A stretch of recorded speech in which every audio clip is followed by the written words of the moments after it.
I haven't hit 7, but I think I'll round it out by putting one last team that I'd really like it to make it. If I haven't listed a team, it's because I'll leave some yapping for the rest of my cohorts. But I actually really want to shout out Yin and Yang. Oh, I don't know if they're going to make it, but my heart wants them to make it. So I'm going to shout out that because I think, as everyone knows, I am the biggest Dragon Clawed art fan in the universe, and I'm also the guy that gets fan. Literally no one is a bigger fan than me. Everyone else is a bandwagoner. I was the #1 Glazer since day one of the guy that gets. You can check the logs, check everywhere.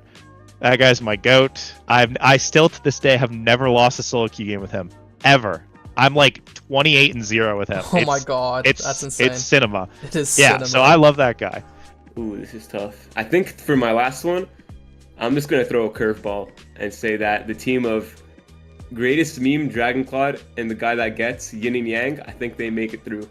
Just because I'm a fan. I no other reason other than I'm a fan of that team. I like the way that team looks. Hey, you're not the only one in that, right? So far, Vaughn has also been a great fan of Yin and Yang. And yeah, I'm excited to see if they make it through.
Hello, everybody, and welcome to LAUNCHPAD day number 1 for Season 5 of the North American Strikers League. My name's Gordo. I'm joined today by Dendar for our first block of games. We're going to kick things off with round 1, Yin and Yang, taking on Core Dynasty Party.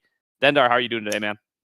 I'm doing pretty well, but when we think of these first block games, these very early on ones in LAUNCHPAD, they can be a little bit of a coin flip sometimes. It can be a little hard to tell when you're going to get that really exciting game. But this one has the guy that gets, and the only thing that they seem to be getting is an Asher ban, because that just seems to be the global rule for this one is you see that guy against you, if you're a NASL player, you're still getting dash punch by him, you got to get this guy out of here. So we'll see what the character pick is from there. Yeah, looking like it's going to be that Juliet, so still getting some dash punches in there, one way or the other. Going to be facing off against Kazan in that brawler role. We do still see the Now and the Finny coming on across. Assume that's going to be Finny goalie and Now midfield. Both characters nerfed since we last saw them in NASL, but looks like they're still plenty happy to take them here for the side of Core Dynasty. Yep, we got to be looking at these starting awakenings. We've got Might of the Colossus. I think that's going to be pretty good on the Kazan and the Juliet. Obviously, they both want size for their abilities. But Castellas is a weird one because Atlas gets a little bit of value there on the creations as well as the ultimate with that. I believe it is a buff that it grants you for the revive. However, for the other side, we've got Finny, who's going to be taking that extra long secondary, that triple take, going to be giving you that debuff for a little bit longer. Now, giving you just a tad bit more speed, maybe not enough to change the tide of the game, but certainly enough to maybe change the tide of a kickoff. And then, like you said, with Juliet and Kazan, we're going to be getting some size there. So, should be interesting. Kai going to get a little bit extra blazing pace, I believe it's called, on that secondary to maneuver around a bit. But on Atlas Lab, all these picks seem fairly reasonable. I don't think there's anything that's too out of the ordinary here for this map. But that said, we're getting into the game, so we can stop worrying about that draft. We can look at what's on our screen here, but we're going to have to see what the picks are. I know we've seen a lot of Magnetized Souls becoming more popular in this day and age, so we'll have to see if some get picked up here. But I feel like when you see that Juliet, we see the guy that gets playing Juliet, I think we're seeing a Pummeler's pick there. Yeah, definitely feels like that is what's going to be most likely here. We'll know for sure as we get loaded on in, but yeah, I'm seeing the Pummelers coming on across, a little bit of strike shot action coming through from Dragon Clawed as well in the goal arc. See how they'll be able to do as we get into game number 1. We are in best of ones at this stage of the tournament. 43 teams, got to narrow those downs, and already guy that gets gonna get his first blood of the liftoff tournament. First blood and first attempt at this barrier, and it goes down the second time. That said, a bit of a turnabout here as Swaghaver is making their attempt onto the goal with the help of Mikhaila coming back. That new Now skin coming into play, but another dash punch takes another kill. This might be a wrapped up one, Gordo. Yeah, I mean, guy that gets wasted no time here. 2 KOs already. LAUNCHPAD going to be giving plenty of victims over to this guy. We'll see how well he's going to be able to keep this one going. Not able to convert it into the score, though. The respawns come on across. They've got both of the barriers, nearly a third from guy that gets up by the top side as it gets passed on down by the greatest meme. Dragon Clawed coming and trying to help out with the astral projection. Swaghaver swimming on through with that top spin, but still not quite able to find its way in towards the goal. Defense from Dragon Clawed has been tough so far, but they will be taking one of the barriers for Core Dynasty for now. Will they be able to take it any further? There's going to be the dash punch. Beautiful from guy that gets it right between the uprights and takes goal number 1. Shout out to my man Kai from Guilty Gear, because that guy was riding the lightning. But one thing I want to point out here is Asianator has picked up the Might of the Colossus here for that extra power, and potentially as a way to deny the size. But they don't need to worry about that. If they keep denying the enemy team from having barriers, they might wrap up this game pretty quickly at this rate. But with a good ultimate coming out, it looks like the defense is back. Yeah, definitely going to be looking better than they did in round number 1 already. Good damage coming through onto Swaghaver, though, and so far they have been able to hold on using that astral projection still. Another strike shot going to clear it back out towards the right, but Mikhaila already in position. Swaghaver getting very low, dodges out on the Giga Blast. That's going to be pretty important as open goals come through for both sides. Greatest meme trying to keep on holding that core. Swaghaver knocked back away, still not quite able to take him out. Mikhaila Now one-on-one with Greatest Meme. Swaghaver sectioned up by the top side. Guy that gets wants to be able to find another one of those KOs. Ignoring the core a little bit during that time. Passing play coming through between the goalie and the midfielder. Guy that gets now in scoring position yet again. Giga Blast just barely misses again. Could have been super impactful there. A back shot coming on through. Mikola not quite able to find their way onto it. There's the Flame Flurry. Nice shot. Not quite able to be saved by the big finish. And Guy that gets his second. Unfortunately, I believe it looked like Mikhaila lagged out there for a second. They just started running down the field and weren't really able to participate in the round there. Asianator still nearly holding it down with that triple take and some good goalieing in general, but we'll have to see if that was just a one-time occurrence or if something happened there. But regardless, we're back into it. We've got some flips on the table. They're getting burned, and I think one thing that's going to be against this Yin and Yang team is with the guy that gets getting a lot of KOs, definitely getting some pressure there, but when you don't have the dash punch for the scoring, you've got to find new ways because you don't have something like an eject button Aimi to get in there and help you score. You have that slow defensive Atlas to hold it down. So while Greatest Meme and Dragon Claude can definitely hold it down on the defense, even against the trickiness of the Kazan with the burst available, you have to find ways to get these scoring attempts, and without a flip from the guy that gets or a dash punch to try to secure it, it's going to be difficult, just like defending that goal is going to be. Yeah, really nice shot by Swaghaver there. Gets to make a split decision, force out a Claude, knows that they can send it up to the top side and that there won't be an opportunity to properly defend. Astral Projection falls a little bit short from her. And Greatest Meme now going to move back on up, try to take that kickoff up on the top side. See if they can close out this set, but like you said, the scoring opportunity is a little bit limited for this composition from Yin and Yang, so maybe a little bit more difficult for them to be able to close this one out. First two, though, super important to put them in the advantageous state. Greatest Meme trying to take it back on towards the top side. Swaghaver brawling for it, though, and looking like he's getting a little bit more comfortable as this game goes on. Has taken a lot more barriers a lot faster than in that first round. Guy that gets now looking to come in for another one. Swaghaver taking it away, though. Going to be able to poke it past Dragon Claude. Opening up the goal. Looking to finish it with the top spin. Doesn't quite catch the core. Now it's on Guy that gets. Throwing it on and around to be able to find the second barrier. Open goal available. Nice shot. Right between Mikola and Asianator. Going to be able to find it. First set going to Yin and Yang. I'm surprised that goal was able to be found there, but found it nonetheless. That said, it's going to be Greatest Meme on the Kai getting the first pick here. But this could be pretty tough because you wanted, I would argue, the Juliet to get the first pick here because it's either Juliet or Kazan who's going to get the size. But there's actually two size awakenings here, so it's not too bad of a trade. Egoist going to Greatest Meme. Turns out that awakening is still pretty good several seasons later. The build different does go over, but there's also the 1-2 punch you've got to look out for on that Juliet.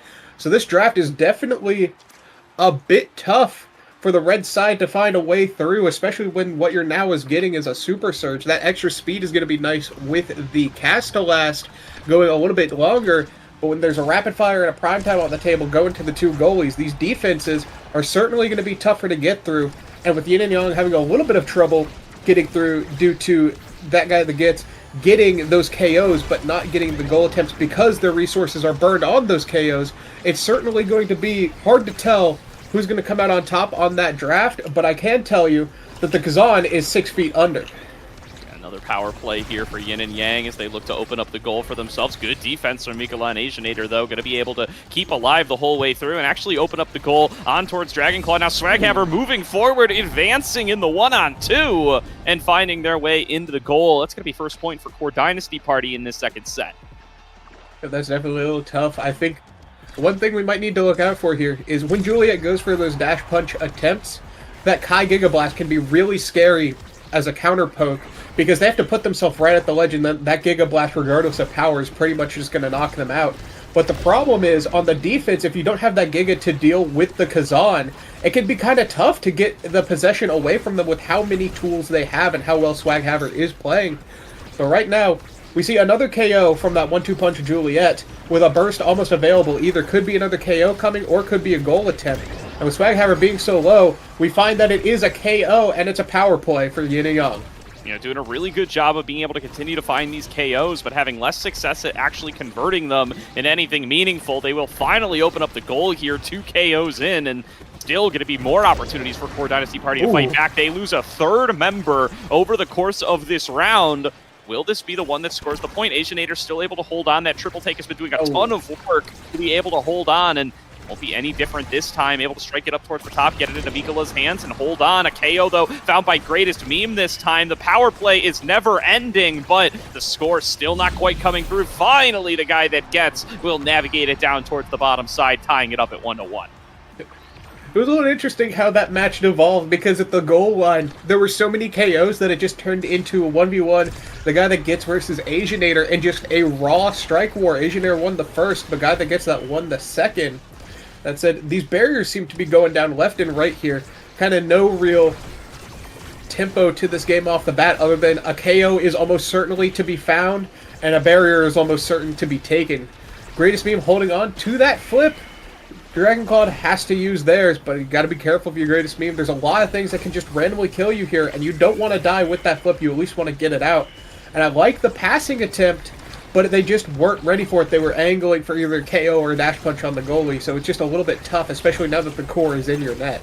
Yeah, Swaghaver doing really well, though, still, when he gets himself into these one-on-one situations up against DragonClaw, able to find the second barrier, open things up, and get an opportunity here to pass back and forth. Mikola gets it back up to Swaghaver, covers the options with the top spin, and it will be 2-1. The lead going over to Core Dynasty, as they are a score away from tying this game up at 1-1.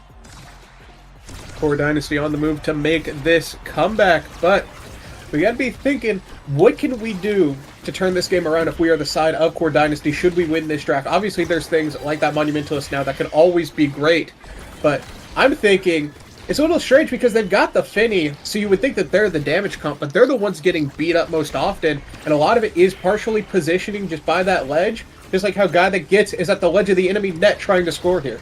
Yeah, good defense from Asianator, but gets distracted, looking for the extra shot off the primary. Will end up letting one through. Misdirection does end up finding its mark, but the mark was not the core, and the core gets into the goal. 2-2 now. Looking to see who's going to be able to take this point. Who's going to be able to walk away with the set win. Already both barriers going to fall down. Great start for Core Dynasty, but they lose a member. It's going to be that power play back over to Yin and Yang. Yeah, power play is online. Some utility coming out here. The guy that gets has the burst. They might get a burst onto the barrier, but the player is now back. It's no longer a power play, but the goalie is nowhere to be seen. Another KO coming on through. It's the power play still, guiding it up forward. There's the flip. Mikola trying to defend, but down to the bottom means no coverage, no goalie, and a 2-0 lead to Yin and Yang. Big lead coming in. We've got that Juliet getting that MVP like we mentioned last time. There's some interesting things here, but nothing that I feel can really turn the tide majorly. We see that big fish popping up. That's going to be a lot of size going to Juliet, a little bit of stagger, and of course more power with that Might of the Colossus. For now, there's a couple interesting options. I feel like with the team player pickup here, this is going to be really good for getting that offense going. But you've got to be able to keep possession to get there in the first place. Kai getting some aerials, extra speed, extra projectiles. Love to see that. Extra special is a unique pickup here. It's a deny from the Finny, but it's not terribly good on this Atlas, I feel.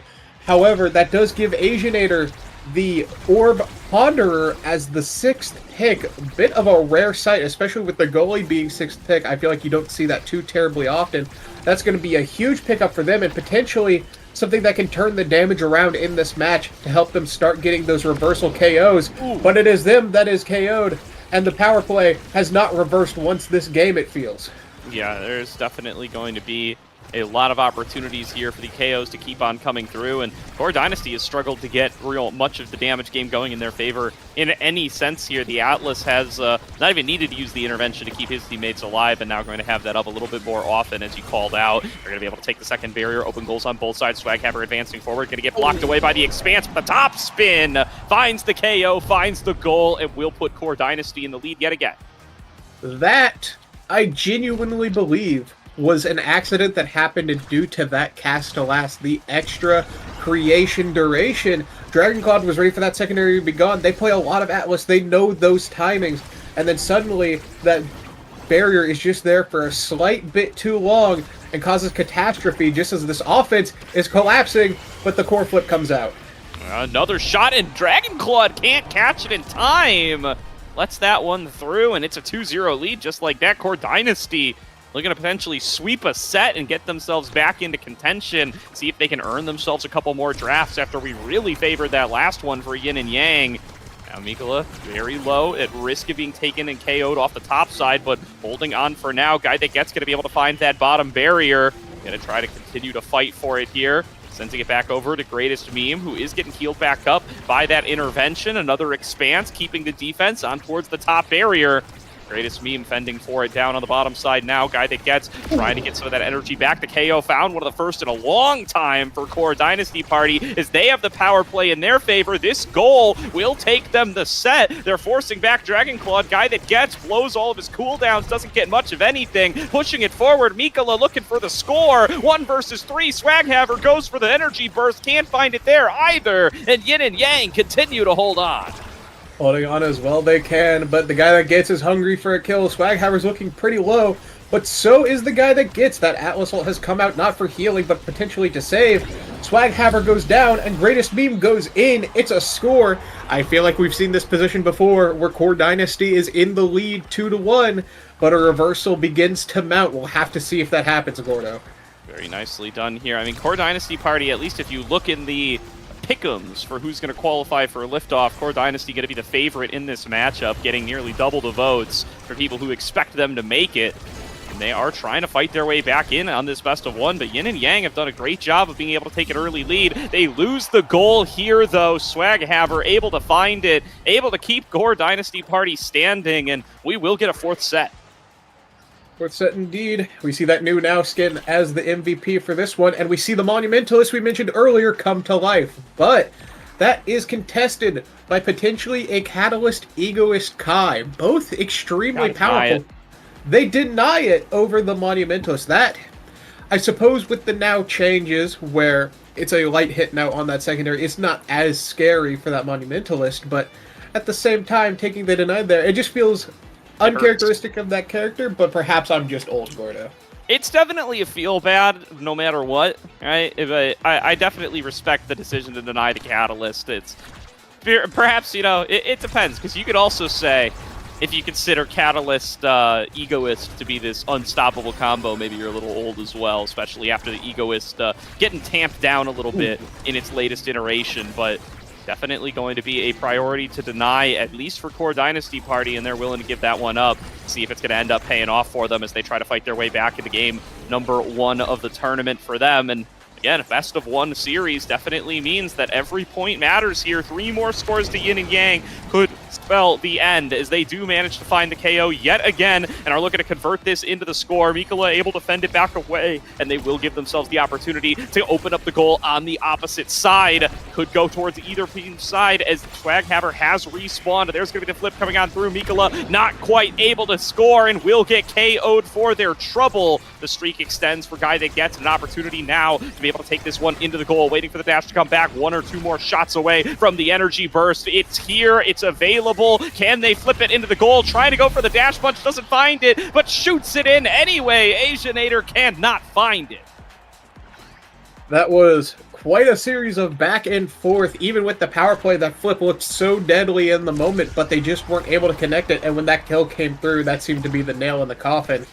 But one thing I've noticed with this last draft is Greatest Beam picked up Unstoppable. That's going to do 2 things. That's going to keep the enemy team from taking it, obviously, to let the Juliet keep dash punching people. But also, Finny is a character who doesn't have a ton of get-off-me tools, right? You've got the triple take, which it's a timing thing more than anything. And then you've got that forward card, which does have some hit stun, but if you've got that Unstoppable, suddenly that get-off-me tool isn't so good anymore, and you have to find a new way to deal with this, so that's going to give them another angle to potentially score here, just as they're attempting to now. But the defense is good, but Asianator is dead. Another great combination of forces there from Greatest Meme and Guy That Gets, able to follow up one after the other. Nearly another KO coming through for Guy That Gets. Mikola going to be so low on health, going to be able to get a little bit back off of that lifeline. Now trying to keep the pressure on towards the top side. Guy That Gets, though, comes in with the Flame Flurry, pushes him up towards the top. Swaghaver is back, and Swaghaver does manage to find that second barrier. Mikola trying to get it back into his hands. Guy That Gets, though, shot to the bottom, 2-0. Yin and Yang 1 score away from a win in round number 1. Big opportunities here, and this is the first game of the day, Gordo. So this is a big one for the morale if you win this, and a very tough one if you lose. There's a lot you'll have to surmount to get back into it should you lose this first round. So this is a very important one. And they recognize just how important it is as they collapse on this goal barrier. Yeah, getting it in past the goal line, getting it behind the barrier is so powerful on this map and gives them the chance to be able to come on up with the win. Greatest Meme with the energy burst available, using that egoist, using that movement speed, just managing to get it on past everybody, takes the shot right through the big finish, and that's the game. Yin and Yang walk away with a win. They're moving on in the upper bracket. You know, it's funny, when I saw this Yin and Yang team, the first thought was, back when I was a kid, I used to do some martial arts, and one of the teachers used to tell us, you know, if you say Yang, you're doing laps. So it makes sense with the Kung Fu fighting this team is doing with all the KOs. 13 KOs that the guy that gets has taken down, as well as 8 goals. I mean, that is just impact in a nutshell right there. That player made quite the debut here. Taking a look at the rest of the stats, though, we still got Swaghaver taking 5 goals. Lots of redirects on both sides, but we really got to talk about Greatest Meme. 200 redirects in this game, where the average is somewhere around 140, give or take. So, with that in mind, that goes to show that midfield performance by them is nothing to scoff at. But on the other side, Mikaela, a player I'm not familiar with, definitely had some great moments. But at the end of the day, the guy that gets was certainly getting some KOs and turning the tide of battle. Yeah, definitely seeing some of the fandom for this guy in game number 1 here, really showing up in that first round. The extra redirects, maybe you attribute that a little bit to struggling to be able to close out the points here and there. So definitely some things to be working on, but really, really good stuff to see out of this seed coming into round number 1. They do find their upset, and they will move further in on the upper bracket as they continue their quest towards top 16 here in liftoff number 1. That said, I do believe we're going to be taking a small break between games, given that with the variance and how long some of these games can go with them being best of ones, it can be a little difficult to transition between them. So we're going to take a short break here. Gordo, any last thoughts on that previous game? No, just excited to see more out of this team. We'll be keeping an eye on them in the bracket as we get on through the day. We'll be back in a couple of minutes with our second match.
Welcome back, everybody, to today's coverage of Launchpad number 2, or number 1. Why am I saying number 2? Round 2 of Launchpad number 1. We have got another pair of teams coming up for today. It's going to be Clarion's Lemonade Stand taking on Chikara's Stormweavers. I'm still Gordo. This is still Dendar. How are you feeling, man? We got two names that start with C this round, so I'm going to mess it up at least once. But Chikara, known organization for having lots of different teams, and here we do see the Stormweaver team.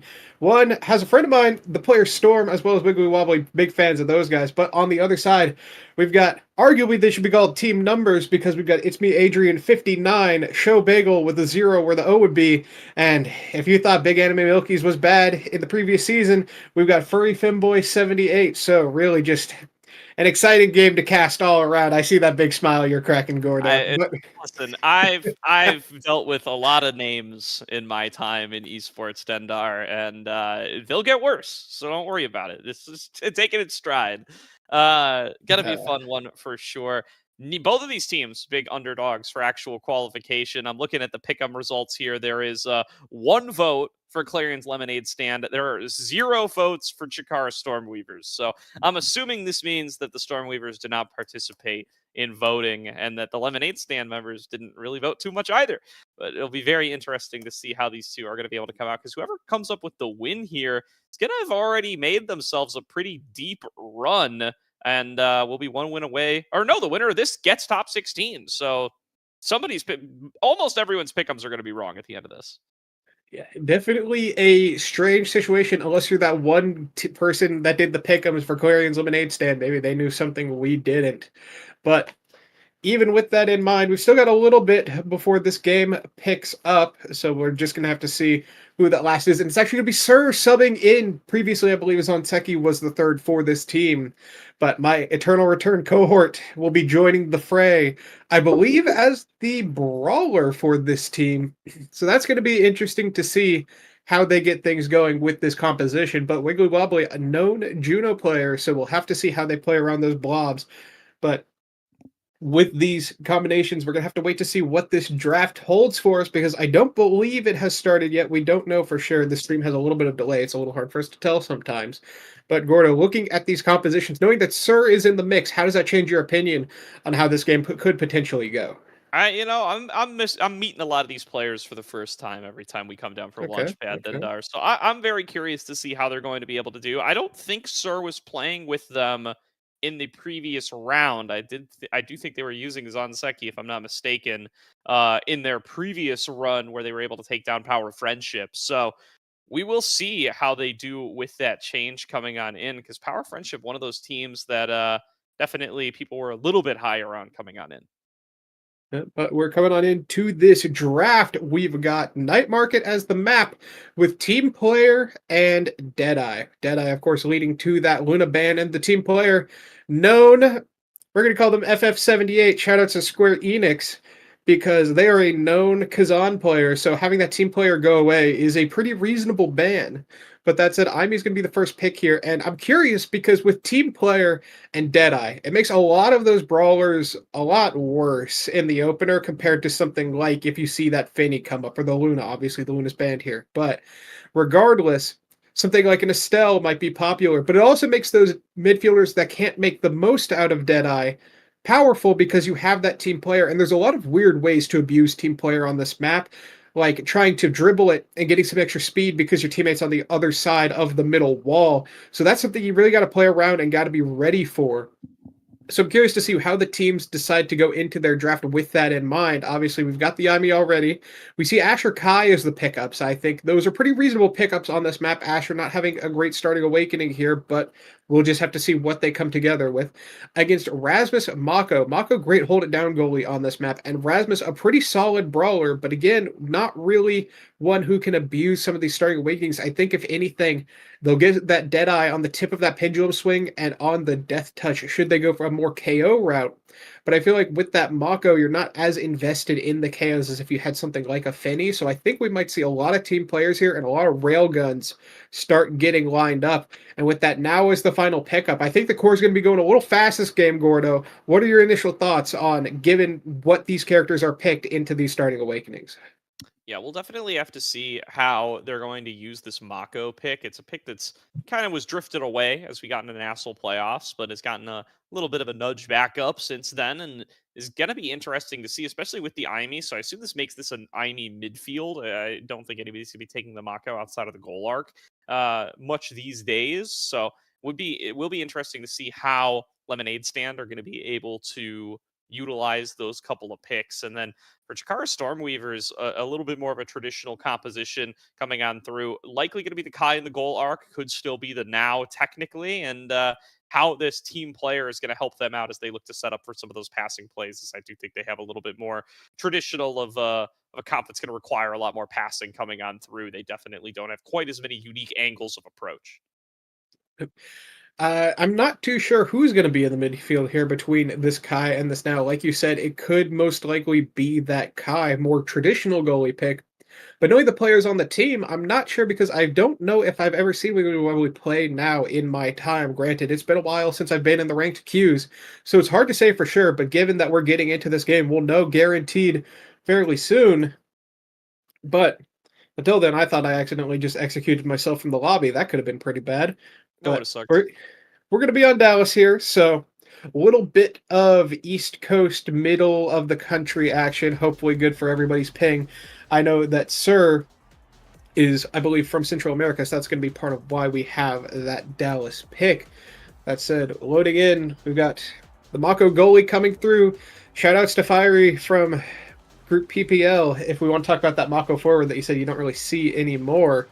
But regardless, we're here now. The picks are in, and this game is coming to beginning. But I'm very curious to see what the Awakening picks are, because we talked about how some of them could go back and forth. We see Deadeye on the IME. That's going to lead to potentially some dash punch KOs, but otherwise it's 5 team players. So this core will certainly not be going slowly, but I think with one side having 3, you're really going to have to make those KOs happen. Like, we already see Sir so low at the start of this game. You have to capitalize on that one Deadeye pick, otherwise you're just going to be down in core speed for what feels like the entire game. Absolutely here, so we'll see what they're going to be able to do with the Deadeye, as Adrian going to certainly be one who's going to be the odd one out after we see all of these team players coming on through. This is going to be a quick core for sure. Show Bagel nearly finding a clever little shot through there as they do open up the goal already. Glitch Pop not quite putting it into the position, but the extra help coming through from the Sentry will set up Show Bagel to be able to take that into the goal arc. And there's going to be Clarion's Lemonade Stand coming up with the first goal from seed 30, looking to be able to make themselves top 16 right now. That's a difficult spot, too, because you've got that IME turret seemingly covering the outclear, but I believe Wiggly Wobbly was covering the turret shots. The Storm could have potentially gotten it a little bit away from that enemy brawler, but it's tough to say in the moment. And the core, there we see sparking already, but the sparks have flown onto the enemy barriers as they are both gone, and Sir has made his approach into the enemy net, scoring a relatively quick point compared to some of the rounds we've had so far, Gordo. Yep, real quick score coming on through there for Sir, and gonna need to find a lot more of those using the power of the Asher, a little bit more dash punch action after seeing a really powerful Juliet game to open on up our day. See if that Asher's going to be able to mimic it. They're going to be able to find the first barrier, ricocheting off the top side, able to find the bottom barrier, and FF78 going to be real pressured here, not going to be able to hang on for too long, and we'll end up with an open up goal. Show Bagel trying to run away with it, not quite going to be able to connect with the Whiplash. There's the ensnared drums slowing down the approach, but Wibbly Wobbly coming on up, going to be able to pass it up to Sir. Be powered back away with the core flip, but not going to do too much to stop this advance, stop this offense from coming on through. Storm going to be able to hit Show Bagel there with that core flip, and Show falling very low on stagger now, starting to get a little bit at risk. Going to have to use the energy burst right away just to try to get elusive, and have to retreat away from this offense they've been setting up with Blue Up. Flip it and send it all the way through. FF needing to use that energy burst, but didn't have it ready in time, and will end up letting that one through. And this feels like, to me, this feels like a real team. This Chikara Stormweaver team, just from what I've seen so far, there's good coordination. There's a couple times where things get caught up in the mix. Maybe perhaps they are still working at some kinks in the front lines. But generally speaking, I like what I've seen so far from them. So that's a big hurdle for the enemy team to deal with. But that said, Player Lemonade Stand is just going to have to find something to get past this offense, because this is a big lead that could turn into a big runaway, as Chikara Stormweavers are weaving up quite the storm here. Yeah, really great start for them. I mean, Sir having no issues being able to just step on up there and find these goals. Not going to get first pick of the litter. See what the choice is going to be. It will be fight or flight. Looking to be able to get a couple more secondary casts on through, but really solid run from him. Keeping our eyes on if they're going to be able to continue to find these scores. Rest of this draft, pretty interesting. As for the Asher, I would think that the first thought is obviously when you think of Asher, you think the rapid fire, you think the primary, right? Got to get those primaries out there, that very oppressive ability. But I like the drafting plan there, as they recognize that they could get hot shot or rapid fire to Wiggly Wobbly, and Sir, being the brawler, getting that extra speed could allow them to maneuver in some of these tight spots where you have a lot of things coming at you, and that extra speed, either from the hits or just from hitting the core with strike, could give them the positioning they need to either readjust or realign into a better spot. But that said, they're back on the mix. Nothing quite happening so far. One barrier each side. We're seeing a lot of buttons come out, but not a lot of scores. That could change, though, as Show Bagel is making a move. Really nice stuff from Show Bagel. Was critical in that one point that they did end up finding in the first round, or first set maybe we'll call it, but not able to push it on through since then. Those managed to find the double barriers, looking for these death touches. I think Wiggly Wobbly just blocked one there. Ooh. He was looking to be able to find the core yet again. Now Sir back in control, pushing forward with the barrier beam, finds the second barrier, goes for the flip, takes the shot. Beautiful positioning, bounces it off of the retreating barricade, and gets another point to the Stormweavers. Definitely a big one there. And previously, one thing we've seen is with these team player pickups, these core flips are going to be moving. Obviously, that one not so much because their teammate wasn't there, but that's a mix-up that you have to deal with. But just like that, the team is scoring. Like I said, I think this one might be just a 3-0 cleanup. Obviously, there was a one round we lost, but this round might just be a 3-0. I was talking with Sir the other day. They're like, yeah, I'm like the 5th sub for my team. Now you're probably not going to cast my game. And now here they are looking like this offensive tyrant that the enemy team has to find an answer for. Yeah, I mean, this guy's not the starter. I don't know why. He's certainly looking very, very good in this round. And this is, again, qualifier to top 16. Team going to be thanking their lucky stars that they had this guy on the sub squad. If he's going to be able to keep performing like this and take them to a potential win. One more score here. It'll be a 2-0 in the set score. Show Bagel trying to advance forward once again, but the flip going to be denied and not going to be able to find their way out of that second barrier. Sir ricocheting it off the top yet again. Wiggly Wobbly trying to push on through. Won't be able to find a good defense from Storm, but they will eventually be able to find their way out of the second barrier. And Show Bagel ready in position with a core flip to take it in. Their first point of the set and second of the game. That was actually a really great angle on that primary from Storm to try to save the core there, but it got back into the hands of Show Bagel, and we've seen what happens when they get to make their play on the offense as that brawler, doing a really great performance on this Rasmus. But it's tough because Sir just seems like he's always in the enemy net, ready, and with these team players, it's so easy to get the core to him to allow him to start striking. Whereas with this Deadeye, I feel like we haven't gotten the full value we could have gotten out of it so far. But that said, one barrier each side. It's a little bit back and forth. Adrian has popped the Firewall Sentry, get the offense going. FF has come in with the primary, but Storm with a great save, great angle to get it out. But with Blue Team having this flip for the defense, what a core flip angle, almost taking a barrier from the goalie. Oh, but it's Sir just winning out of the strike war yet again, and another time. Cannot be defeated here, just has FF78's number, and will push it through yet again. 2-0 Chikara Stormweavers, and getting into the second draft, Clearance Lemonade Stand gonna need to find a way to make a stand. Ooh, no pun intended. It's definitely going to be tough because with this Firefight already on the pickup, the Catalyst, this is going to be any time this player is taking or dealing hits, there's just so much value that they are generating. Whether it's a primary onto the goalie, the ultimate hitting multiple times, a dash, perhaps even a dash punch later on should they find the positioning to do so, or even just with how they are dribbling. This is going to be so much value that they are getting, but stacks on stacks, coming in a little bit late into this game, but certainly always a welcome pickup if you're able to stack it up. Showbagel getting some size. Size always good on those brawlers, especially a character like Rasmus who gets so much value out of it. Wiggly Wobbly, though, getting the other half of the energy exchange, getting that Egoist. I don't think you want to see both Energy Awakenings going to the same team. That seems extremely deadly, especially when they already have a pretty strong build. But the enemy team has a strong offense, and Showbagel has taken both of these barriers with the help of their midfielder.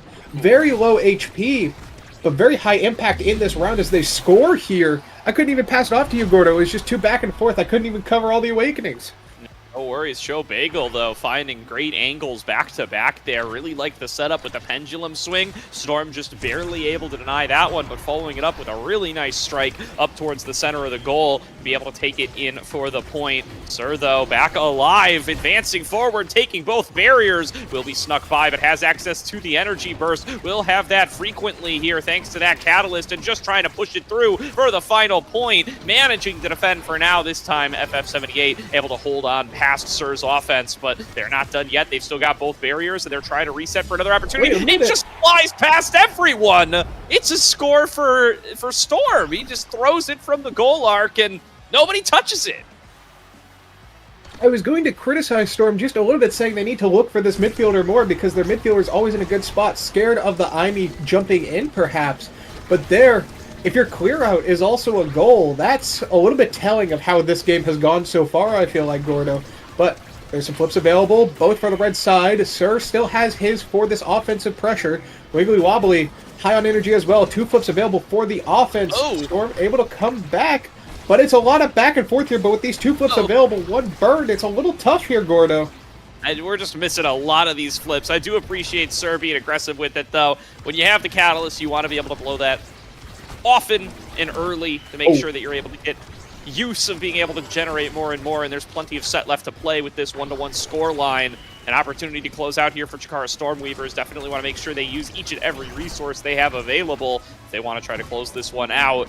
1 barrier down a piece. Adrian falling back, trying to support FF78. Sir will be able to push it through yet again. Flip comes through, trying to clear it out. Showbagel finds the second barrier, opens up the goal, looking for the shot. Storm navigating it up towards the top, switches back to the bottom. Wiggly Wobbly in position. There's the cyber swipe. Storm blinks back with the eject button and will be able to hang on for the time being. Sir coming through with the path splitter, but Adrian fires it through from the other side.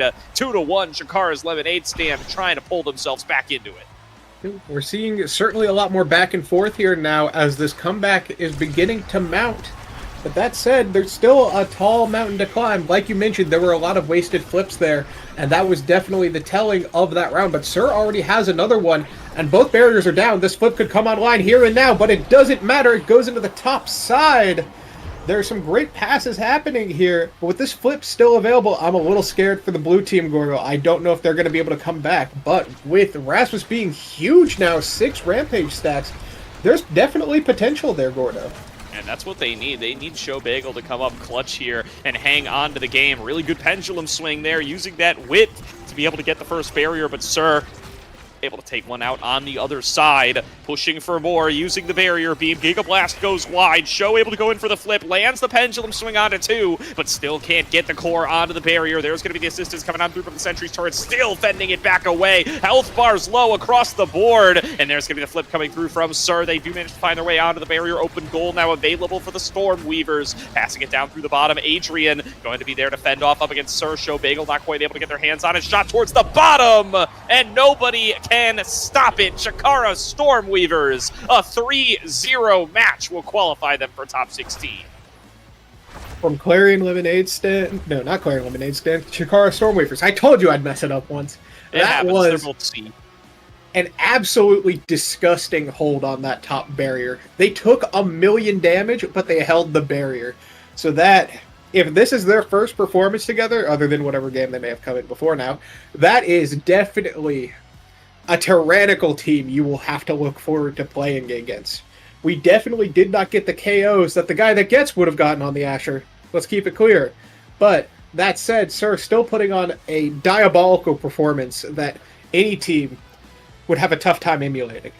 Yeah, no, really, really impressive stuff there. 7 goals, like you said.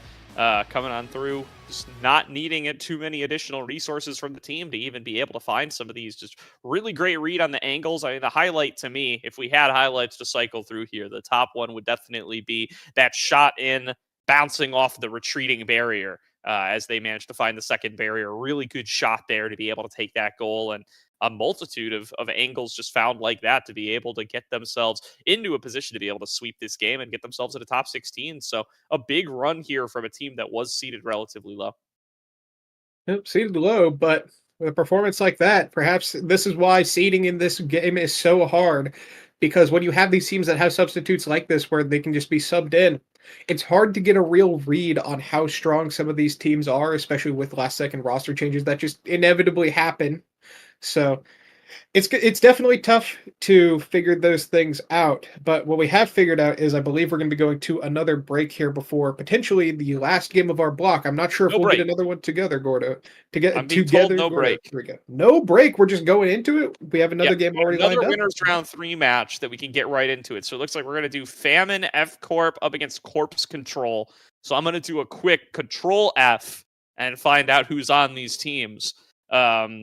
But yeah, we're going to go right into it. So Famine F Corp, looking like it's Guaymi, Potat, and Flowers. We'll see what they're going to be able to do with that. And then Corpse Control, Zach Smack, Wee, and Andy7675. Yep. With potentially K22 as the backup on that sub roster. It doesn't tell us who is on the sub and who is on the main. It just gives us the 4 players. So it's a little difficult I just assume that players 4 and 5 are... I agree with you. But I could be. That's not guaranteed. But taking a look at the rosters from the information we have, Corpse Control, I believe, was previously the team that Carmine was on, if I remember correctly. That's the main player I remember from that team when I was casting them. But currently, that team has Xmac, Wee, Andy, and K22, all pretty prominent names within the scene. You've probably seen them all in COSCOR before. I'm not going to say you should know all of them, but you definitely have seen them before. But Famine F Corp, we've got Guaymi, Patat, Flowers. This is an interesting team comp to me because I know Patat for playing a bit more defensive goalies by nature. Perhaps they've branched out since the last time I checked in with them. But I know that Flowers is a big damage player, especially on that Vice, that I have to assume is going to be constantly banned away from them. And then Guaymi seems able to fill pretty much any role on the Brawler. They're just a good, solid Brawler player. So nothing to worry about there. But it just comes down to whether or not they can play into that damage that Flowers almost certainly wants to play into, or whether or not with that Vice banned away, they find a new angle into the fray. But the other side, Corpse Control, has Andy coming in here. So I think these bans might just be set in stone of a Vice ban and a Luna ban. I'm not too sure, Gordo. What do you think, given that, well, I look at the screen and suddenly the draft is already there? Yeah, we'll see what they're going to be going for. The Ash are going to be first picked here by FF already, so they're certainly on the lookout for being able to go in for some of that dash punch success we found already, pairing that up with the Aimi and the Rasmus, and now going to be the Juliet Kai Dubu comp, so the most classic composition you could find in Omega Strikers, perhaps going to be the top to bottom. Yep, definitely. A tale as old as time for that second composition on the red side. On Night Market, once again, we'll see if we can see more creative angles that we saw previously. With this explosive entrance, I'm curious because when you think of Juliet, you think of the people who think, oh, Super Surge to Juliet is great from back in the day, and the people who hated it. And now explosive entrance fills a very similar role in play style, as well as how you have to adjust those dash punches. But on this map where it's a lot of close quarters, I don't know if you want that. Perhaps you're just taking the Stagger Swagger and being happy with the speed. I'm not too sure of the explosive entrance who, aside from probably the Kai and the Aimi, would be my 2 guesses. Aimi really able to abuse those dash increases and impact increases. The rest of the roster may just be happy with the little bit of speed they get from that top hat, as well as the healing, which, like we said, this map, very close quarters, it's easy to take a lot of damage. I mean, we saw in that previous game how much damage they took defending one barrier. So if you have a whole game of that, perhaps the Stagger Swagger could look good here. But another thing is with that middle speed gate, having the extra speed from that top hat definitely will help you keep control of that. So it's interesting to think about how this is going to go.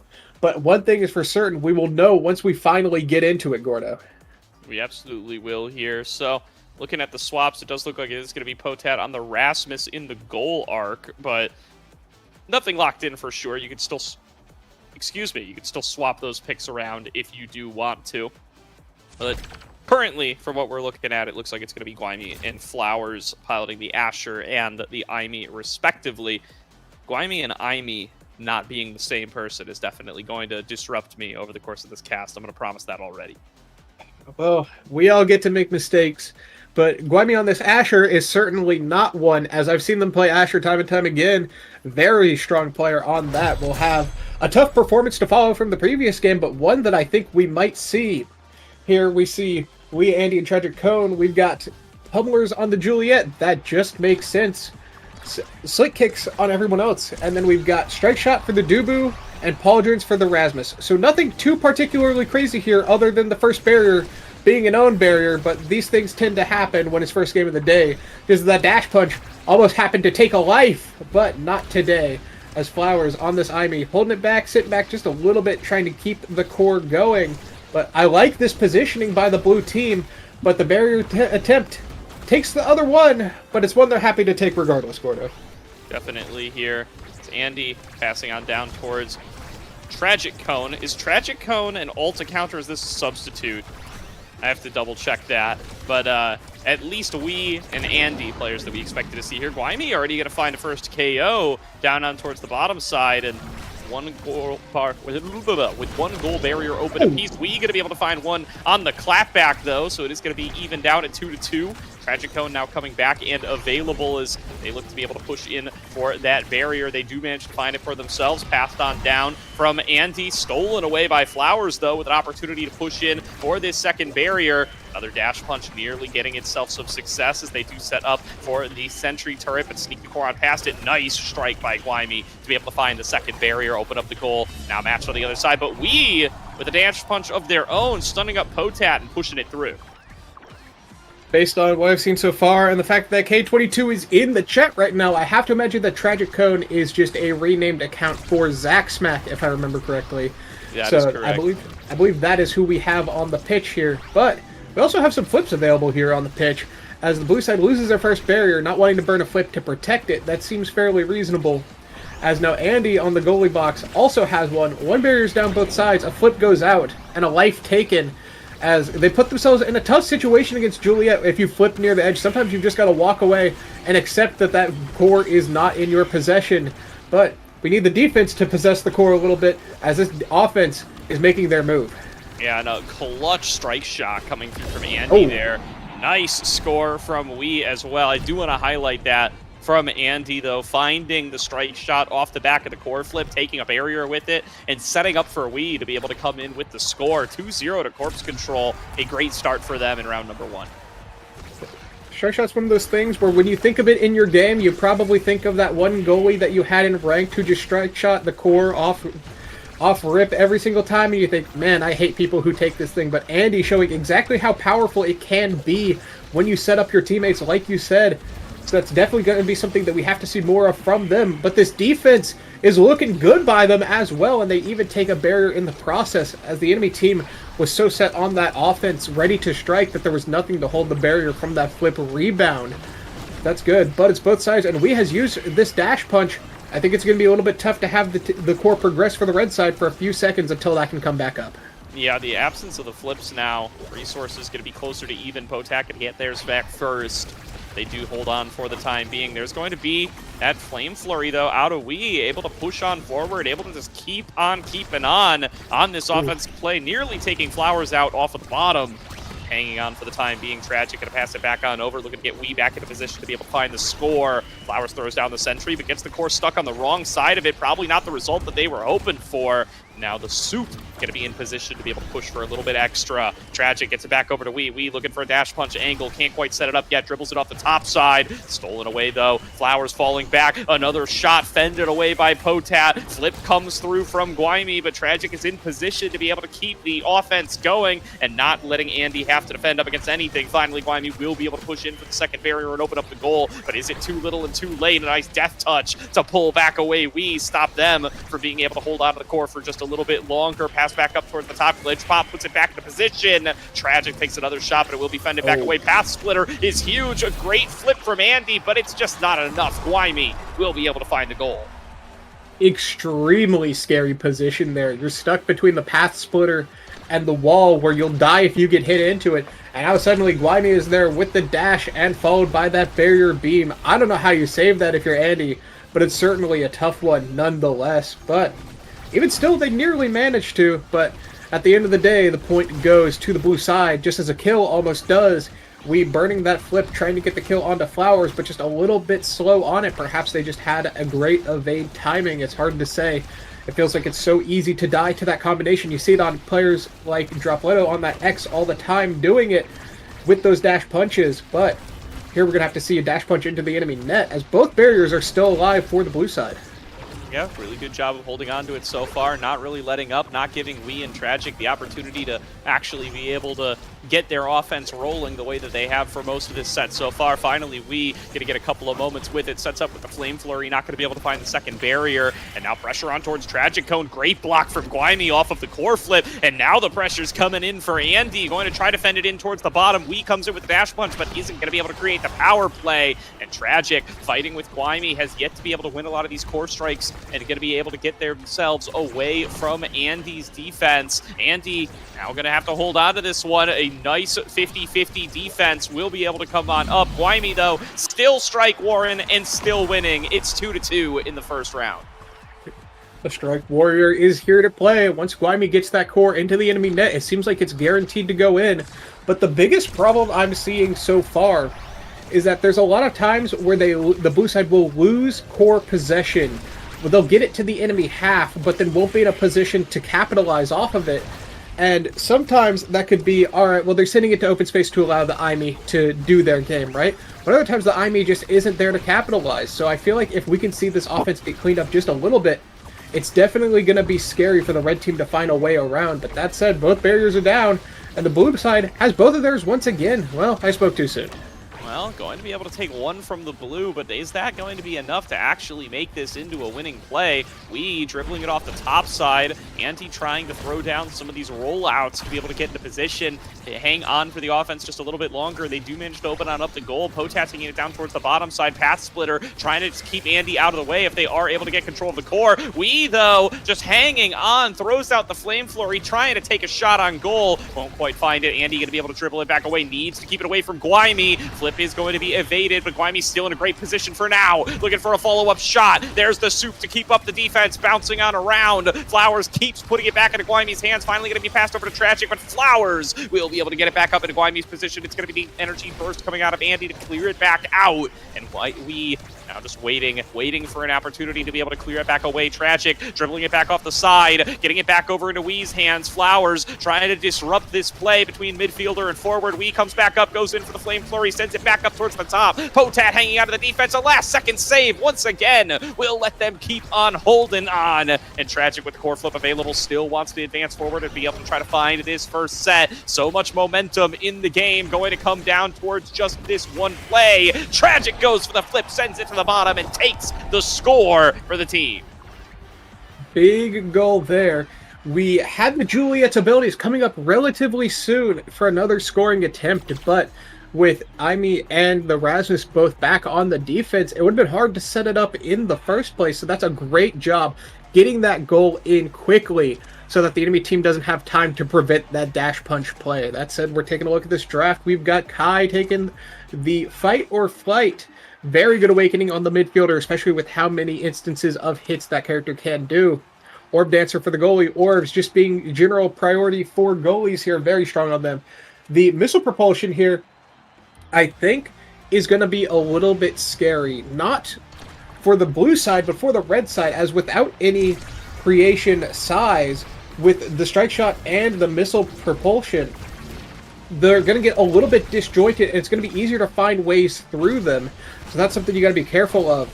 That said, it looked good there, and it may continue to look good. But one thing that's looking great is that KO for the blue team. That damage is coming out here. But it's Wii who picked up Adrenaline Rush. So should they continue to find those dash punches that they've been finding, that's going to be very difficult. Some would argue Adrenaline Rush is one of Juliet's best but it's very tough to tell how this game is going to pan out.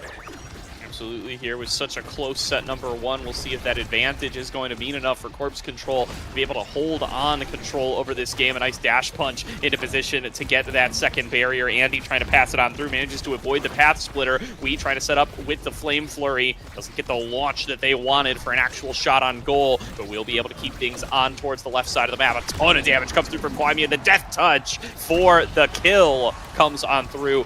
Fam and F-Corp now with an opportunity to really be able to turn this one back into their favor thanks to this power play. A flip from Andy going to be able to clear the core out for the time being, but Flowers advancing forward. A cyber swipe, still not going to be able to find the second barrier, and the respawn has come on through. Tragic waiting on the bottom, coming through with the barrage. We try to keep the pressure on to be able to find more shots. Wymie not going to be able to hold on to it. It gets sent back away. Andy going to be able to clear it back on out towards We. Flame Flurry coming on through onto Flowers, trying to keep them away from the core. A KO came on through. It is in FF's favor, and they do have the chance to be able to take this one now once again with the power play.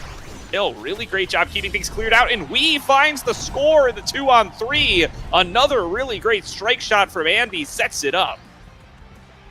It's strange because Corpse Control was the one that got all of the offensive awakenings in that previous draft, minus the size awakenings, but it's actually Fam and F-Corp that's getting the KOs here. Just like that, another one goes down.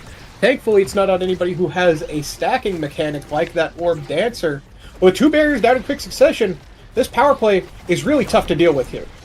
Absolutely, and they just cannot withstand this all-out aggression coming through from Famine.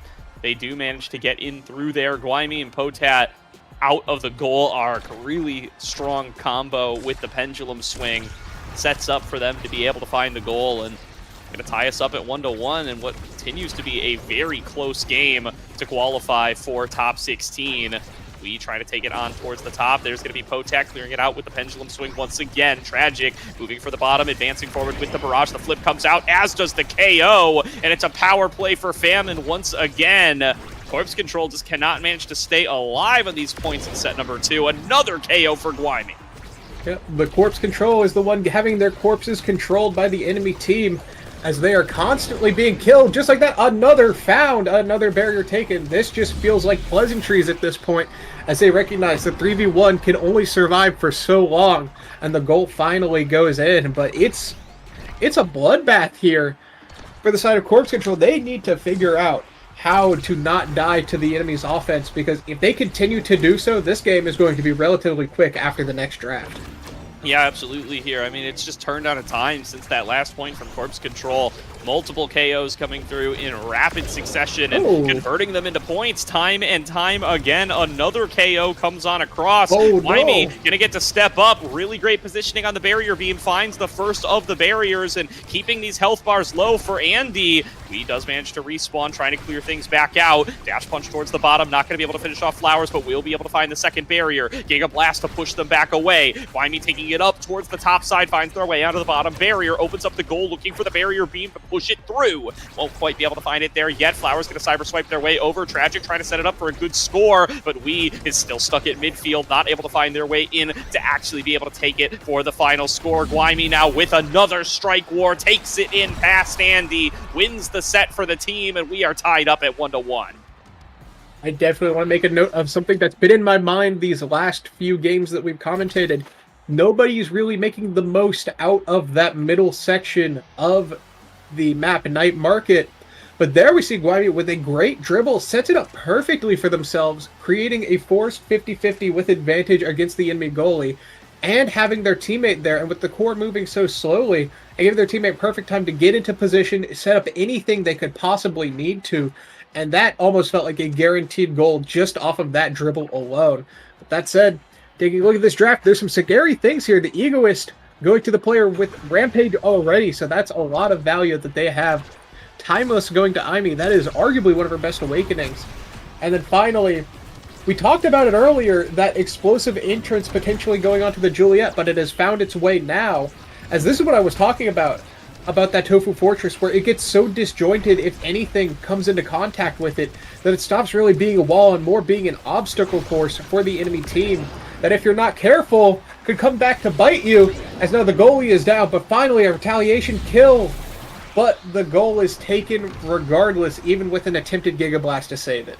Yeah, just a little bit too little too late there from Corpse Control. We finds the return KO, but it's just going to mean a little bit of XP and not much else, as Andy was already down and nobody was in position to be able to cover the goal. And an early lead now in set number 3 to Famine, who are really starting to hit their stride in this game number 1 after a very close first set. KO again, double barrier again, and Famine running away with it as Potat comes in to join the offense. It's a nice, easy strike for Flowers to put it in the top corner. That death touch is going to be down for a few seconds because we were just talking about how we want to see more of that middle section action, but we actually see Flowers go for an attempted pass there off the middle, but it forces the death touch to come out, so hopefully the red side doesn't have it come to a situation where the blue side needs it. But that said, we need to stay away from these ledges. We is not going to let you stand there, but it's Andy who's on the move here.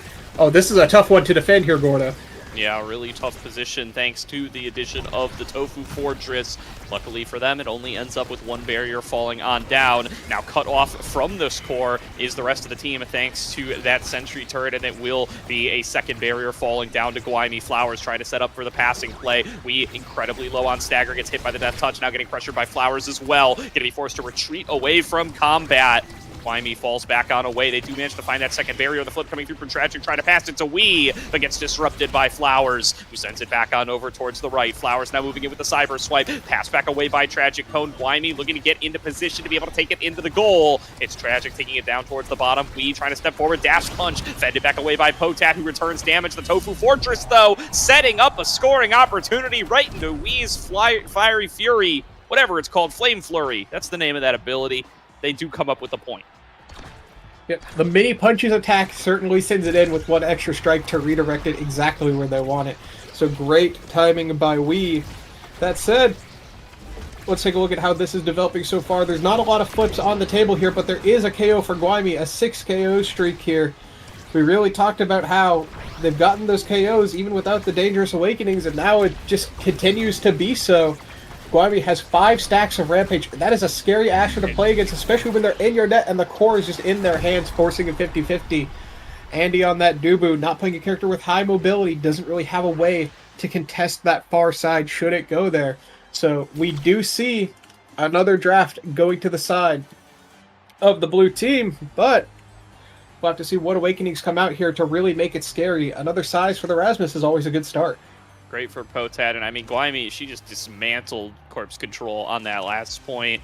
It's really looking difficult for them to really be able to stand up to this offense, especially with all the bodies that keep hitting the floor. As we get through this draft, Orb Ponder going to be the pickup for her. They do keep that rapid fire coming through for the IME as well. Really great setups for F Corp to be able to set themselves up for a chance to be able to close out the game here and move on to top 16. I think one big pickup here that needs to be mentioned is this prize fighter onto Wii. If there was a time to get some dash punches, some of them have been close, but just barely not enough. This may be the tilting point of the scales, but with both the barriers gone, it doesn't matter at this point if you maybe get a dash punch because you just don't have a defensive wall to protect you while you get that power play going. So we're going to have to see if they can make it come to life. But the turnabout looks good, but Asher is such a scary brawler. Absolutely, here we launching themselves back into the fray, trying to get some offense going back for their side. But the double barrier's already taken. Guaymi taking it in towards the bottom, dashing forward, blocked back away by Andy, using that Summer Assault to be able to get themselves the space that they need to hang on to the goal. It's a KO coming on through. This one actually going over towards the side of Corpse Control with an open goal available. If they can get themselves the offense rolling again, they could score here. It's Wee in a one-on-one, coming in for the dash punch. Going to be fended back away by Flowers as Potat does respawn, and they do survive a power play from the red team. Missing it back on up, not quite able to find it here, and there's going to be Wee looking for the extra shot, not going to be able to find it. The dash through, the energy burst, and the KO. Andy comes up with the goal, and Corpse Control looking to fight themselves back in. I believe there was 2 bursts used, one for the kill and one for the midfield play by Tragic Cone. So that's going to be a lot of resources burned just for 1 point. It is the first point, however, so you do have time to recover those resources. That said, Andy is coming in to use theirs. They had that flip, got the barrier, forcing Tragic Cone to fall back and play on that defense, but now the Tofu Fortress. Oh, this is an interesting spot, Gordo. Difficult position to defend. We just trying to make a breakaway here. Andy coming in for the top side to help on out the offense, and Andy being able to get up here, position some of these Tofu Fortresses to help out the team has really given Corpse Control a bit of a second life, but is it going to be enough to fight their way back into the game? Famine trying to take it back away. Another KO found. Potak going to be able to use that Whiplash for the KO, but Tragic trying to score off of it anyway. Death touched back away, pulled away from the action. Flowers stuck inside of these Strike Wars and not winning out on them, though. Nice barrier beam from Guaymi. Going to be able to find that second barrier and going to be able to get them the opportunity to be able to come on in for the goal. It's passed back up. We going to have to avoid that dash punch. Doesn't manage to find it. Path Splitter doesn't find onto a target either, and nobody's quite able to get good shots that they need to be able to close out the point. Guaymi looking for the core, can't quite find it. We can't get it either, and somehow it bounces back cross map. That's credit to Potat and a point to Famine. What in the world happened there? Are we on Clarion Test Chamber where things are bouncing off of the walls backwards? I have no idea. Regardless, point for Potat is another point towards potentially the end of this game, as they do have that two-set lead, but the barriers have all fallen. We is trying to make something happen with that dash punch, will do so. We might see a set 5 here. Yeah, and that kind of counts as something for sure. So that is certainly going to be another one coming on through. Really good job by Wee to be able to find the point for the squad and passed on down towards the bottom. 2-1 now in this set. Corpse Control with a chance to be able to take us to the full set number 5, getting a little bit more comfortable as the game goes longer and as the drafts come through.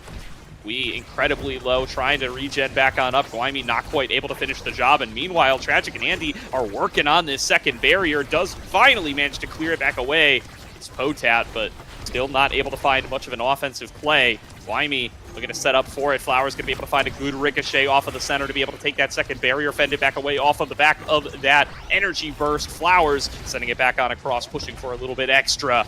He wants to clear it back away. Andy pushing towards the bottom. Nice Giga Blast gets Flowers out of the way, but the dash punch doesn't connect onto anything. Tragic gets the pass on over. Wee doesn't have the cooldowns, but we'll still look for this second barrier anyway. Guaymi up onto the top side. Tofu Fortress going to fend them back away yet again. There's a lot of stacks in this game that need to be protected, and these dash punches not connecting is really setting the tone here, but these flips also setting the offense up for success. Oh, another chance to be able to find the score here for Famine. Ricocheting across the map. Guaymi comes in with the dash punch of their own. Isn't able to find it here. Tragic taking it back away. There's the core, moving incredibly fast here in overtime, and Flowers with the cyber swipe put themselves in position. It's 2-2. Yep, we see a little bit of a Langle attempt there, interrupted by Flowers taking the credit, but a good strike nonetheless. I feel like with that earlier play, Guaymi had adjusted the core speed, or core's angle just slightly, and it actually took it out of the net, so a good play by them to recover from a slight strike mishap. But that said, it's hard to tell when the core is moving that fast. But the barriers are down, the Tofu is out, and this could be the end of the game, Gordo. Pushing for more and more. Great job once again by Guaymi to be able to find these double barriers. The flip comes through from Potat. Tragic fending it back away. Now needs to find the offense, find both barriers, find a score, find it all.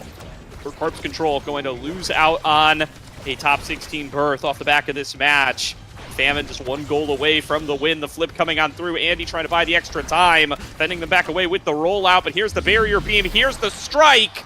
Right between the legs. Andy cannot save it. 3-2. Famine F Corp take the win and move on to top 16.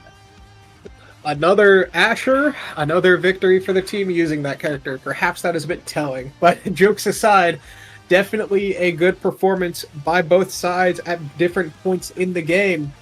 But at the end of the day, it is going to be Famine F Corp that is running away with this one. Let's take a look at these stats. We see almost 300 redirects onto Tragic Cone, formerly known as Zach Smack. Part of that, like you mentioned, could be inflated by just that barrage, getting those multiple hits onto the core. But also just with so much back and forth, that's definitely a good tell of their midfielding presence and that they were usually on the core.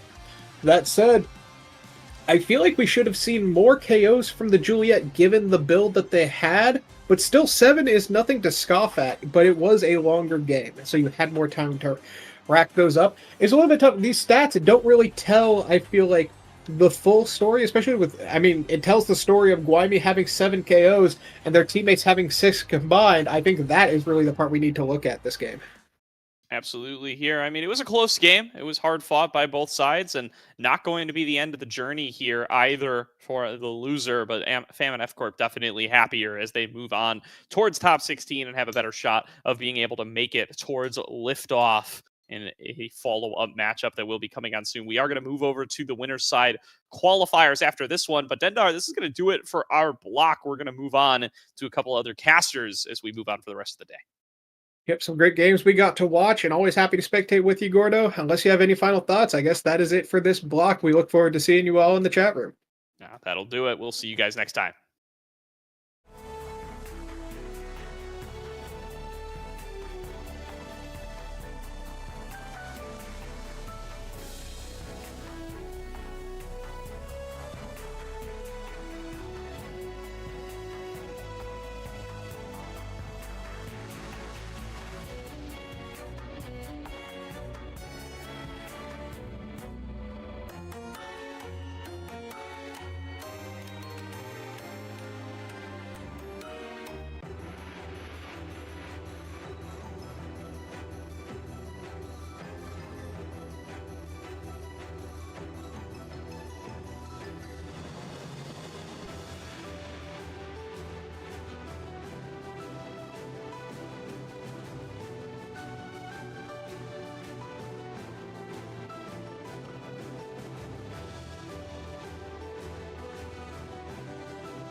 teams out of our whole list of, I think, 44, 45 teams we have, do you think will make it through Launchpad 1?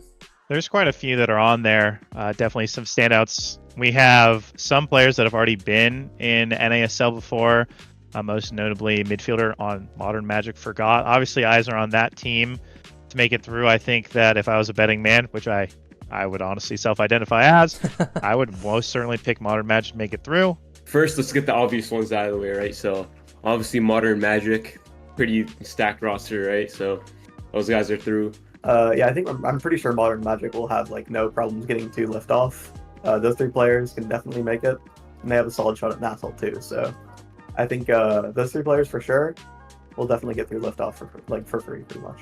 Modern Magic is just, I mean, in every role they have like at least NASA level players, probably NASL. Carmine is just really, really good. Yeah, so I think the 100% lock, like the guarantee, I'd be genuinely surprised, I'd be willing to bet money on, would be Modern Magic. I think that's kind of like the favorites. They're kind of like the bang bang of this season, I guess, in a sense.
Hey, welcome back. We're in LAUNCHPAD. It's me and my former teammate, Grimella. We'll see. We'll see if he makes the tryouts for Bang Bang next season. Yeah, it feels good to be freed from this guy. Yeah, Holy moly. yeah, I've heard some things about this guy not wanting to opt in to play with Fudgy Waffles. That's real. I've That's seen the real. DMs. That's real. He doesn't know that I've seen them until right now. Fun fact, Yeah. but no, that's fine. We're going to be watching a game that I'm super looking forward to. It's Modern Magic versus Whiplash. I'm super high on Whiplash. I don't think they're having like an advantage versus Modern Magic by any means. I think Modern Magic is a team that's just a cut above the rest in this LAUNCHPAD, but I'm really looking forward to see what Whiplash can pull out versus them. Yeah, I know that I'm rooting against Modern Magic, so there's that. So I think it'll be interesting. Hungry Boy and Coin is not at all a weak forward duo, and Isla Lyra is a very weathered goalie.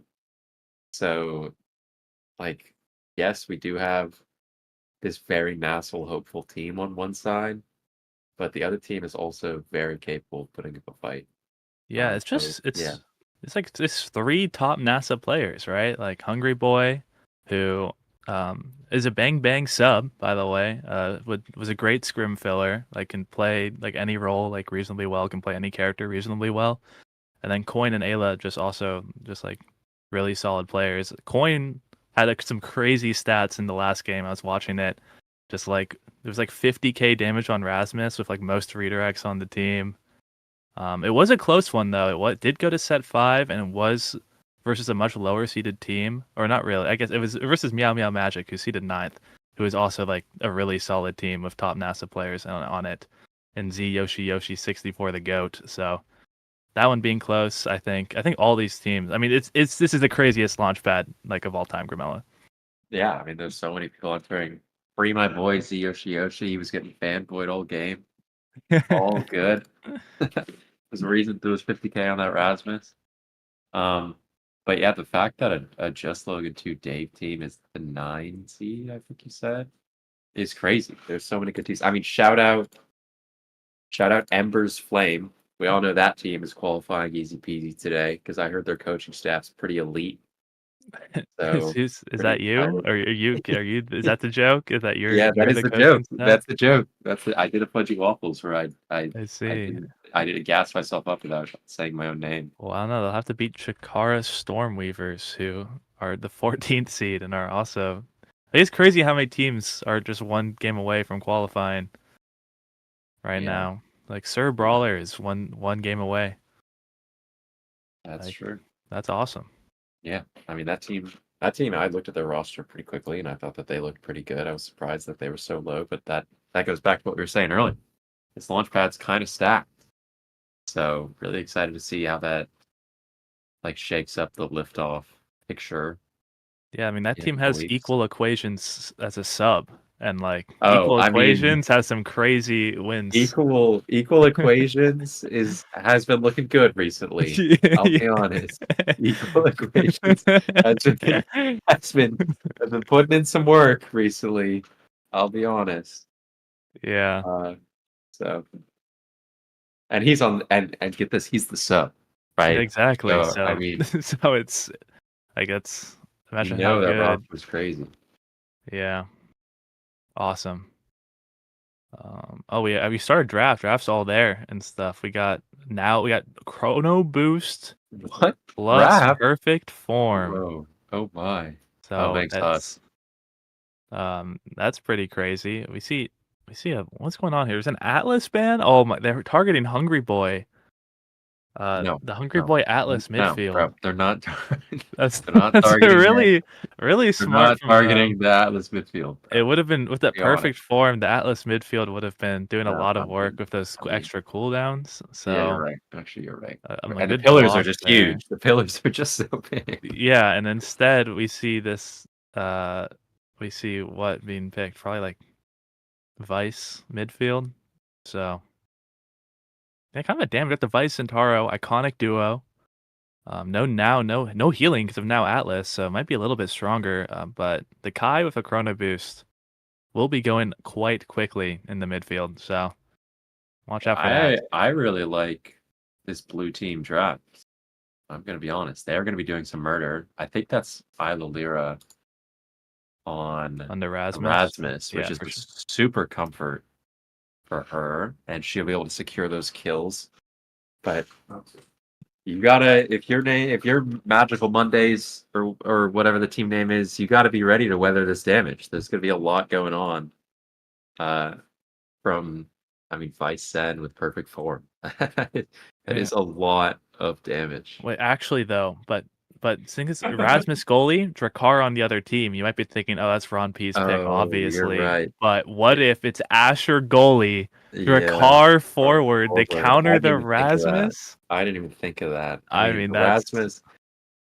I'll be honest, Fudgy, you do make the Rasmus Drakkar matchup look unplayable. for Rasmus. yo, every You do that. So I think this will be tough. But unfortunately, I think Ron will be he'll be slinging some shotguns. I'm saying Carmine. Unironically, I played a scrim of Carmine and he picked the Drakkar Brawler. So it's and Ron P picked Asher goalie. So it's actually possible. It's actually possible. So where's my camera at? So it would be crazy. Yeah. I don't think it'll happen, but I would be excited. Well, it's also Drakkar into Zentaro. So Yo, 3Z, if I'm hungry, I'm just gonna get some food. You're taking over the mic. Okay. All right. We got the duo cast. I was wondering how you're gonna find a way to like not hang out with me. Yeah. But you already have it planned out. Yeah. So. All right, well, we're getting in the game. Night Market once again. It's time for my color commentary. Least volatile map. Perhaps the most boring. Hi, Tony. Perhaps the most boring map. Yes, I can wait back. You can't see me anymore, but... with damage any map. It is a damageable map. It is a very, very damageable map. The lanes, like... Damage really, as we all kind of understand, struggles into space. You know, the more space you have, the less likely damage is to succeed, and Night Market just constricts the space so much with those walls in the middle. Yeah, and you also have those speed gates to kind of make up for maybe your lack of mobility as a damage comp. If you're grabbing a lot of the speed gates, you can kind of keep up with like Chrono Boost Kai. Yeah, very favorable for damage on this map. I agree. All right, Fudgy, get your predictions in now. Okay, who's winning? What's the set score? Coin's going to have 500 redirects, 100k damage, and then Hungry Boy's going to have 200k damage. Then Ayla Lyra is going to have 30 KOs, and then they're going to win. But they're still going to lose at 5.5. That's my prediction. I got Magical Mondays 3-1. All right, I got 3-2. You got 3-1. Yeah. So let's see what happens. So I'm kind of interested. Actually, only one Chrono Boost take, and it was from Ayla Lyra, which is not the person who I expected to take it. Me neither. But now Ayla Lyra can fly. It's true.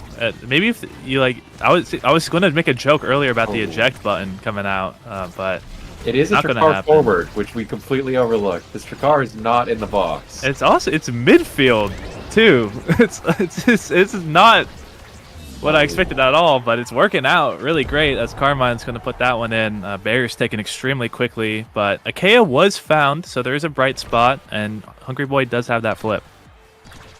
Yeah, I don't know if I agree that the Drakkar was working out great. It did just, like, die, and that's all it did that point. But Carmine looking really good on the Asher, pretty excited about that. And I do think if the Drakkar gets in a good position, it's going to do a number to this Rasmus. I'm just curious, especially based on how core control-y Coin plays, how likely it is that this Drakkar is actually going to have those shotguns up once he gets to the barriers. Because I imagine he's going to be using a lot of them to get through the midfield, because he's going to be on a little bit of an island if Rompy isn't helping enough. Oh, but great combo. Hungry Boy stops Coin's flip, but still hits it in the end. So them really, even though they didn't get the KO onto Carmine, getting that stagger just kind of made it so Carmine couldn't help with the offense anymore. and then eventually they were able to just have enough cooldowns to mount their own offense. And like even though it's not a real power play, it's basically like as effective as one. So that's where the damage is kind of coming in and helping a lot. But this time it's Coin that's getting a little bit staggered. Yeah, Coin's no energy, no health. He's gonna grab this orb. He doesn't want to grab his goalie orb, which is fine. But now Carmine's worse for wear, and Coin is unstaggered. Stagger point. And put down by the Drakkar. Oh my! Wreck business. Oh my god, nice save from Ilylira. Yeah, I think that almost was going to be an ohm barrier, but knew that it might have been an ohm barrier, so flipped reactively and kind of found a cool clear off of it. So like that, like the strike layering coming out from Hungry Boy and Ilylira, the flip is going to come out, the pass the coin is going to be intercepted by Carmine. Carmine has a shot on the barrier, but Ilylira is going to fake, triple pump fake to clear, but then lose the strike war in the end. Some crazy plays coming out from both teams, a couple of lifts coming out from both teams, but the Asher secondary is going to be AoE for fun and stun Ilylira and put that one in the end. Yeah, that was, I mean, style points for Whiplash there on Magical Mondays. That was crazy, but unfortunately the Rasmus, he operates really, really well in these mid-ranges, but in the close range of Drakkar and Asher, it's really going to struggle, and so that defense was just a little bit too difficult to contain. Yeah, you're kind of expecting, like, you want to keep the core up of this Rasmus as much as you can, but it's really not happening. This Kai and the Drakkar are just doing a really good job versus Vice and keeping it up. And he's kind of, that's a really risky cross clear that's going to end up in the core going all the way in. That's going to be set 1 for Magic, for Modern Magic. Yeah, that was a difficult situation for Ilylira. A little bit of miscommunication. They kind of looked like Bang Bang when Gormella's on Vice. Like, it just kind of fell apart pretty quickly. But but regardless, Magical Mondays playing really well. I mean, Carmine is really performing. I know there's a lot of expectations for this guy to make NASL, and I mean, what I'm seeing today is a great start. Yeah, and Team Player picked up on the Kai. I mean, obviously there's all this Biss. Like, you might be looking at, Catalyst, Egoist, but that Team Player could be a really big deal. They're doing a really good job of, if they don't score, of at least making the points long. So as long as it gets to OT, that's going to be another win condition for this like more core control-y team. And on the other end, just the Catalyst, Egoist, like the longer a point goes on, the more likely this team is to win it. So as long as they can survive the onslaught of the damage, and really not that much more damage picked up by Whiplash, I see themselves continuing their pretty solid performance so far. And there's the Team Player back pass. Back pass. Yeah. Back pass. Back pass. I think this team really succeeds when Coin is, like you were saying, just 1 billion redirects, like giga farming. And I think we just haven't been able to see that as much this game. The Zentaro may be a little bit more difficult to do that with. Oh, crazy drill down. But if Coin can get a little bit more involved on that core control, like we were saying, that's kind of a necessary aspect of this damage comp. I think we could see things switch around. For right now, it's just the Carmine show. Yeah, Coin is playing the perfect form Zentaro, which is just a notoriously strong pick, but it also kind of means you want to be just like sitting on people and dealing damage, which isn't really what I think Coin is about, like you're saying. So the comp doesn't really play to their strengths, and Ilylira also just had like a few. It's really hard to play in the melee range, like what you've said before, but also just has a few like kind of nervous moments that are going to be punished pretty easily by Carmine. So they need to see a little bit more solid play, and they're kind of stopping trying to do damage, it seems, because they kind of know that's not like what their strong suit is, but their comp's just kind of worse for it. So in a really tough spot right now, but at least this point's been going pretty even. They're getting their stagger back and sort of stabilizing. Oh, great pass, but great save from Ilylira. That was nice. Looked like a rock out there. That was really good. Yeah, looking like the 44th. Personally, Asher has this flip on the open net. Hungry Boy dashes right at the ball, but Coin great strike. Gonna be curious to see how this flip play works out and no flip even needed. Yeah, just really disgusting. Like we're talking about before, Team Player. It gets to overtime. the two people with Energy Awakenings have Flip, and Kai has Team Player. If it gets that far into a match, it's really hard to win as this damage team, especially if you aren't finding KOs. But great save. Oh, nice try, Lira. But they're moving the ball up. Nice flip to get rid of the pressure. But now I really want to see Coin sitting on Forgot here, because Forgot is getting close to staggered. Nice ult. And he is dead, but they lose the second barrier for it. And now Carmine has a whole field to play with. We've also got Flip Team Player here with the Kai if they can get into a good position. Looks like one might be starting here now. Oh, nice strike from Carmine. Yeah, not going to find anything off of that KO. They were trying to find damage on the Carmine, but it just doesn't really work out. Carmine just has too much stagger, just has base Asher, plus that secondary, plus the speed from the center gate. Just too hard to find a KO. No barriers found either. Now Kai has his core flip. It's about to be overtime. Carmine passes up, but wow, not going to hit the hook. And even if it was, Forgot had the shotgun, was just really ready for that scenario. Has been hooked twice this game for like some pretty crazy saves, and is now just a little bit more wary of it. Maybe the hook also like slightly missed, but it's going to be a bit closer as we head into this next Awakening draft. Yeah, kind of excited to see what the Kai picks up here. Maybe just kind of want to leave some stuff up. I could see a Super Surge or a Glass Cannon getting picked up eventually. The Centauro picking up the big fish, getting some stagger. Drakar, I mean, Drakar could pick up. Oh, I see. He does have the might. We have Prize Fighter, and then the glass goes over to Iolira. So that glass cannon does promise a little bit more core control, especially with that chrono boost, right? Iolira hopefully able to fly a little more, but just kind of struggling, especially with how involved this Kai has been on keeping the ball up, and the shotguns are also proving to be a big problem. Yeah, you're really hoping that to see more damage come out from Whiplash. They finally got a draft where they all got like a little bit more power, like all three of them. So kind of looking at the stagger bars, but instead it's going to be Hungry Boy that's a little low. If that Prize Fighter ends up getting this KO, it's going to be actually the other team. It's going to be Modern Magic that's scaling and damage. We see this little roll swap here. Forgot ex-NSL goalie in the net right now as Ron P moves up, but not going to result in much, just kind of a stall. And now the damage is on the side of Whiplash. If they can find a single KO here, they can probably convert it into two, but a miscommunication ends up in the last barrier being taken. Here comes the flip. It's going to be a lot of damage, but a KO is found. Carmine, he's going to dash over the wall. Isn't able to get it. Ayla Lyra has that chrono boost speed and is able to help out just a little bit, but Hungry Boy is going to be struck war by the shotgun, and it's going to be a goal in favor of Modern Magic. Yeah, I mean, crazy point. Coin finally, dealing a ton of damage, able to get the second barrier, but unfortunately the offensive rotation afterwards was just a little bit too much for Rasmus to handle. The Carmine that takes the big KO. And, I mean, we're rapidly approaching liftoff qualification, right?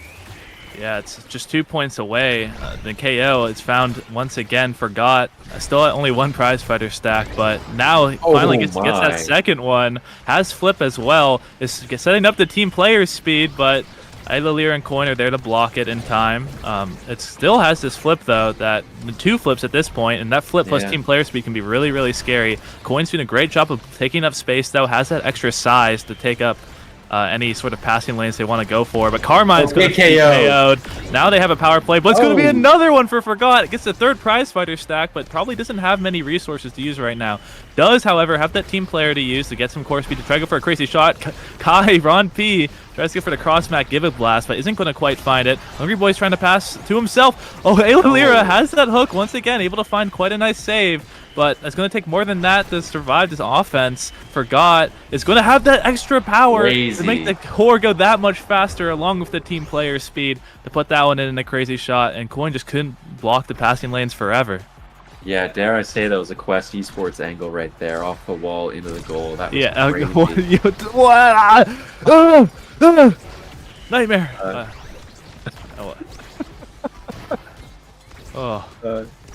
Some really impressive, great pass from Carmine in the midfield. Maybe not AB, but this could be it. This could be the qualifying point right now. Carmine is walking in right now. Could get the strike. Could just get the strike for the win there, but instead, Hungry Boy, although really low, is going to find a damage. Ayla Lyra, though, isn't able to get the hook in time, and your first liftoff qualifying team is going to be Modern Magic. Yeah, a lot of people saw this team qualifying. A lot of people see this team qualifying all the way into NASL. I think they got the job done today, as expected, and now they just get to keep practicing the next couple weeks and come back even stronger. Yeah, it's really the reskinned Cosmic Calamities. It's gonna make it through very solidly. I really do think of this team as like reskinned Calm. I think Carmine's a very comparable player to Tony.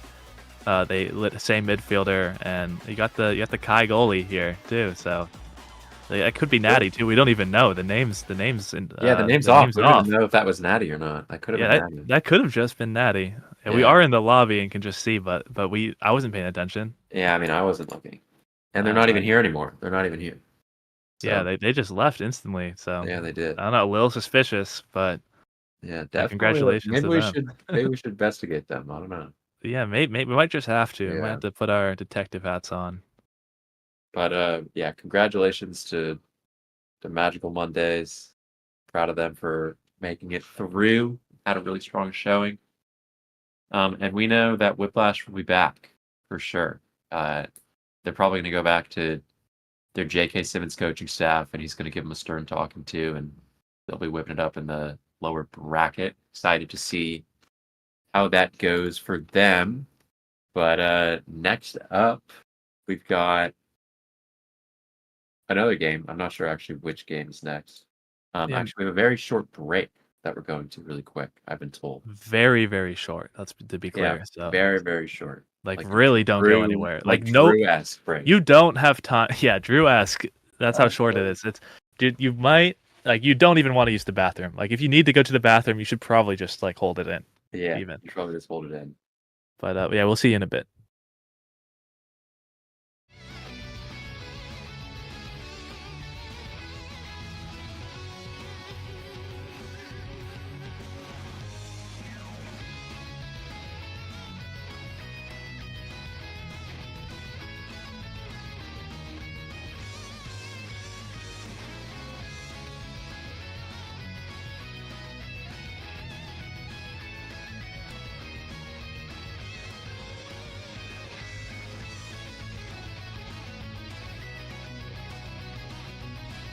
Cortex has like arguably like the best midfielder in what's it called in Launchpad right now. Well, other than Forgot, which is A.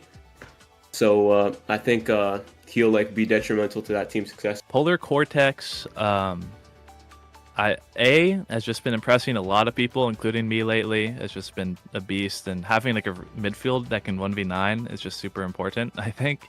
But Name Chaotic is going to be dragging a lot of bans away, which would probably. And I'm like just assuming Name Chaotic has a second or third pick. Yeah, his Julie, even last Launchpad, was shown to be pretty good. Yeah, I don't think that's that big of a concern. After that, I think there's two more teams that two more slots. It would probably be like one of the following. A lot of it has to do with like what schedule, what teams they get matched up against. You know, maybe they get knocked out, unfortunately, against like one of these other teams or something. But like, you know, Woe Chills, he seems like a good competitor. Core Dynasty, excuse me.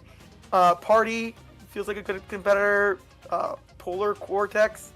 These are all like teams full of former nasty NASA players on their teams. And then Polar Cortex. This is a fun team. I like them a lot. I told A to try out Name Chaotic for the Brawler spot, and I liked how they've kind of come together.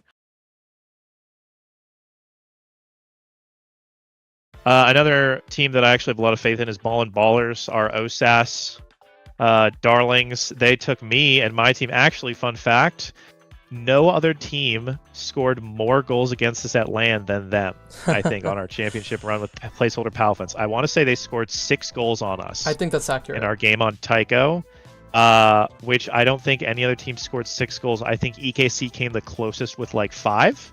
Wow. So... I mean, there you go. It's confirmed. Ballin' Ballers, NASL bound. Obviously, you can extrapolate that. Hey, Ballin's better than PKC and Joker. Yeah, exactly. I think Ballin' Ballers is another team. I'd be very surprised if they didn't make it out.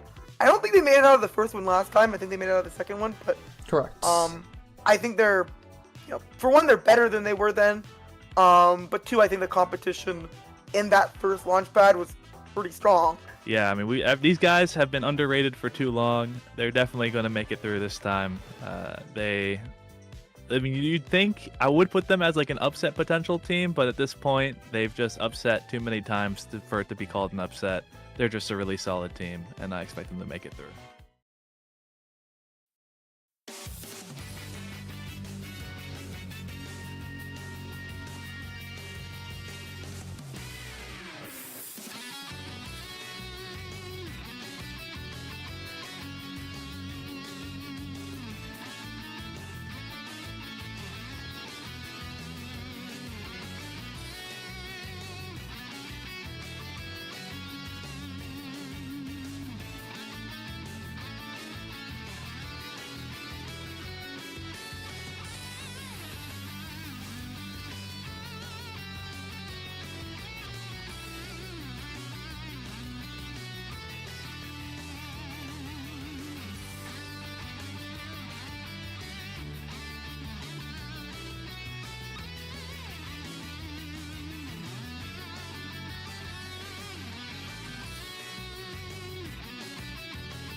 Another team that I actually have a lot of faith in is Ball and Ballers, our OSAS darlings. They took me and my team. Actually, fun fact, no other team scored more goals against us at land than them, I think, on our championship run with placeholder Palafins. I want to say they scored 6 goals on us. I think that's accurate. In our game on Tycho, which I don't think any other team scored 6 goals. I think EKC came the closest with like 5.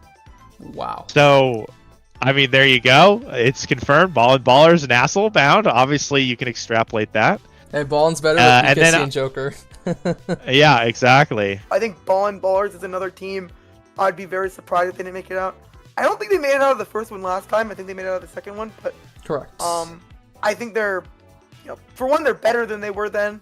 But two, I think the competition in that first Launchpad was pretty strong. Yeah, I mean, these guys have been underrated for too long. They're definitely going to make it through this time. I mean, you'd think I would put them as like an upset potential team, but at this point, they've just upset too many times for it to be called an upset.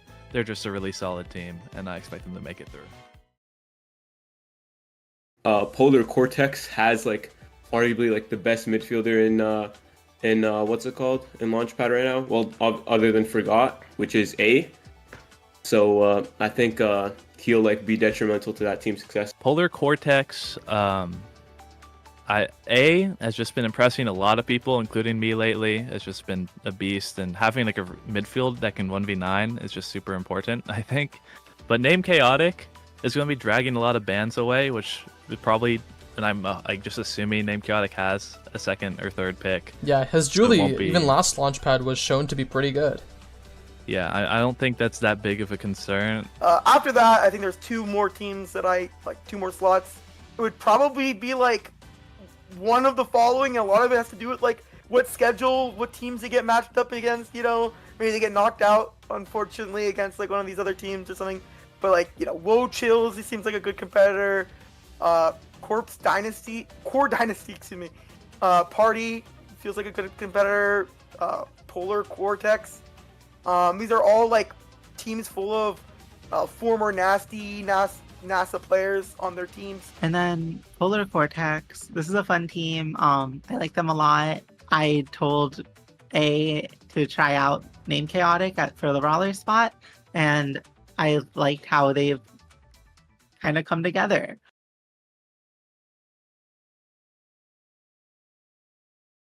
We're back.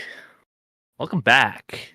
We have Ball and Ballers, the team that has upset maybe more games than any other team especially in Launchpad. And I'd be really interested to hear that stat actually of like how many times Ballin' Ballers is beating a team that has a higher seed than them, because it might be like more than any other team ever, if I had to guess. But going to be playing against another great team, Polar Cortex. Has this really hyped up player A on the team, also a member of the Bang Bang coaching staff. Oh yeah, A is my GOAT. I'm excited. Yeah, A was supposed to play in Play Better Win More 3, but unfortunately couldn't make it. Would have been a really cool debut, but instead we're going to be seeing that debut now in Launchpad. See the Estelle. Look at the Awakenings. It's a primetime start. Everyone opting to take that. Everyone also going slick kicks. No crazy Mag Souls plays this time, but we'll have to see. We'll have to see which of these comps. What do you think about these comps, Josh Gramella? I like the Estelle Rasmus.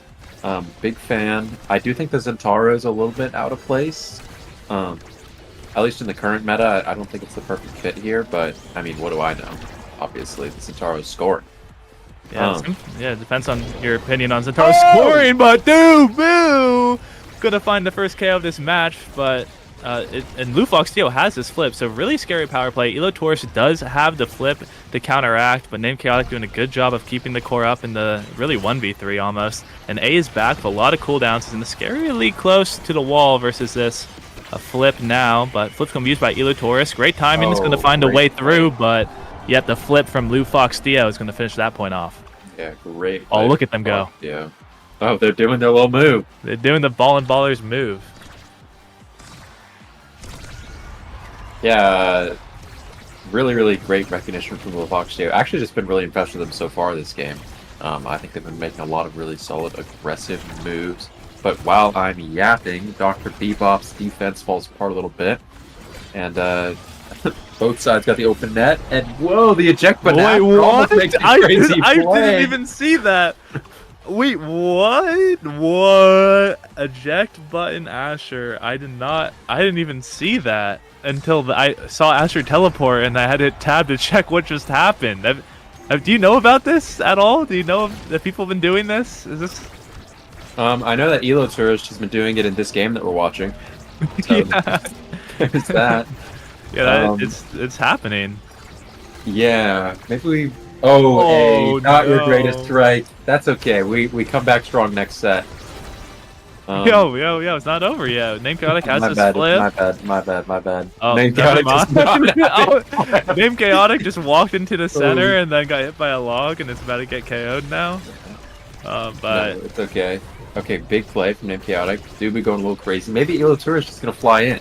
Like maybe the play for the Asher is to get a dash awakening, and that's the scaling we need. That could be it. That could be the pass to Name Chaotic.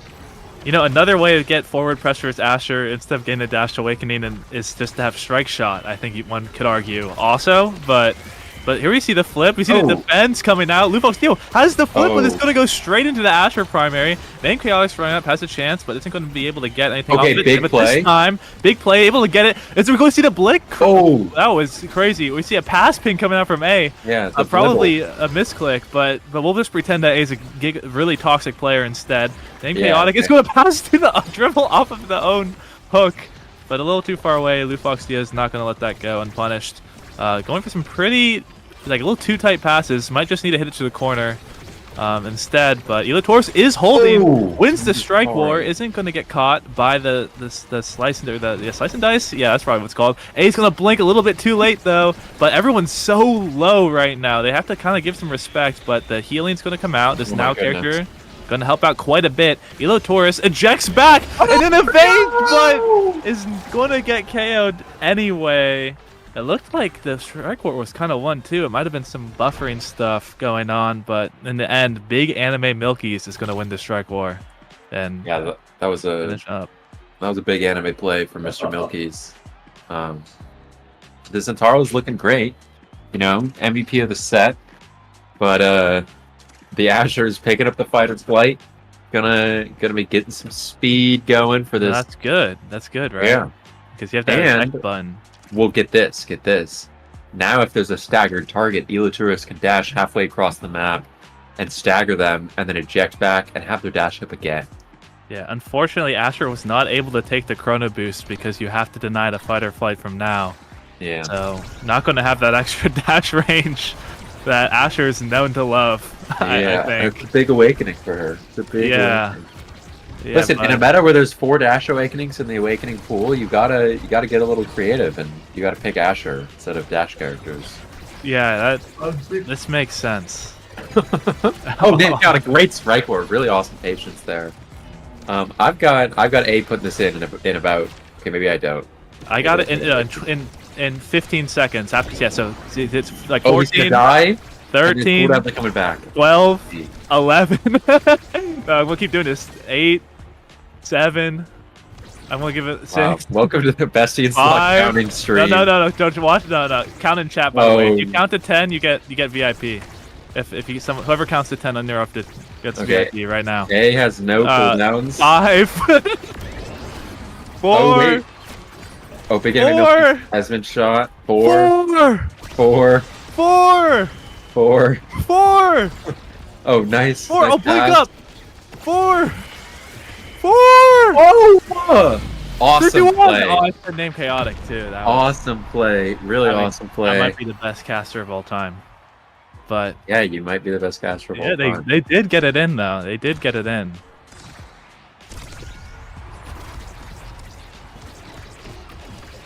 Yeah, Oh, I've been informed by production that if this Asher does dash at someone, and the fight or flight procs, and they get their secondary cooldown back, they actually cannot eject back because they have entirely new secondary cooldown. Oh wow! Which actually is better because that means that Elo Tourist can dash again. The mid-line, yeah. Yeah. Can dash to the mid lane, stagger someone on the mid lane, and then dash again into the enemy goal box. Yeah, and then score. And then eject back after scoring. that's. I mean, we're learning so much about the meta right now.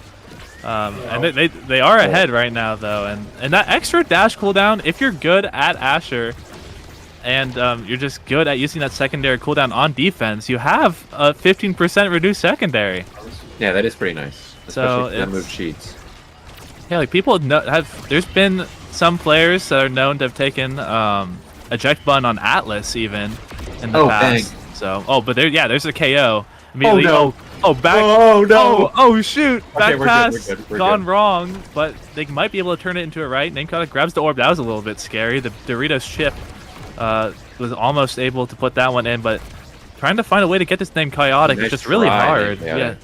Yeah, they're trying to find a good passing lane, but just everything's covered. Oh! The flip is gonna take out Big Anime Milky's in a great strike warp. Dr. Bebop tries to break through. There's the dash. You can strike too. You can and go back. It's like not a risky play at all. Oh, A tries to blink in, but the flip is gonna catch it. Try. Yeah, Lou Fox is moving in. Name Chaotic, great ult there. It's gonna get through. No flip is to put that one in, but standing in the optimal flip position right now, just waiting for the core. A is going to get it there, but Namecock's a little bit close to the wall. The flips, it's in. Times it perfectly. Now, what's crazy there is that was a goalie gear gap, because if Dr. Bebop had just ejected back... You're right! You're right! You would have saved that. You're so right. The timing, though, was so good. Was able to flip so that Dr. Bebop's secondary didn't do anything, and now he's going to get both barriers. Name Chaotic. Oh, and Elo Tourist is in there. Oh, Strike War. Sometimes play. Just great overall point from Name Chaotic. 3-0, striking right back. Wow, and ABAB. I'll be honest. That's surprising coming from you. If you take Monumentalist, you're off the team, A. So you better have this stream open. I mean, what? You just take Rapid, right? You have Prime Time. Oh, okay. Good job. You're still on the team. Asher can grab this twin drive. Oh, no. It's over, bro. Crazy. And then it's just over. like you might need to deny it. And then you use secondary to stagger them, and then you get 2 back, and then you can dash twice. Yeah, exactly, right? That's eject all over the place. Well, instead we give Debut or Ponder for fun. But we're gonna the BD, you know, it's nice to be big as Asher. That's definitely not a bad thing. I definitely think Orb Ponder would have been significantly better. Gives you more dashes to dash forward with. So that could have been really good, but we'll see if that like extra damage and size from the BD will help on defense.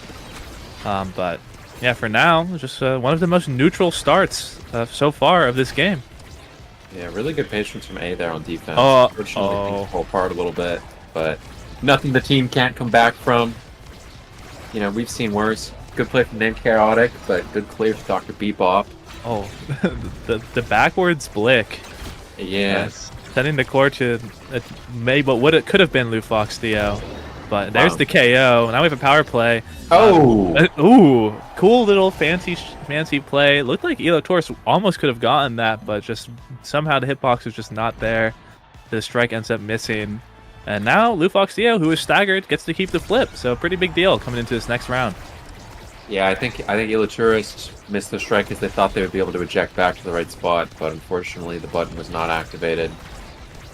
Excited to see how Sestel Rasmus picks up a solid offense. Whoa! Whoa! Oh my god. It's the Drew Rush, but on now. Yeah, that was crazy. Oh, another this is why we play Night Market, by the way. I just want to let everyone know. This is why everyone's playing Night Market. Because when that happens, you think, I don't want to ever play this map again. Yeah, but and that just happened. But when you do it to the other team, you're like, wow, I'm so good at this map. So there's two sides to the coin, I'd argue. There are two sides to the coin. And, yeah, and Coin is not even in this game. No, he's not. He's not, bro. So that's the second side. I guess. That doesn't make any sense. You're so dumb. You're so dumb. Anyways. Yeah. Listen, this set's just not their set, but next set is their set. Okay. Yeah, we've been trading. We've been trading blows so far. 3-0, 3-0 so far. Yeah. So we can continue that pattern here, especially if Named Chaotic gets KO'd. It's going to be quite hard to keep the defense going. But Orb is grab, has an evade. It's going to be able to use it. It's still alive. Everyone's alive right now, but then the core isn't in. And Named Chaotic's moving the core up. A's got a great shot here, but great spacing from Dr. Bebop. Yeah, well done, A. And then, yeah, they get it in the end. Named Chaotic once again staggered, but there's too much pressure on the goal now. A has his flip, but isn't going to need it. Primary is going to send that in, and they are going to stay in this set. Wow, A more like S, okay? Because that's the tier of player they are. Okay, really, really proud of them for putting it in. Yeah, and that S is for the little smiley face next to A. Real. Like I said, two sides. There's two sides to every coin. The two sides to every coin. Oh, Blue Log, not very nice. Yeah, great placement though. Was gonna, no matter what, was gonna be really annoying to the offense, flip or no flip there, but ends up even getting the flip out. Oh no! Ooh, they are able to clear this out. And okay, Milky's takes so much damage too. Has to flip just to survive, and can't even grab the orb because it's just too risky. Probably would get KO'd if it was picked up. I'm looking for a Quangle right now. I think A is looking for one too. I think Named Chaotic's looking for any two abilities, and there's two. Yeah, there's two of them. Oh, Dr. Bebop! Oh, but here we go. Oh, good job from Elo Taurus. Able to clear that out and is able to stay calm and collected. But Dr. Bebop, once with that crazy damage, has the glass cannon too. So has a little bit extra power there. Gonna send Named Chaotic back and might be able to reverse this power play into another one if they can find a KO. But instead they're gonna go for the goal. Yeah, Elo Taurus has been holding down quite well. Both goalies really on these melee goalies doing their part. But now it's Named Chaotic using the flip. Another flip kind of gone to waste. This round has been a lot in a row. And now the Brawlers have just been getting KO'd over and over again. The flip is going to be used once again. And just that great Doritos placement is going to end up making that offense a little bit cut short. Another flip is used. And this time it'll at least trade a flip. This is it. Named Chaotic moves in, isn't able to find a strike, or is just a little bit too low, so doesn't feel like the ability to run in. Eject is going to fail, though. Isn't going to quite. It looked like it could have been good there, but it didn't quite work out.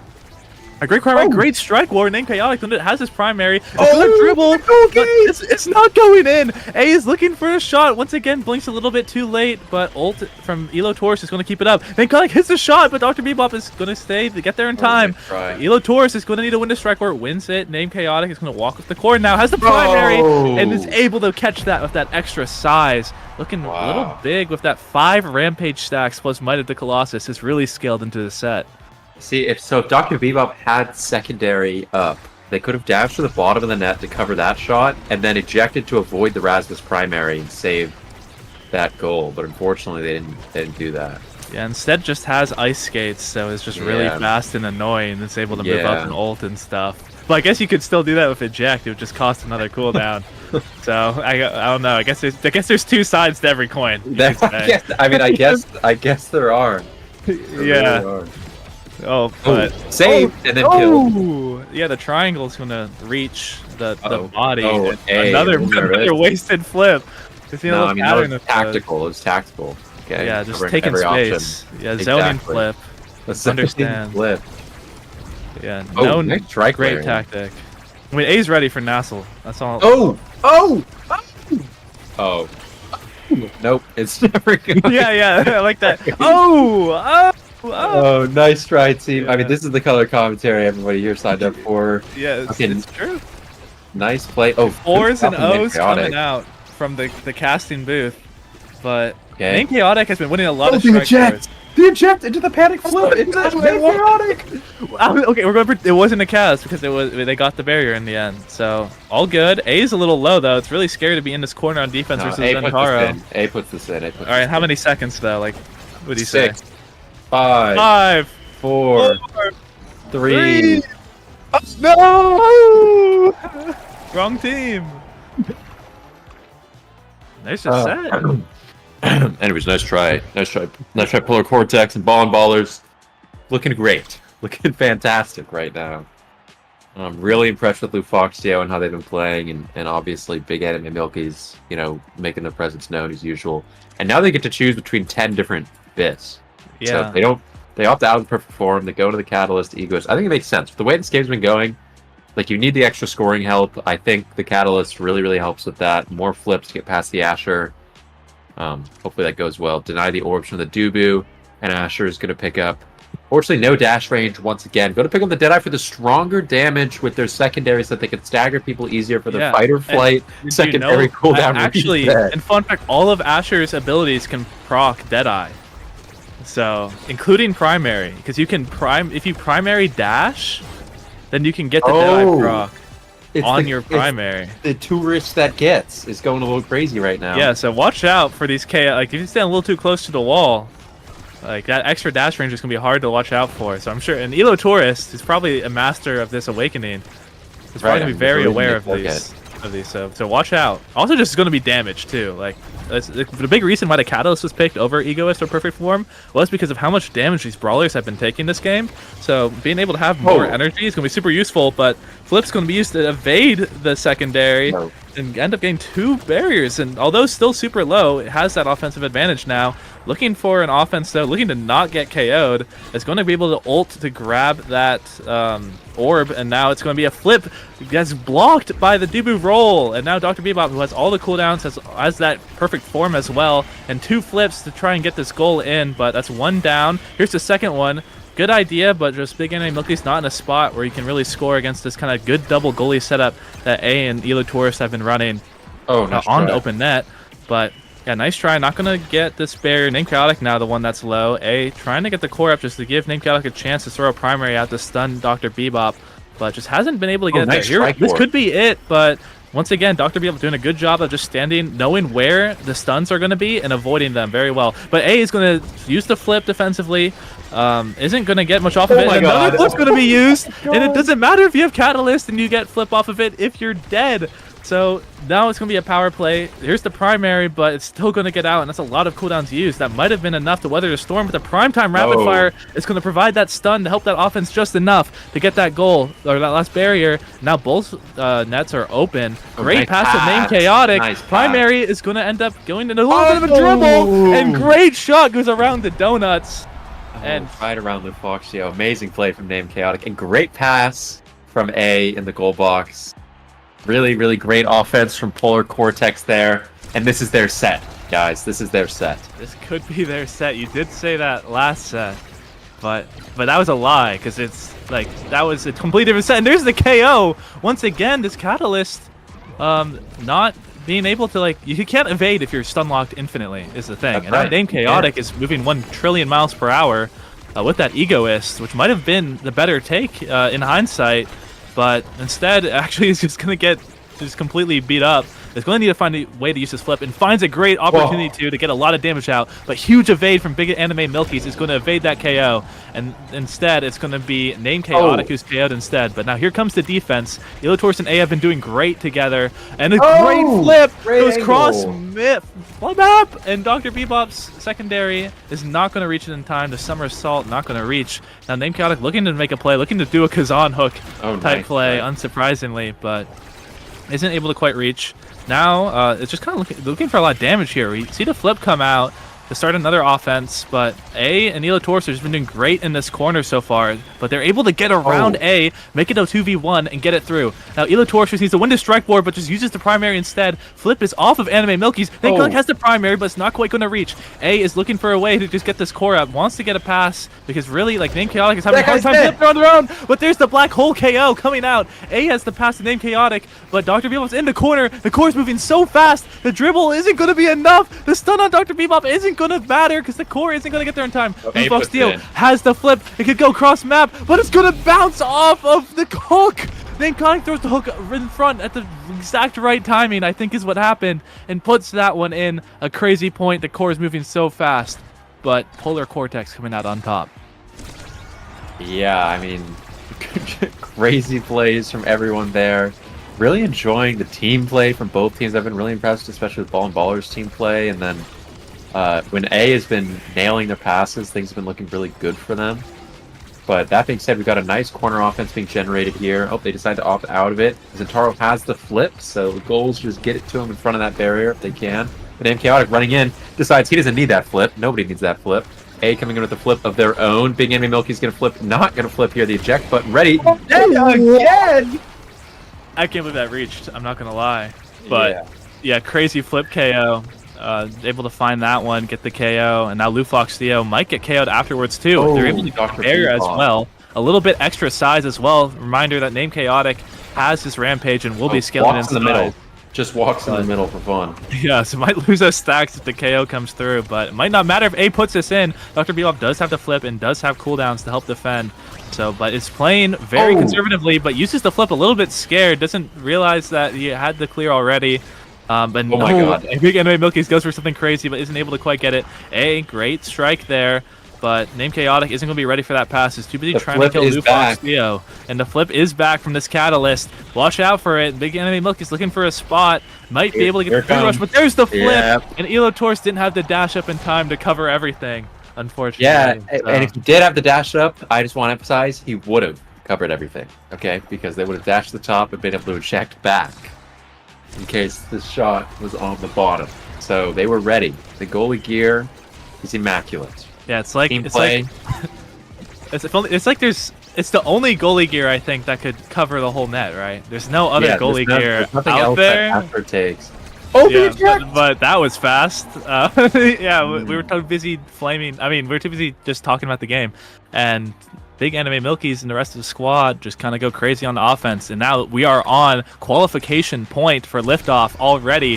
What looked like was going to be a really, really solid set for Polar Cortex has been turning around quite quickly. And Ball and Ballers grab the first barrier and have a really scary offense going. But Name Chaotic has the Egoist proc, is sprinting forward, has his flip. Just needs to core once to find a great flip that could possibly get both barriers. There's her first flip. And it's going to go right past, grab one barrier. That's a good start. Name Chaotic might get KO before this flip can get off, though. Big Anime Milkies might flip for the KO even, but instead it's just going to stall out. Going to flip to A. If A can get this barrier, they can be in a very winnable spot, but not going to happen. Lufox Theo is going to move up the core. Big Anime Milkies is going to get the flip, but in the KO, but doesn't have much cooldowns. Great clear. Clear. Yeah, they're getting it out again. Once again, A and Elotor just doing great on defense. The flip is used. A doesn't grab the barrier. Zackles around for once. And it's going to be now, it's A that's on the chopping block. Might get KO'd here. A crazy bounce goes through the Tofu Fortress and grabs the last barrier. A is KO'd though. Then Chaotic goes for the same crazy play. Isn't able to catch the core. Then Chaotic is running forward right now. Trying to get this, just keeping the pressure up so that A can respawn and they'll have a better chance at this offense. Flip is used by Lufox Theo. Big Anime Milkies has it once again. But is able to get around this without it. It dashes through and is able to block the flip. But now, how are they going to score on this Dubu with flip? The pressure is too No. much. Again, Milky's dashes in and secures Ball and Ballers spot in liftoff. Wow. Well played, the Ball and Ballers. I know everyone was expecting them to make it, obviously. Good job. That was crazy. That was really crazy ending. Crazy set. Polar Cortex, they look pretty strong. They've got a lot going for them. The Eject Asher, obviously pretty meta-defining, I assume, in the coming weeks. And I'm excited to see... Yeah, definitely keep your eyes out. Excited to see what kind of run they can make on the losers' side of the bracket. But now they just got to maybe cool down a little bit after such a crazy game. Yeah, maybe go on a little walk. They still got losers to go through. They need to win 2 games now in order to qualify. It's still got a battle from here. Well, they could even... There's also the 7th place tiebreaker, so 2 or 3 matches. We'll see how they do in losers, though. But yeah, Ball and Ballers seeded. I'll say it. I think they're seeded a little low. I think they've proven themselves. I think so too. I think it's seeded. What are they? They're seeded 13th, so not projected at all to make it through. But by upsetting, I think there's probably 2 teams they're able to make it through. Once again, it's just a team that upsets just always is there. It's just always there. Launchpad Demons. Sure. Last season, not year, had another great run and are just showing up again and doing the same stuff. So awesome to see a team sticking together and just doing well. Yeah, the seed and seeders, or the upset and upsetters, as they're calling themselves in chat. Take another name. Okay. Yeah, the ballers that ball. The ballers that ball. Holy moly. I think the big thing that was missing from that game was we needed more Asher damage. Okay, Yeah, you're taking eject, you're going out there to deal damage. Well, no, we had a lot of damage. I think we had the Deadeye. We had No. I mean, only 14k from the Asher. You're right. See, like Dr. Bebop had half the KOs with like half the kill pressure. Or if, like with less than half the kill pressure, I would say. So that's what I'm saying. So really, yeah. we needed more damage out of the eject Asher. Yeah, maybe again earlier we saw that BD take instead of the Orb Ponder. Maybe that Ponder would have just upped those damage numbers. Yeah, that's true. That's true. Maybe instead we could have just given ourselves another ability on our strike, heal damage as well. That could have been an option. Yeah. That also, the Deadeye too with that. Yeah, I mean, with Deadeye. that could have been crazy. Yeah, but no break, so you got to go to the bathroom, hold it in again. Yeah, it's no breaks. Look at. Oh no, we're good. Production. Yeah, we're good. Production was joking. We were joking about the bathroom break. We don't need to go to the bathroom. We don't use the bathroom, actually, at all.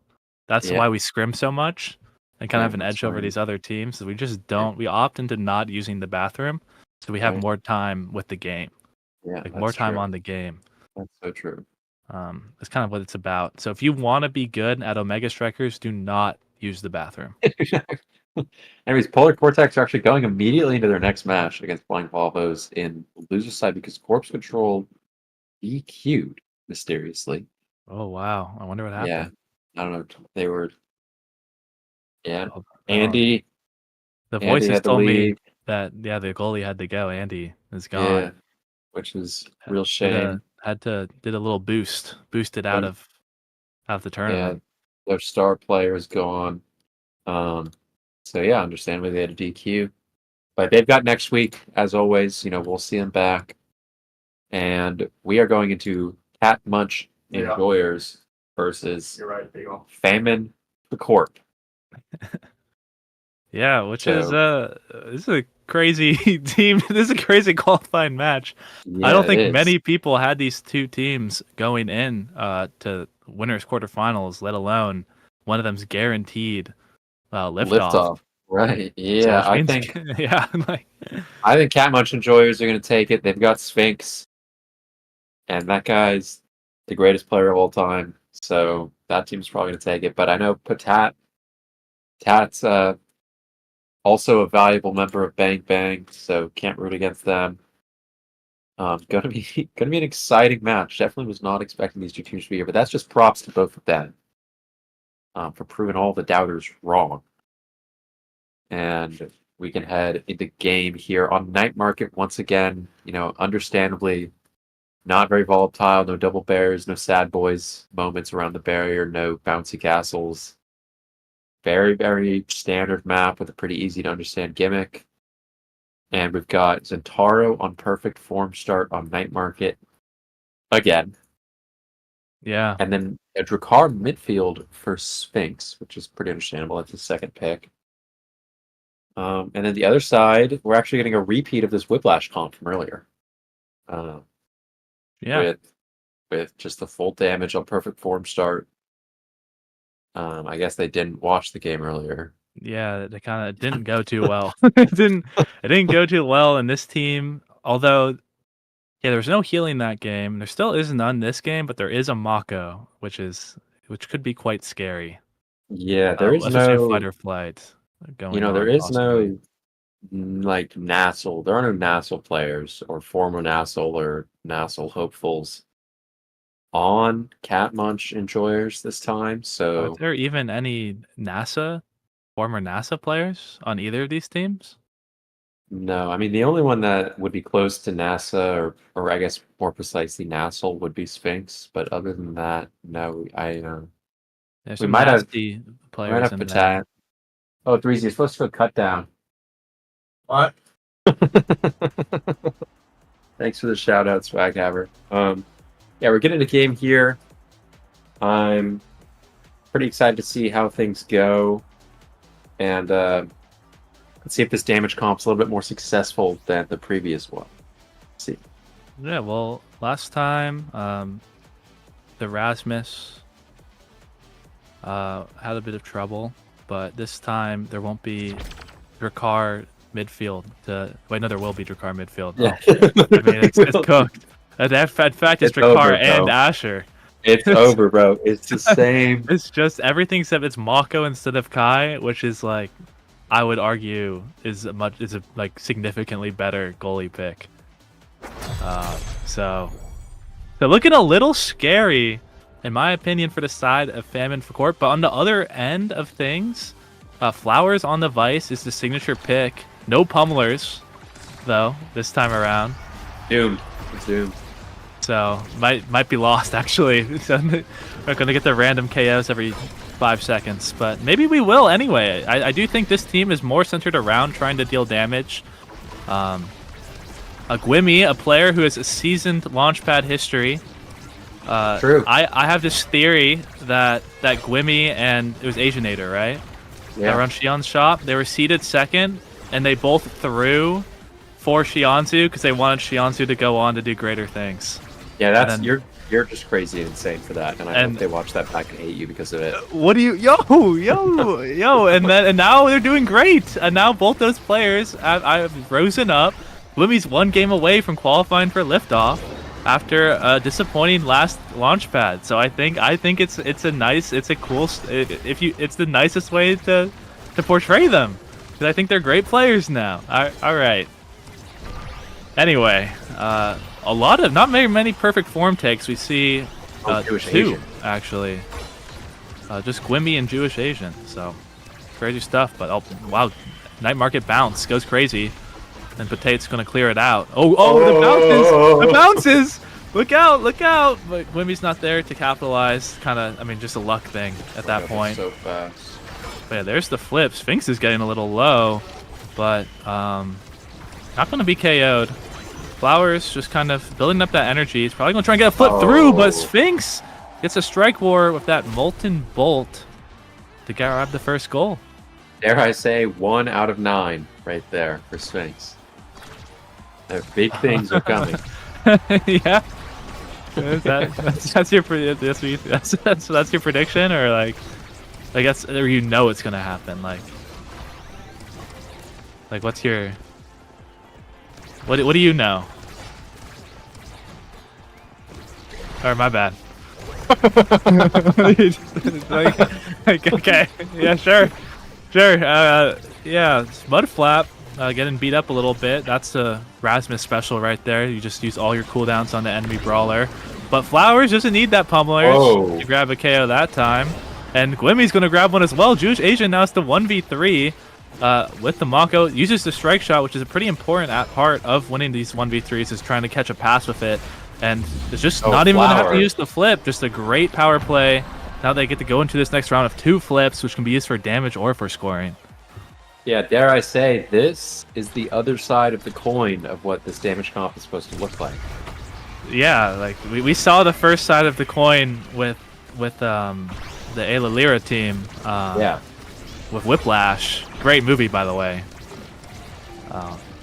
Other side of the coin of the team is the movie. I would say. What? What are you saying? And now Flowers is moving up, trying to move this core up, trying to get that grub up. I don't know what that one means either. That time I couldn't figure out what word I was looking for. Get your grub up, bro. Get your grub up. Yeah, get your grub up before you get your flub up. Yeah, I mean that's my dad always said that to me. Oh, there is the Asher Rasmus matchup that looks just really tough, especially if you can't deny the ball from her. Mudflap, nice dribble plays, speed up from the Mako, puts it in the net, steals the goal from their teammate Sphinx, and we're going on to set point. Yeah, Gimme probably smiling in his grave right now, watching these games, watching the Rasmus goalies not look too successful. Just generally, just doesn't have as much forward pressure as other goalies. Doesn't have strike shot to give that forward pressure. Oh, great! Doesn't have defensive pressure. Just has kind of has damage. So, and the damage hasn't been popping off. Instead, it's just been the goals after goal. But Potate does have that flip to help the offense maybe in a future point. But Jewish Asian's going to find a cool angle to start the offense, but it bounces right back. Flowers now just gets KO'd. Crazy, gets 1v1 by the airship pretty much. And Sphinx is a great strike there to avoid Glimmy's dash. And Potat's forced to flip. Now Sphinx is ready to put this in. Yeah, looking for the shot. I don't know how you expect Sphinx to put this in, but it's going to be Mudflap who more recently puts it in with the melee range with the Asher. Doesn't even really need that primary, just strikes it through, and that's my Sphinx MVP. getting the MVP. You're a big Sphinx fan over here. That's my MVP. Well, I mean, we all know everyone in the high elo community, very high on the Sphinx player, this up and comer. Really been impressing a lot of people, and rewarded with the missile propulsion. Big pickup, Might of the Colossus, big fish. Last cannon from the Vice I find pretty interesting. I think maybe saving the build different for the Zentaro, or you could have gone the prime time, but I just think with the Drakkar and the random Asher abilities, you're just not going to be keeping that glass cannon up enough. But who knows? Maybe that speed will start taking over the game. Yeah, I think so. I don't actually know this, and I should figure this out. Does glass cannon just automatically start at max stacks at every round start, or is it like? Because I think there could be an argument for you have some pretty crazy kickoffs come in if it does, but that's probably just a question no one knows the answer to. So we'll have to do some testing later today. I think we can just press tab. Well, that's true. It's true. I will be doing that. Just spamming it to see what Flowers' power is at, constantly. And I can just let you everyone know. Yeah, but I'm also just interested because, right now, it just got reset again. It's interesting to look at. 120. Yeah, look at that 120. Got hit by a shotgun. Yeah. Yeah, the Drakkar is just going to be a problem. Oh, but they're getting KO'd after KO though, and so something's working. About this Awakening draft. Maybe the Might just gives a ton of power. Yeah, the Rasmus is really threatening now. Okay, Mudflap ready to make a play. Good play. Ooh, good like flip that out. Flip. But here's the problem: is that if you're playing damage, Mako might just hold you even if you get 2 power plays. Yeah, Mako might just do that. So that's what's happening right now, even, and is resulting in some problems. And Potat's going to lose the barrier first. Just kind of an awkward spot. Great pass from Jewish Asian. Bounces off the wall through both opponents, but isn't going to result in much of an offense. But he's able to catch the core. Oh, that guy died. Primary, but Yeah, that guy did die. So now Quimmy gets the shot at goal. Flowers overcommits a little bit. Now Mudflip gets the 1v1. Oh, the dribble! But Flowers wins the strike war. And if that strike war wasn't one, it would have been in. So great play from Flowers to get that to Gwimmy, who does another great play. Just 2 incredible strike wars from the forward duo of Famine Forp. For Corp. Mudflap almost had them licked there. Yeah, the Mlick. Yeah, they almost had them licked. The Bloom Flick. Nope. Anyways, Sphinx coming in, and that's my goat. That's my goat. Mudflap has flipped, ready to hit the lip. Yeah. Oh, here it comes. Here it comes. Oh, here it comes. Here's the flip. Lip. Dude went off the thing, but that was also kind of covered, to be honest. Now the KO might come through, but grabs the orbs, grabbing the second orb. Rasmus actually defended against Ricard for once. Yeah, well, for once, it is an open net at this point, so... Yeah, that's tough. It's going to be tough. Sphinx, though, low. That is the thing about Drakkar. If Drakkar's nothing else, Drakkar is killable. But so is... Drakkar is also killingable. It's the other side of the coin, one could say.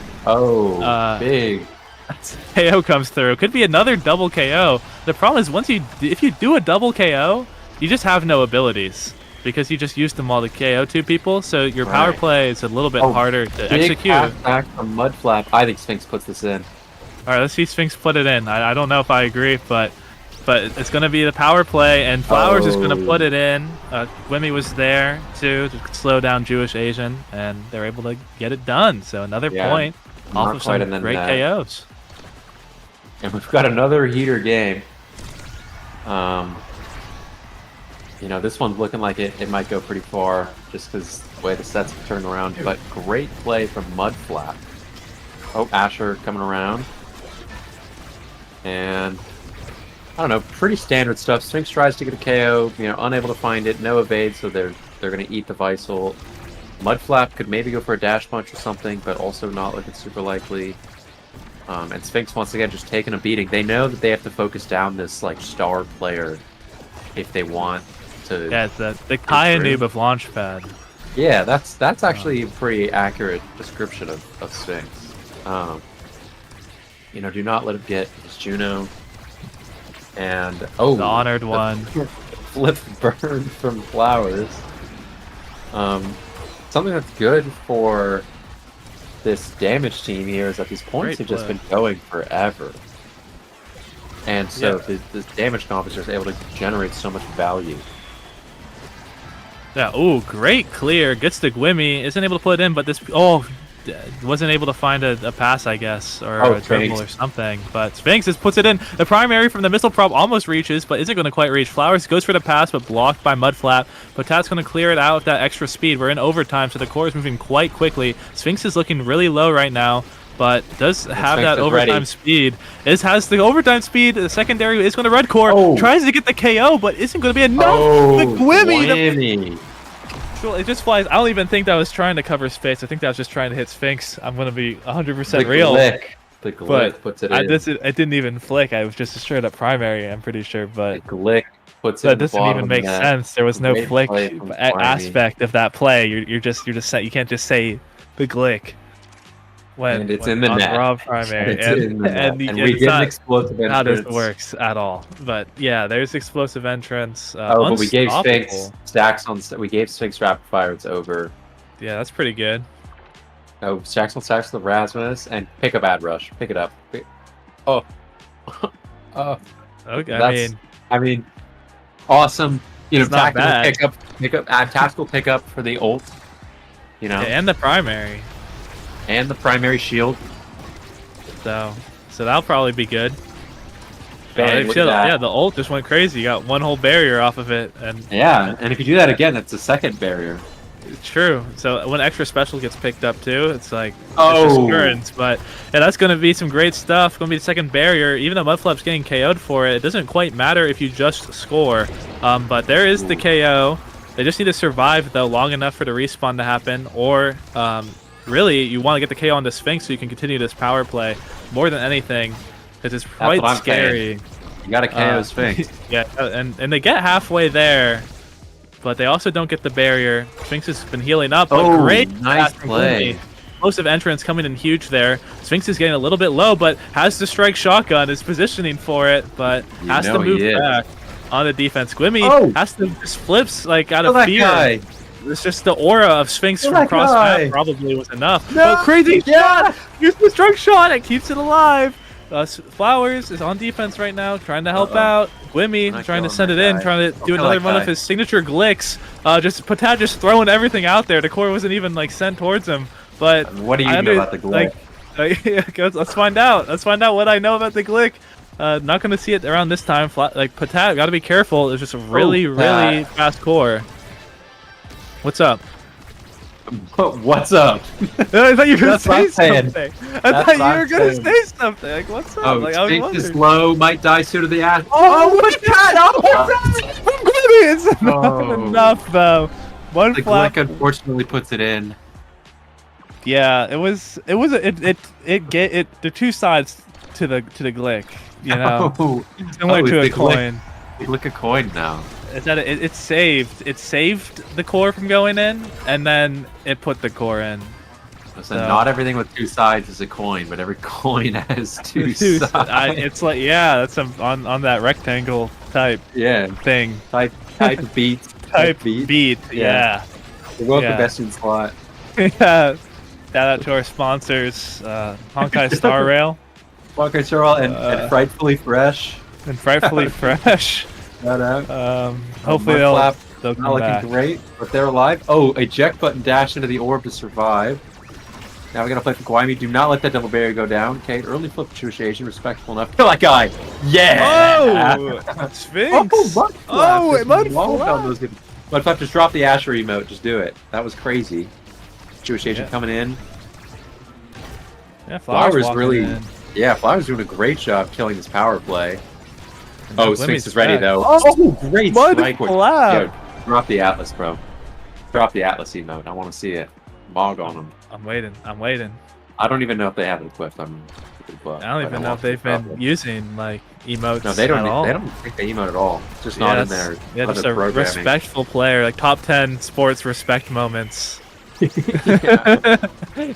playing into disrespectful and disgraceful damage. Yeah, just wants to play an honest game of core control at the 9 to 5. The mud that flaps. Blue collar core control player. It's been flowing around the entire map. Top 10 disrespect moments. Whoa, that was crazy. Yeah, the primary hits the invisible Sphinx. Yeah, I was wondering what happened. I thought it was a bug, and then the Drakkar came back. Yeah. Holy moly. Oh, I mean Sphinx. Oh no. Sphinx taken out, that means it's over, I think, for this point. You might as well just go next. The carry's off the field. Just take us to the next point. Bang! Off the thing! Oh my god! Oh, Sphinx is Sphinx is here! Doing some crazy dribbles, but we got the strike layering on the Sphinx, but Mudflap's able to come in and finish it off. There's two sides to every glick, and there's the glick! Oh my god! The glick puts it in. Oh, there's the Mog on him. I mean, we all know what happened at that point. Moments in sports. Two sides to every Omega Strikers game. Dude, to every team. I mean, Mudflap and Jewish Age, I'm surprised they're on the same team. Considering the difference in their level of respect for the game and for other fellow competitors. Oh, Patat really flying. Oh, we're looking for the double, but just grabs a lot of resources. Same thing from earlier happens. Patat's flips, by the way. Shout out, Patat. I know. I mean, holding it down. Their flips have been awesome this game. Love that, Gwimmy. Double barrier. Yeah, great play again from Gwimmy. Yeah, I mean, the team just falling apart without Sphinx. Listen, I'm not going to say that I knew, but I knew. Okay?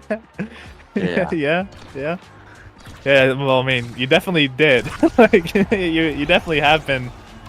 That's been your main talking point, which not in like a bad way or anything. But no, but in a Sphinx type of way. In a correct, like how Sphinx has two sides. Everything's falling apart. Yeah, Sphinx has two sides, alive and dead. That's what I was gonna say at the beginning of the thought too. So, yeah, two sides to every casting duo, and sometimes the side is the same. Some Harvey Dent. stuff. Yeah, I've been thinking about how to get Harvey that did here the whole time. Yeah, but- one side to every coin. Yeah, shout out Tony. Real. I don't know what that means. I Oh, forgot. nice clear. Yeah, Westcord lore. Flowers is gonna send that in though. Great combination play from Gwimmy and Flowers to put that one in, and take us to a fourth set with it could be we're on qualification set right now. No, Sphinx is gonna get Stagger Swagger or something here. It's gonna be over. Yeah, there is Stagger Swagger, Egoist, Catalyst, but Sphinx is looking a little low. Has just been permanently KO'd, so very unlikely any of these 3 Awakenings make it that far down. The extra special is also here, though. Could steal away one of them. And we're actually in the spot right now where if we don't take the Egoist or Stagger Swagger... no, they can double deny. And yeah, so that just happened. We see the Rampage take. He's too fast. No, he's too fast to kill. He's too fast. Yeah, I'm thinking about this Rampage take, and I'm like, but what if you went Deadeye instead? No, but Deadeye doesn't work on the Glick. It doesn't work on the Glick? Yeah. Yeah, okay, my bad. So I guess it's useless. We forgot to hit tab and check Flowers' speed at the start of the round. Oh, true. Yeah, we'll do that. I'm sure we'll do that. I'm sure we'll do that at some point. Yeah, probably. But yeah, Sphinx looking low already. I think they've kind of solved the game. They might be listening to the cast. That's true. Actually, is this cheating? Do we need to just go quiet? Yeah. Do we need to just stop talking? We should probably start counting again. I think. 1. Let's go up this time. Let's mix it up. Oh, 1. Mudflap with a 1. What if for the next point we just counted redirects?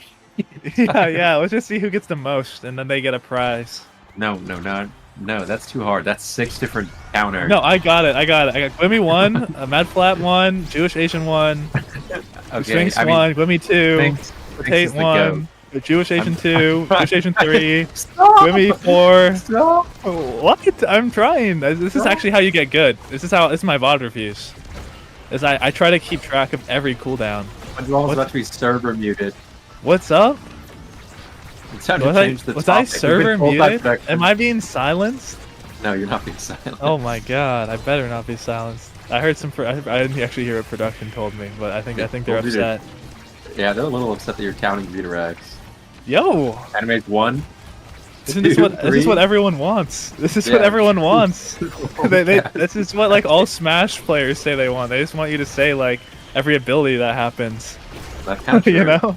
Like, oh, back air. Oh, and Flowers with the forward air. Able to hit that one into the bottom. Hits that aerial forward to strike that into the net.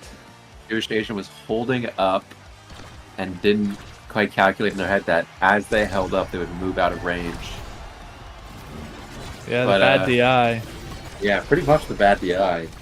Oh, Sphinx is... I mean, look how efficient this offense is when Sphinx gets to hit the ball. Yeah, Sphinx didn't immediately get KO'd, and now it's just looking like it's curtains already.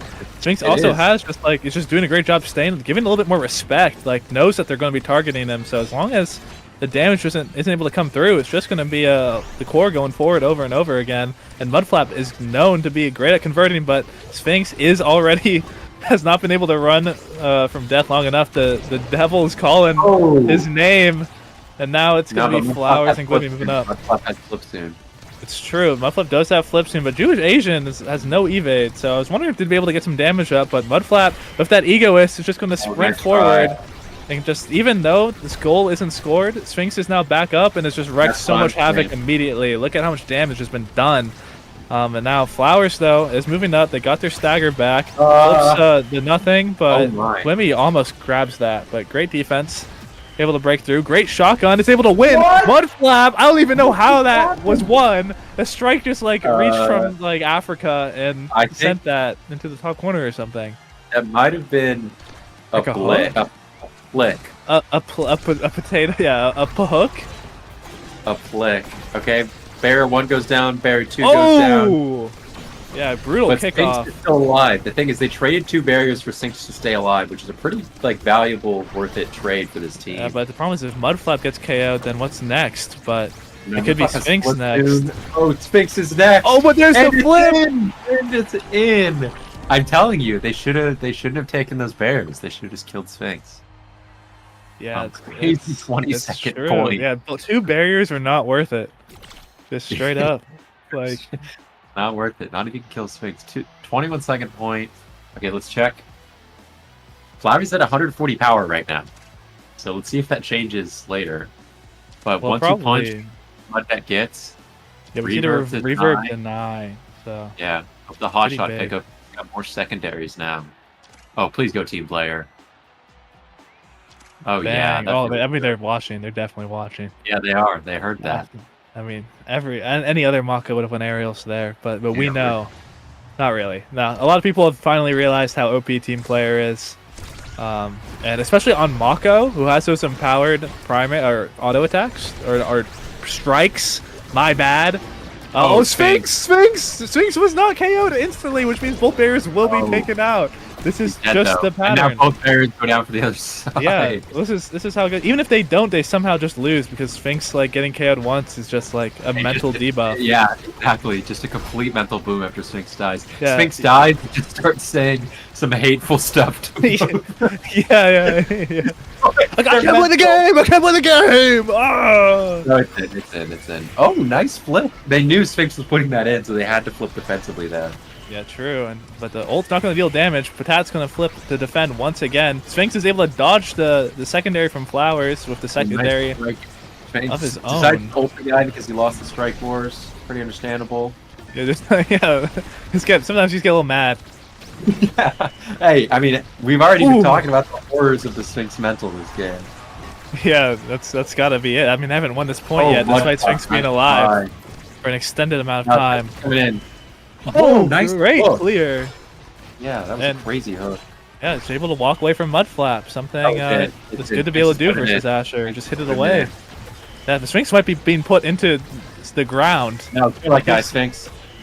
Oh, there's the barrier. Great take. Flip is going to be used, though, by Flowers. Patat's trying to try and move it up. Gwimmy and Flowers just don't have that many resources right now to put this in, but great secondary somehow catches it. Mudflap's looking for like a KO or something. Invisible Sphinx is going to dodge the hook, but get KO'd. Oh my god, it's spit in my throat. Gwimmy's going to dash it and put it in!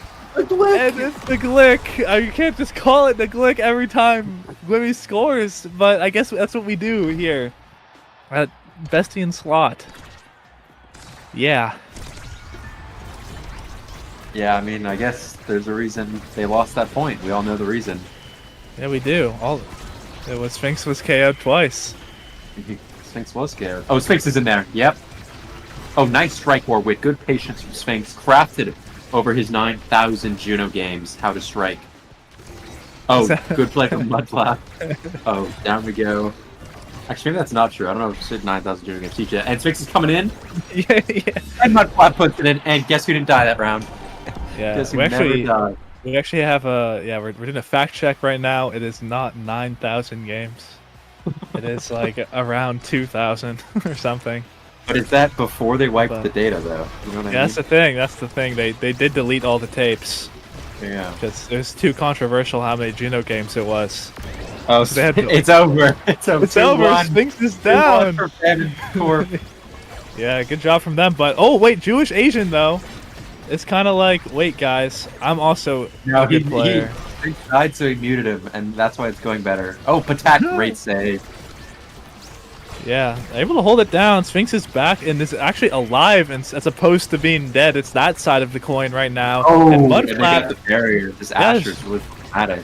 Yeah, good. A lot of strike. Mudflap's not even using abilities. It's just strike warring. Like everyone, just going ridiculous mode, sandwich style. Yeah, ridiculous mode.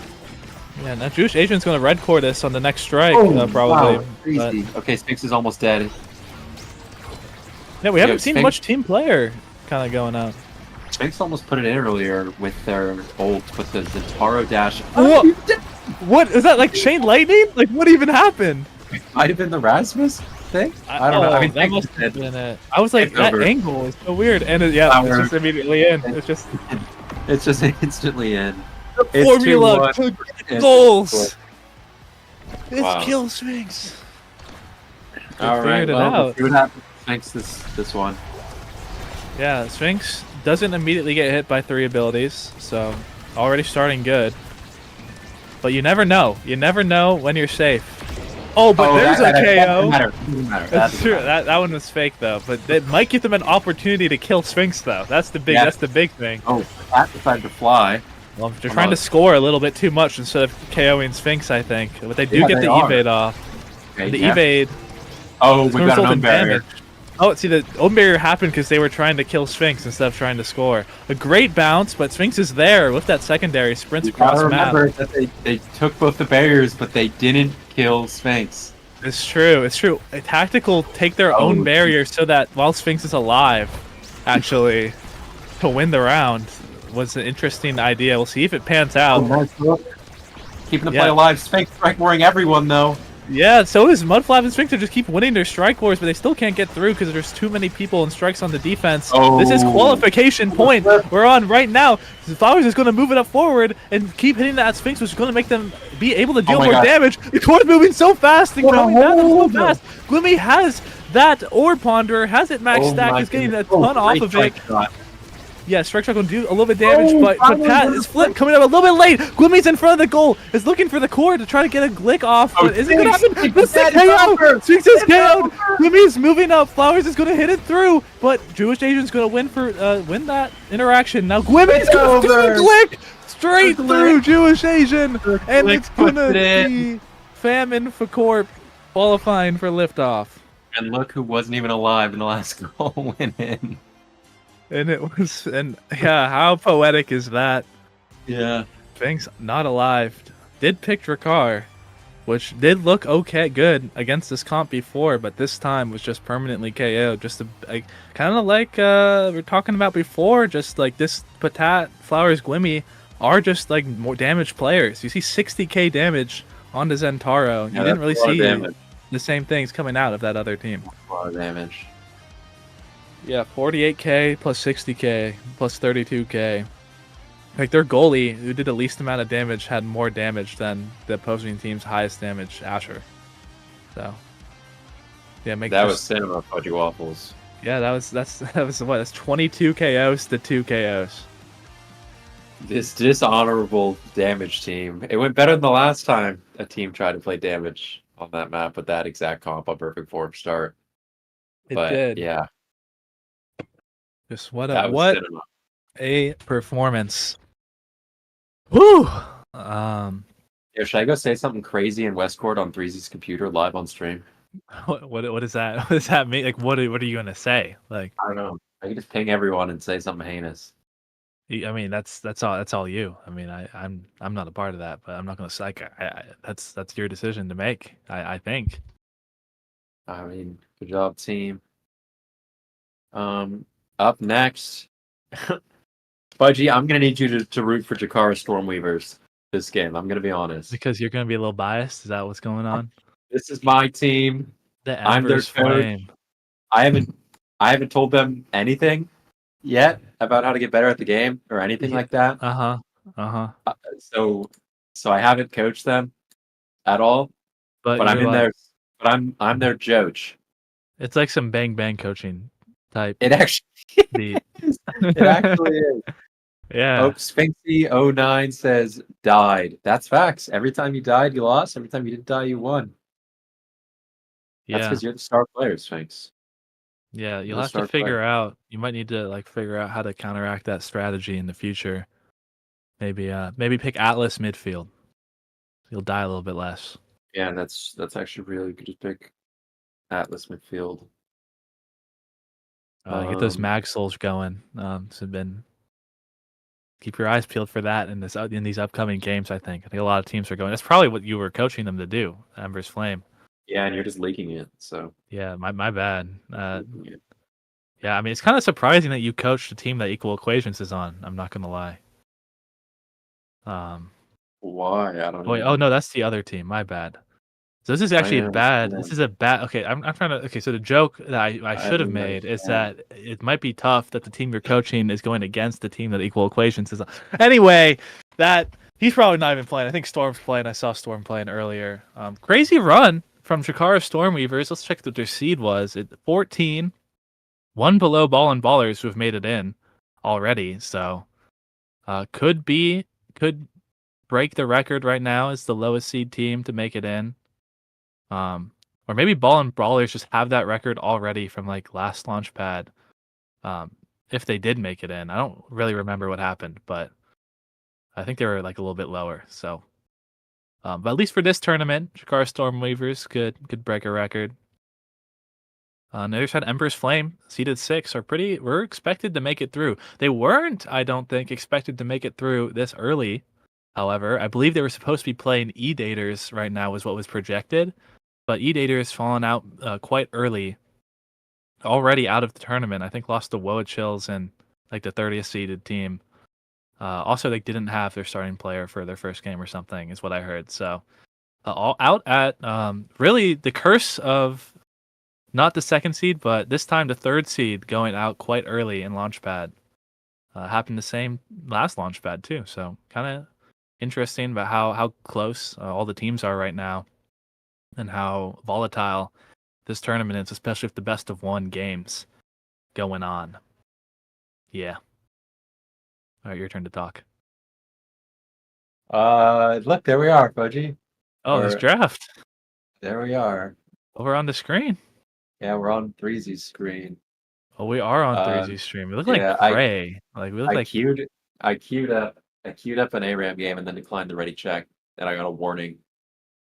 And I might do it again. Apparently, you can get permanently banned if you do that enough. But I don't know if I'm going to do that. Yeah, I don't know if that doesn't like. I would just not be. I don't think that'd be funny at all. I think that's just like really, like strange. It'd be kind of funny. I don't think anything would be any responses. That would be kind of funny. I think. Yeah. Kind of, okay. Anyway, so by the way, wait. Everyone, remember this. I mean, Gramella is evil. Like he's just evil. It's these kind of things. This is not like a one-time thing. He's doing this all the time. Like he's doing things like this all the time. He's been hiding it for a really long time. He is just evil. Not evil. Let me look at him, man. No, Appa, no. Not the Fudgy Waffle incident. I've distanced myself from that joke. But it might be whether it's true or not is not up to me. I'll let Carmelo clear his own name. Yeah, I'm not racist. He is the 44th. I'm the 40. My fellow Bestian slumps. Yeah, that's what we call the Bestian slot fans. The Bestians. Wait, I'm gonna do an earnings. I'm gonna do an earnings check for Twitch chat. If anyone in Twitch chat has more than 1.5 million Bestie bucks, hit me up. I lost all my points today. Actually. What did you go all in on E-Daters or something? No. It wasn't really a smart one either, but I believed in Swag Haver a little bit too much. Oh yeah, I mean he was playing at the guy that gets. Yeah, it was like it was like a coin. How they did 2 Asher players for the 2 sides. This is why I'm leaving Beg.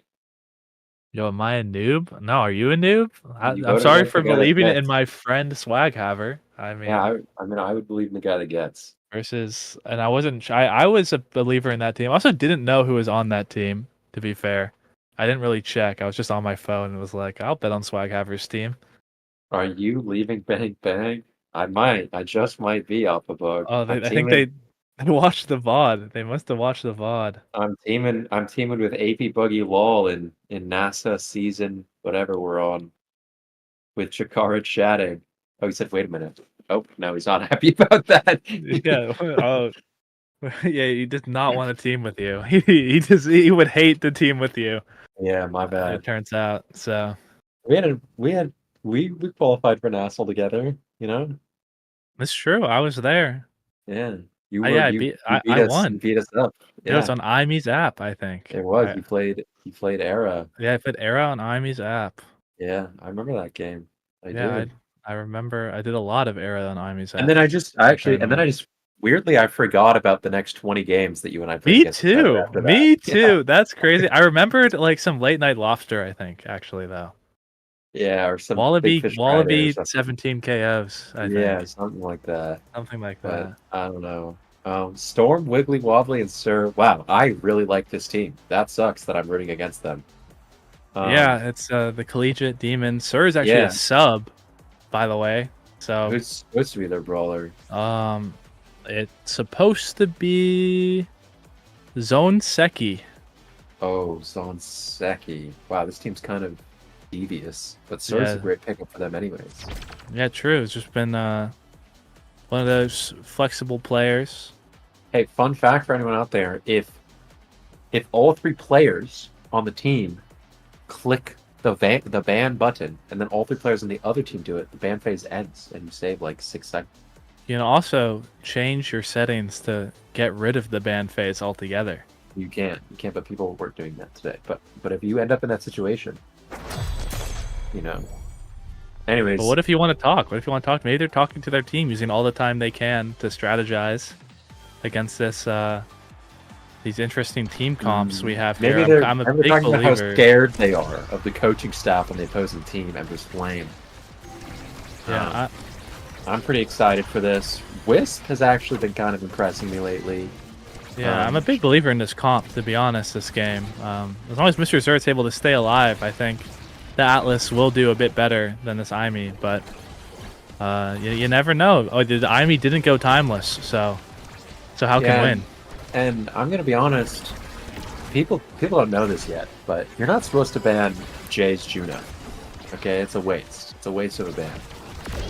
And Zert. Well, the thing is they also denied the Imi. I don't actually really remember. We should have talked about the draft probably, but we don't really do that. They did Wisp. first pick the Imi. First pick. Yeah, so they were able to double deny, and the best of one, it's pretty. That can be a big deal. I haven't really seen Jay's Estelle that much. I have, to be honest. It's been great. It's been really good. But this point's been going pretty long. Jakar Stormweaver is really mounting a solid defense on the back of Storm, who, I mean, as we all know, big-time grinder, crazy angle. Wisp is there and ready for it. And Zert just needs to...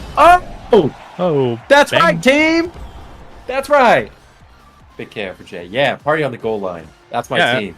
I was going to talk about how I really, really like this the comp coming out of Ember's Flame. They have great open goal scoring. They have great barrier scoring. They have great defense. They just kind of got everything going on for them. They can even get some damage done in some scenarios. So, on the other hand, the Imi needs to be able to contribute a lot on offense in order to make up for that lack of defense. But instead, we see both barriers go through. Mr. Zert has a great strike, but the gates are still a little bit too far open for it to end up being in a goal. Now, here's the damage I was talking about. Gets hit by the middle and now is in the danger zone.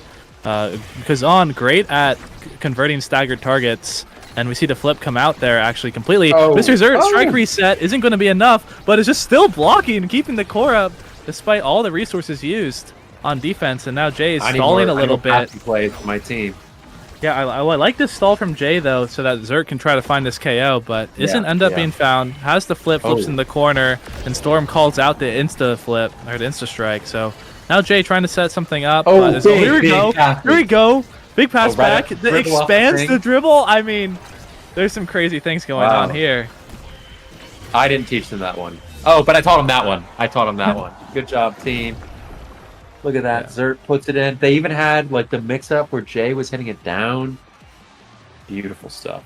Beautiful, beautiful stuff. Great job, team. And they're looking clean. Okay, they're looking clean in this game, but do not count out the Stormweavers. They've got some pretty impressive players in their own right. But maybe it's just a bit of a coaching staff gap. I'm not quite sure. But we get a really efficient offense generated by Ember's Flame. Unfortunately, the flip goes wide, and Sir is able to take the 1v1 against Wisp with few resources, and manages to put it in. Well played to Sir. We're going to a 4th point. Yeah, really interesting how these teams sort of function. Like, you look at Ember's Flame, they've been looking very cohesive so far. Have been doing just a great job doing like replicable offenses, but that time we just kind of saw like Sir go a little crazy, just kind of some great individual plays coming through to get that point done. So could be. We'll see if Sir can keep repeating these plays. Right now, he's doing a great job of keeping it up. Has the dash still. He's going to use it to get through off the flip. Mr. Zert has the flip, but it's in the corner again, so isn't going to be able to actually score on it. Just again, another player that looks ready for NASL. Great hook though. It's going to block that flip, and now Jay is going to do a little back passing to build up that energy. Has flip now. Almost a crazy pass into the beam, but isn't quite going to go through. Now Jay stalling for these cooldowns. It's going to just flip to get the offense going, but Mr. Zert is looking really low. Could be scary if they're able to find this KO, but really, Storm's used both cooldowns so far, so if the core gets up to Zert, it could be super scary, and it does, but it's playing Kazan, so the strike hitbox is going to make it a little bit hard to hit it somewhere that isn't just Storm there. And a flip is used. The other flip will be used to return, and the flip from the corner isn't going to be able to be covered because Storm's been using too many cooldowns on damage. So Mr. Zert's able to punish that with the flip and wins the first set.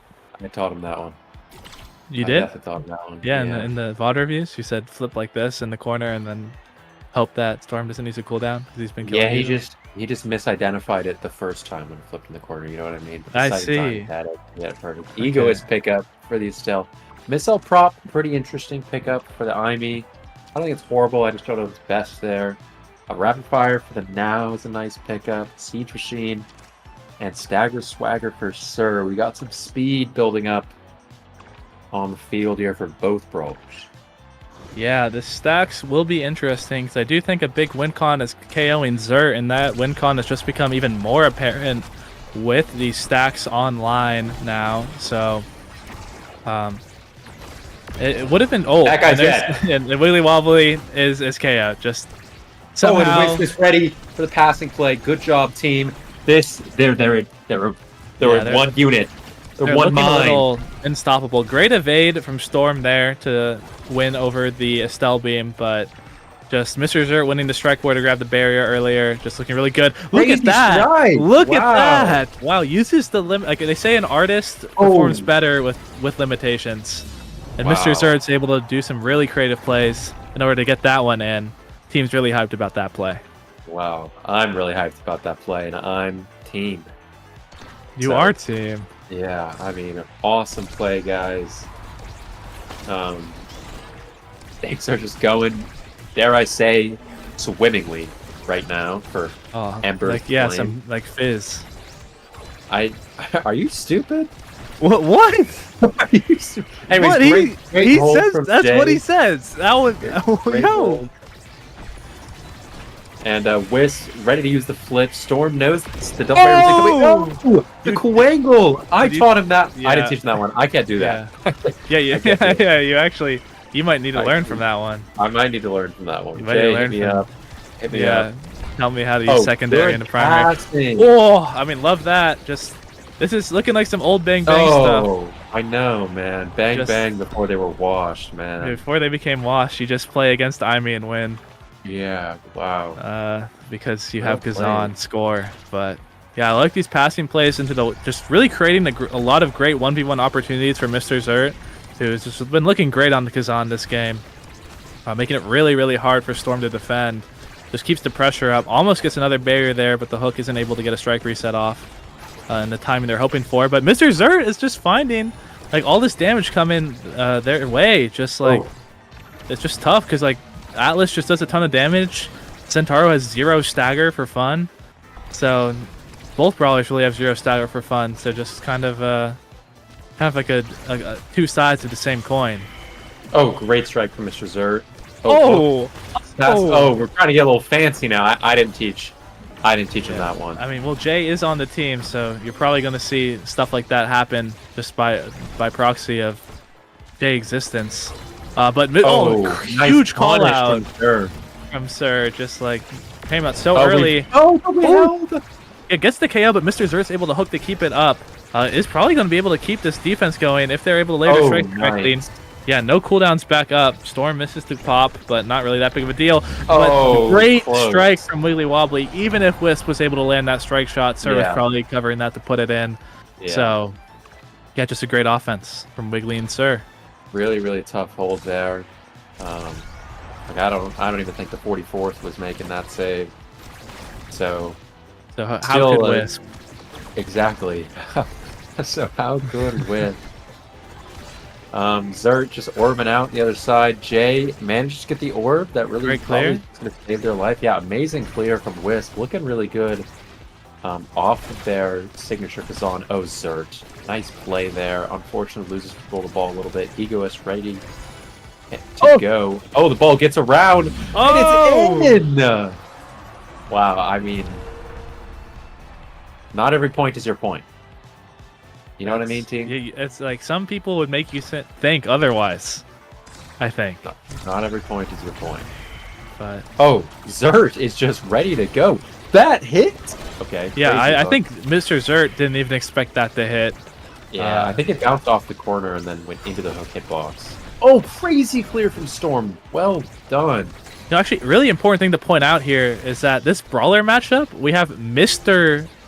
versus Sir. Oh, wow. Yeah, we've got all the honorifics. Yeah, like two sides of the same coin. Yeah, okay. But this could be a double barrier possibly, but no, the first one just completely sad boys. All the way through. But Sir's going to grab the next one. And now Mr. Zert is just going to flip we've lost for fun. Flip. And then Wiggly Wobbly's going to also flip in the corner. Okay, great pass off the Dorito. Oh, Jay, almost. I didn't teach him that one. Okay, nice primary. Oh, and here's the flip. Here's the flip. It's on the edge. Strike used by Storm. It's just checkmate. Listen, there was only one side to that goal. Yeah, and it was Jay's flip, putting it in. All right, Jay, got a lot of good options here. I wouldn't hate the perfect form or the aerials. Those are both pretty awesome here. I think that's really what I'm looking at. Honestly, like denying extra specials, this would be fair, I think, as well. But instead, just aerials picked up. Really interesting. Like, I guess it's good, but the Super Surge is like also. I guess you're leaving that for your Zentaro, but that makes sense. Gets denied. Really, like a lot of stuff going on here. There's like a lot. The Chrono Boost on now, I think, is really strong. I think the cooldown reduction on the now secondary means getting Dash Awakenings, especially Chrono Boost, is super, super nice, and you kind of become like sort of a mock Kai with healing. So, can be really scary there, but Mr. Zert is going to get the better of Sir. Grabs that KO, and a great coverage. Play. Jay was and ready now, for that. Yeah, it's looking like the momentum is just swinging really, really far in the side of clear Emperor's from Flame. Storm. But cross map, the collegiate demon himself, Storm, and is going to save it. Wow! But Jay's covering too much. Just Estelle has too much going on. She was ready for that for sure. Jay, awesome play to cover the glitch pop. I mean, Storm. I'm going to be honest. Storm has been really impressing me this game with their defense a lot of the time. But this is the problem with Aimi, is that it doesn't, like, even if your defense is awesome, you just get checkmated. Yeah, you eventually. do. You eventually do just get checkmated. Yeah, unless you have your midfielder play goalie for you, which Wiggly Wobbly hasn't really shown the ability to do. Great clear so far, but there's the flip. The starting offense, it should be a barrier, but great. I say that about Wiggly Wobbly, but it was a great defensive play, but still wasn't enough. And a great, finds a great angle there. I showed him the Drew Bot for that one. I showed him the Drew Bot for that one. Yeah, that's got to be it. That's got to be like, this is how you play Kazan. And then Zert did it. And now we're on qualification point already. This has been the fastest game of these winners qualifier matches so far. Thank goodness. If it continues on this stream, honestly, I've been a little bit out of gas. So glad to see it, but Storm is going to hit it up now. Mr. Zert dashes in. Great strike war find. Mr. Zert, Sir is probably going to flip here. And in a really scary spot, was almost able to get a double barrier, but Mr. Zert is going to lose the strike war to Storm. Wisp moving up, apply a ton of pressure. The strike shot helping quite a bit as well. That primary is going to be a lot. Mr. Zert's not going to get the better of Storm in that scenario, but Jay has this flip with the Egoist. Catalyst is moving extremely quickly. That's just such a god build right now, but isn't able to actually mount an offense off of that flip. Oh, nice try, team. Yeah, now we're going to have to back up a little bit. Wiggly Wobbly almost covers that cross clear, but not quite. And now Jay's winning these strike wars. Zert moves back, covers the cross, and that's going to be another liftoff qualification team. Ember's Flame making it through. Wow, that's my team. I mean, as to be expected from them. The Super Surge went crazy that set, by the way. I think he got a KO off of it, and I think he got a second barrier off it and a goal off of it. Really proud of my team there. Did some great stuff. And I'm excited to see what happens with the Chikara Stormweavers in their losers run. Like I said, I think this team individually, like, it just has a lot of really strong pieces. I thought Storm played a really impressive game, but the coordination and lethality of this Estelle from Jay and Mr. Zerp was just a little bit too much for the IME and for Wiggly Wobblies now to kind of handle. And I'm excited to see Ember's Flame come back even stronger in Liftoff. True, is one of those teams a lot of people have their eye on, just like 3 solid players, and they've made it through all the way. On the other end, look at losers a little bit. Polar Cortex is out. One of the teams I had making it through, losing to Flying Blobos. So Fire Maiden on a crazy losers run right now, has been a player to look out for. Lost the duo of J-Man, but is still proving to be quite a powerful force in this bracket, and is going to have another shot at qualification later today. We see Chikara Stormweavers moving down. They might be in the path of Meow Meow Magic, a team that I know you and I are a big fan of.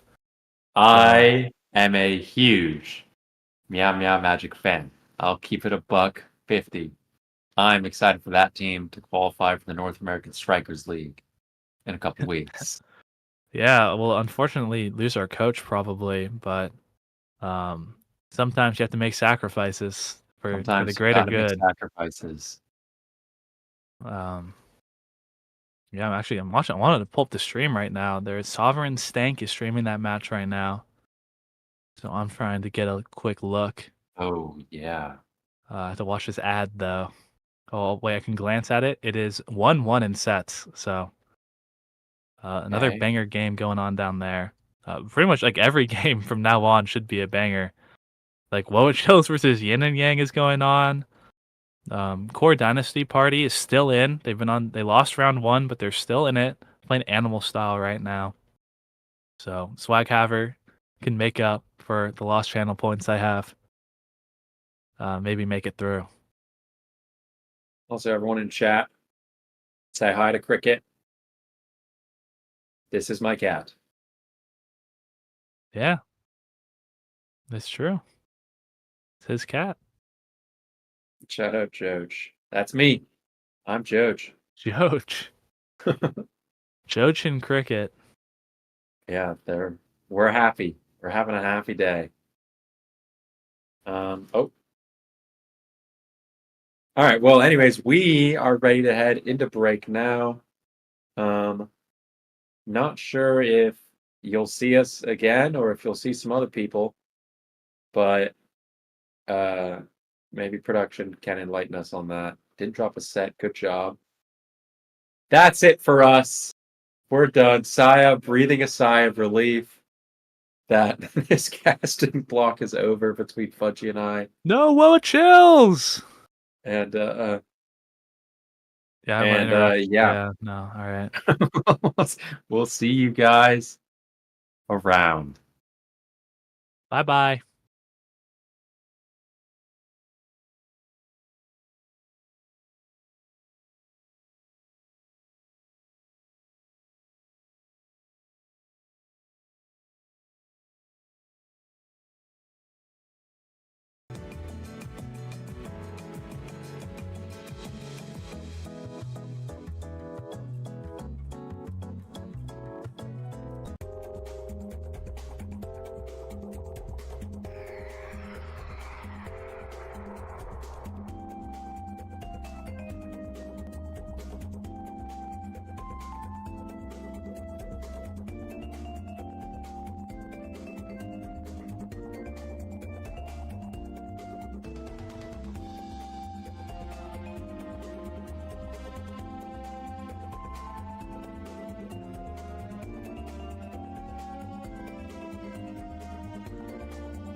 And welcome back to Launchpad 1, going into NASL Season 5.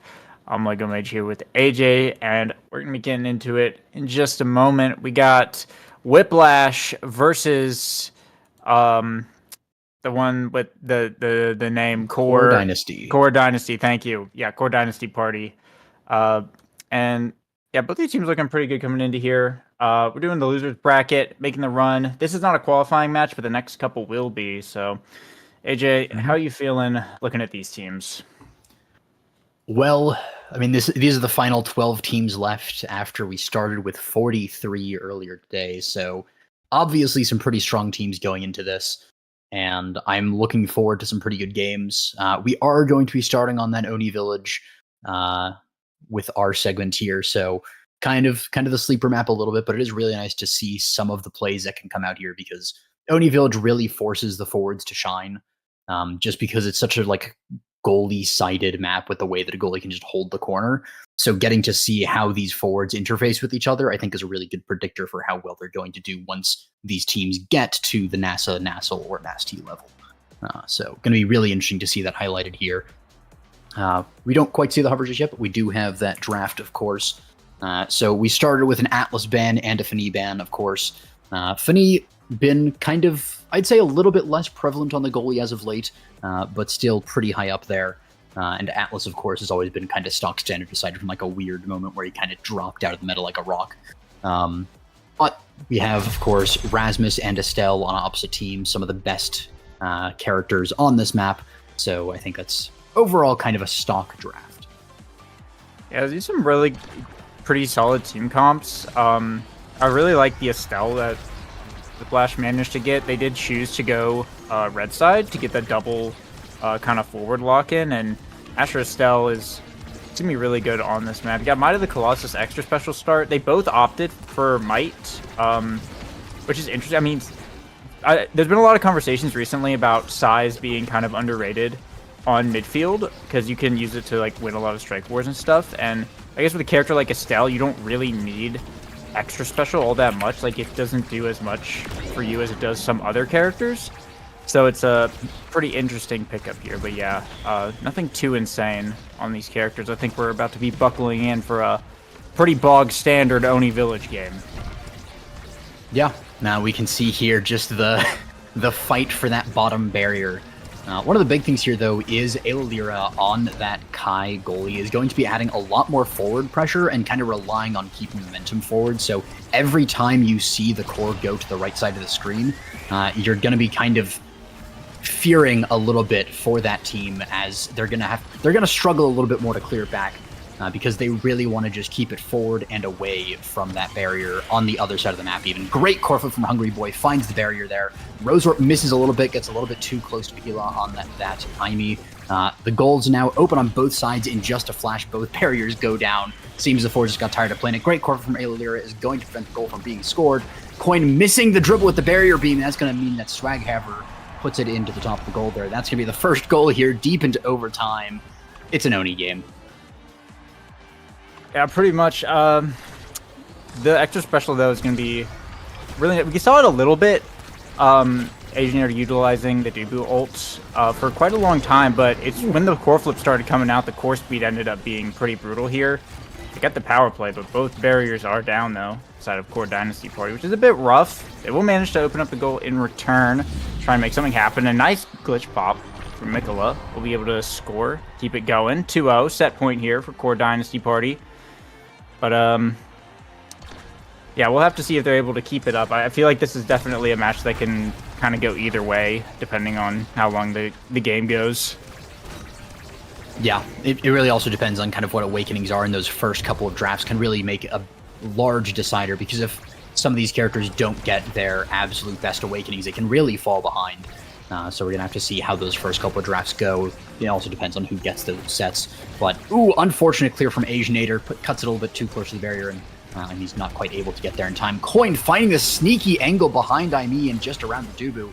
Gonna find that barrier. Very low on health, though, so potential kill angle there, especially like a cyber swipe into the floor flip, which is available. Crystal Thorns, though, gets it through Swaghaver. Coin almost gets it, but Swaghaver running good interception there. Rose Orb forward. The Giga Blast a little bit too early, hits the Imi, but not the core. Core Flip comes out of the Estelle, out of the Imi, and out of the Asher, but still the goal is standing. Coin goes for the dash pass up to Hungry Boy. A little bit of a backwards angle, trying to get around Swaghaver, who's just so good at blocking these passes, as we see. Illyr holding onto his bear for dear life. The Rose Orb getting it forward, but it just seems that Whiplash is running out of steam before they can get it to this goal. So great interference from Swaghaver and Mikila, meaning that Asianator has to do with, one or two abilities and some token aggression for the most part, and is able to hold it down very well against that, not having to contend with too much stuff, too much pressure. The odd Rose Warp angle like that, where if he doesn't do anything, it's going to go in, but, Asianator's not just going to let that happen. He's going to be able to walk slightly downwards and strike it.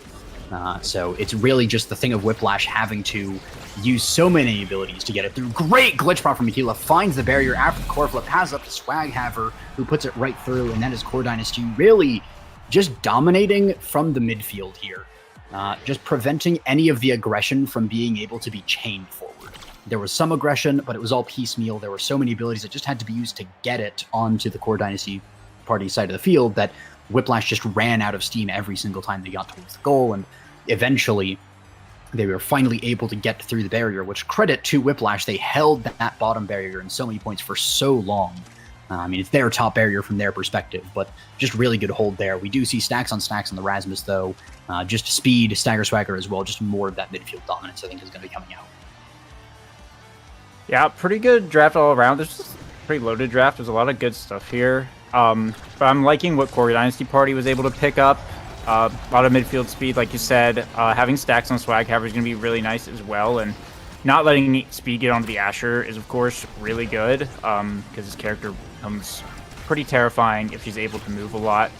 But Illyr and Hungry Boy getting some pretty good awakenings as well. I think it's going to be a bit of an uphill battle, definitely for Whiplash. Especially with the speed really coming online in the midfield. It might just be a game of Mikila eventually being able to outpace Hungry Boy, in which case the Estelle is going to be losing a lot of the value, and the size as well isn't going to really matter all that much. But we'll see if they're able to make something happen. It could just be a battle of attrition here, and they bring it back when they're able to pick up some dash awakenings later. Yeah, it really is. Ooh, good aggression by Coin, but amazing defense there by Asianator. A little bit of an assist as well from Mikila on that one. Great cyber swipe as well. Doesn't even need to use the firewall sentry, but it's there for insurance. The core flip as well is available too. Asianator playing a little bit farther up here now that the goal is open. That's just going to be Mikila just hitting it straight in with just a strike there. Even Hungry Boy missing the core flip, I believe. Unfortunate set of events there for the side of Whiplash, and Core Dynasty Party really beginning to run away here in what is an upset, but this has kind of been a tournament of upsets. The Giga Blast, though, from Illyr not wanting to go quietly into the night, not wanting to continue the trend of upsets that we've seen so far, but Mikila with the core flip down to the corner there, the Rose Rope not enough to stop it from happening. Core flip from Coin is nice, but it's stalled out for too long. Swaghaver gets the pendulum swing, gets the core flip from goal, sends it up to the top. Barrage not enough, Crystal Thorns not enough. 2-0 here in this set. Potential still for Whiplash to come back, but it's going to be an uphill battle with the way the Core Dynasty Party is playing. Yeah, it's not looking really great. I think this set may just be a little bit forfeit, and they may have to just go to the draft and hope they get something worthwhile. But we'll see. The Soup coming out on the offense here. Barriers will be falling down. The rental one going first. And for a little breakaway play here with the Giga Blast, Illyr will be able to pick up one. In return, the Roadthorn's going to pick up another. Asianator still with a flip in the back pocket, though. Should be able to hold it down temporarily. A nice pass to Swaghaver's going to get stolen away by this Asher. The offense now starting for Whiplash. We're trying to bring it up to the top. Mikila on the defense there. The Giga Blast pushes it through, but no one there to capitalize. Soup coming out. Can't find the strike shot. Has to burn the core flip. Asianator. Nice roll, but Hungry Boy with the flip. Will be able to put Whiplash on the board. A nice shot to the top there. And they'll keep the set going. Yeah, first goal of Whiplash in the series, so it is their opportunity to start shining, and that can really be a big mental boost there of, taking that first 3-0 set and then being 2-0 down. It starts to feel like you're against insurmountable odds, and you start playing like that, but we now start to see they never really gave up. They're really still in this, and we're going to start to see them play a little bit better after that, I think. Core flip as well comes out. The hook onto Coin is nice to move him out of the way, but it doesn't do too much just yet. Coin trying to get the Asher equivalent of a dash punch there. Glitch Pop, though, Michaela just really good on that IME tech, just putting it through every single time, just about. Piercing Shot, though, is nice, gets it to Coin, but Coin can't do too much because it's on the other side of the field than the barrier.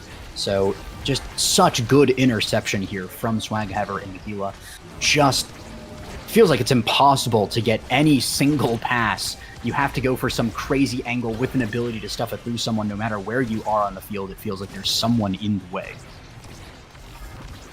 Yeah, positioning is definitely getting the better of them. We got 2 flips up here to the side of Whiplash. See one burnt on this Asher Fireball Sentry coming out. The roll, they can get through anyway. Trade barriers here going into overtime. Core flip from Hungry Boy. That's clear from Asianator. Will rotate it around. Giga Blast sends it back. Both sides looking for an angle here. Nice strike shot will save it away once again. Swaghaver looking to make a play on the core. Bring it down to the bottom. Has the Whiplash up. Try to force it through. Just enough pressure on Isla Lyra to force a hasty clear there. And it will be Core Dynasty Party taking another set. Michaela, the MVP this time. Yeah, and has the options of aerials, fight, or flight, even Siege Machine to buff up. I mean, there's every Creation Awakening here as well, including Cast to Last. So, gonna go for the fight or flight, though, of course, that midfield speed we're talking about. That does mean that aerials in perfect form, rapid fire available for the Estelle. It's almost impossible to deny people in this draft, so we're going to have the Cast to Last falling down to the Kai. Almost would like to see the aerials just for that short-term pressure and the range from Aelir on the goalie. But going for the Cast to Last just to play up for a little bit longer and get some more consistent forward pressure rather than a spike and rather than range, which might be required here. So I don't think it's a bad pick either there. Timeless Creator on Dubu, of course, is a timeless pick. Always been good on him. So really good items in this draft as well. I don't think there's really been any like hard losing drafts in this. Yeah, everyone's pretty much been getting something worthwhile. Once again, I mean, I think Core Dynasty Party kind of came out the better on that. You got perfect forming Erasmus, and you got, once again, more speed on your IME, which the midfielder's kind of been the name of the game here. Tough situation there for Asianator. The Asher will be able to force it through. Flash put themselves first on the board here, but I mean, they're in reverse sweep mode at this point. They have some tools to work with, but they're really having to fight the good fight out here. Yeah, but every reverse sweep starts with 1 goal, and this is also the first time they've been at a lead in the series here. Crystal Thorns through the log is really nice, but Swaghaver, of course, is not going to let that fly. Is that melee character against a ranged character in close range, so he has a bit of an edge there. Core Flip is nice. The Dubu Particle Accelerator there for just a second. The log as well is really nice, but Coin has the tech to get it through in the end. Great corner clear there by Aelir right around Swaghaver. Firewall Sentry is nice for dividing up the map, but it doesn't do too much as well. The Glitch Pop sort of forces out the core flip from Aelir, but probably could have done without that one. Bit of a cheeky dribble there from Michaela with the with that core flip there. Gets it to Swaghaver, but doesn't get too much done. A lot of good aggression here. Coin goes down to the bottom, and Michaela's just out of the way there. Just really good play there. It seems like Whiplash, I mean, they're kind of giving us Whiplash in this game, just sort of switching their play instantly and now just starting to dominate a little bit. Yeah, it's looking pretty good, and Hungry Boy can be having that core flip up soon as well. See if they're able to close it out and get a set here, and hopefully a good draft. We still haven't seen any Dash Awakening show up, which is kind of crazy. But we'll see if they're able to make it happen. They'll get 1 barrier here and keep it going, set up the classic Oni Village look. Core flip's coming out now from Hungry Boy. Nice block from Asianator. Asher going for the dribble, not able to do too much here. Kind of stalls back out down this bottom corner. Yeah, we can really actually see that rapid fire on Estelle really coming into play here, because earlier we were talking about Whiplash running out of steam, but when you have that rapid fire, that steam comes back a whole lot quicker, so Hungry Boy can really use it to stuff through these awkward midfield positions where the core is being intercepted. But we do see Hungry Boy and Coin grouping up a lot, trying to force it through. The core flip used really nicely. Michaela managing to core flip up to the top of the goal has been opened already. On the other side, though, Pendulum Swing opens up that goal. So Swaghaver is very low there after Coin put some damage on him, but it is Oni Village. It's a little hard to get those kills, so he's going to have to play careful in the middle, but he's not going to die just yet. Good save from Asianator, gets the roll out. Pendulum Swing into the dribble, intercepted by Hungry Boy. Also has that core available if it gets to the Estelle, but it has to get there first. Barrage is nice. Bit of a neutral clear there. Coin just sort of passes it over to Asianator. The Dubu Wall is really nice there for stopping that from happening. And the Giga Blast is a little bit too early. Swaghaver puts it into the bottom there. Really nicely done there by Core Dynasty Party, not being swept out of this set, not letting the reverse sweep happen so easy. They're staying in it, but he's looking pretty tight here. A nice kickoff from Swaghaver. Sets up the turret almost immediately. That's that extra special coming in, so you can afford to be a lot more liberal with stuff on like that on kickoff. Especially on this map, it can be pretty nice. Asianator used the soup as well, but a little bit less avail. Nice whiplash coming out from Swaghaver. Will open up the goal. Potentially an opportunity to tie it up right now. Asianator nice clears around the Asher, gets it up to Mikaela. Swaghaver's looking a little bit low, a little bit dangerous. The barrage comes through from Ilalira, and that's the KO. By enough time, looks to mount a little bit of an offense, but Core Dynasty Party should just be able to stall this one out. They've got the soup out, keeping the Asher trapped up for good for a minute there, and Swaghaver right back online. Core flip from Mikaela. Nice blink from Hungry Boy. We'll keep it held down. The Death Touch comes in, but can't quite find the core. Defense will hold up. The Giga Blast as well. Mikaela with some dribbles, but it's going to get taken away. The Asher able to push up. Hungry Boy almost able to snipe away that barrier. The core flip comes through, blocked by Swaghaver. Going to overtime. Swaghaver once again with the core. Bit of an unfortunate dribble. Will lose control, but we'll have another opportunity here. So bringing it down to the bottom. Asher forcing it against the soup, but can't find the core flip at Swaghaver. Able to get his greasy little hands on it once again. Sink it right in. It's match point now for Core Dynasty Party. Yeah, we had so many good exchanges of abilities there. These teams really playing to their best in this sort of two-set, two-point comfort zone. A lot of teams really do show their best when it comes to the glitch pop a little bit too early there. The barrage countering the firewall sentry, the barrier staying alive just barely there. Coin clearing it through at the bottom there, but two barriers are still standing for Core Dynasty Party. And we also have Asianator still on that core flip, still available, that very important ability. Kayla's also very close to her own there. Illyria's going up to the top. We have Coin getting it through Swaghaver.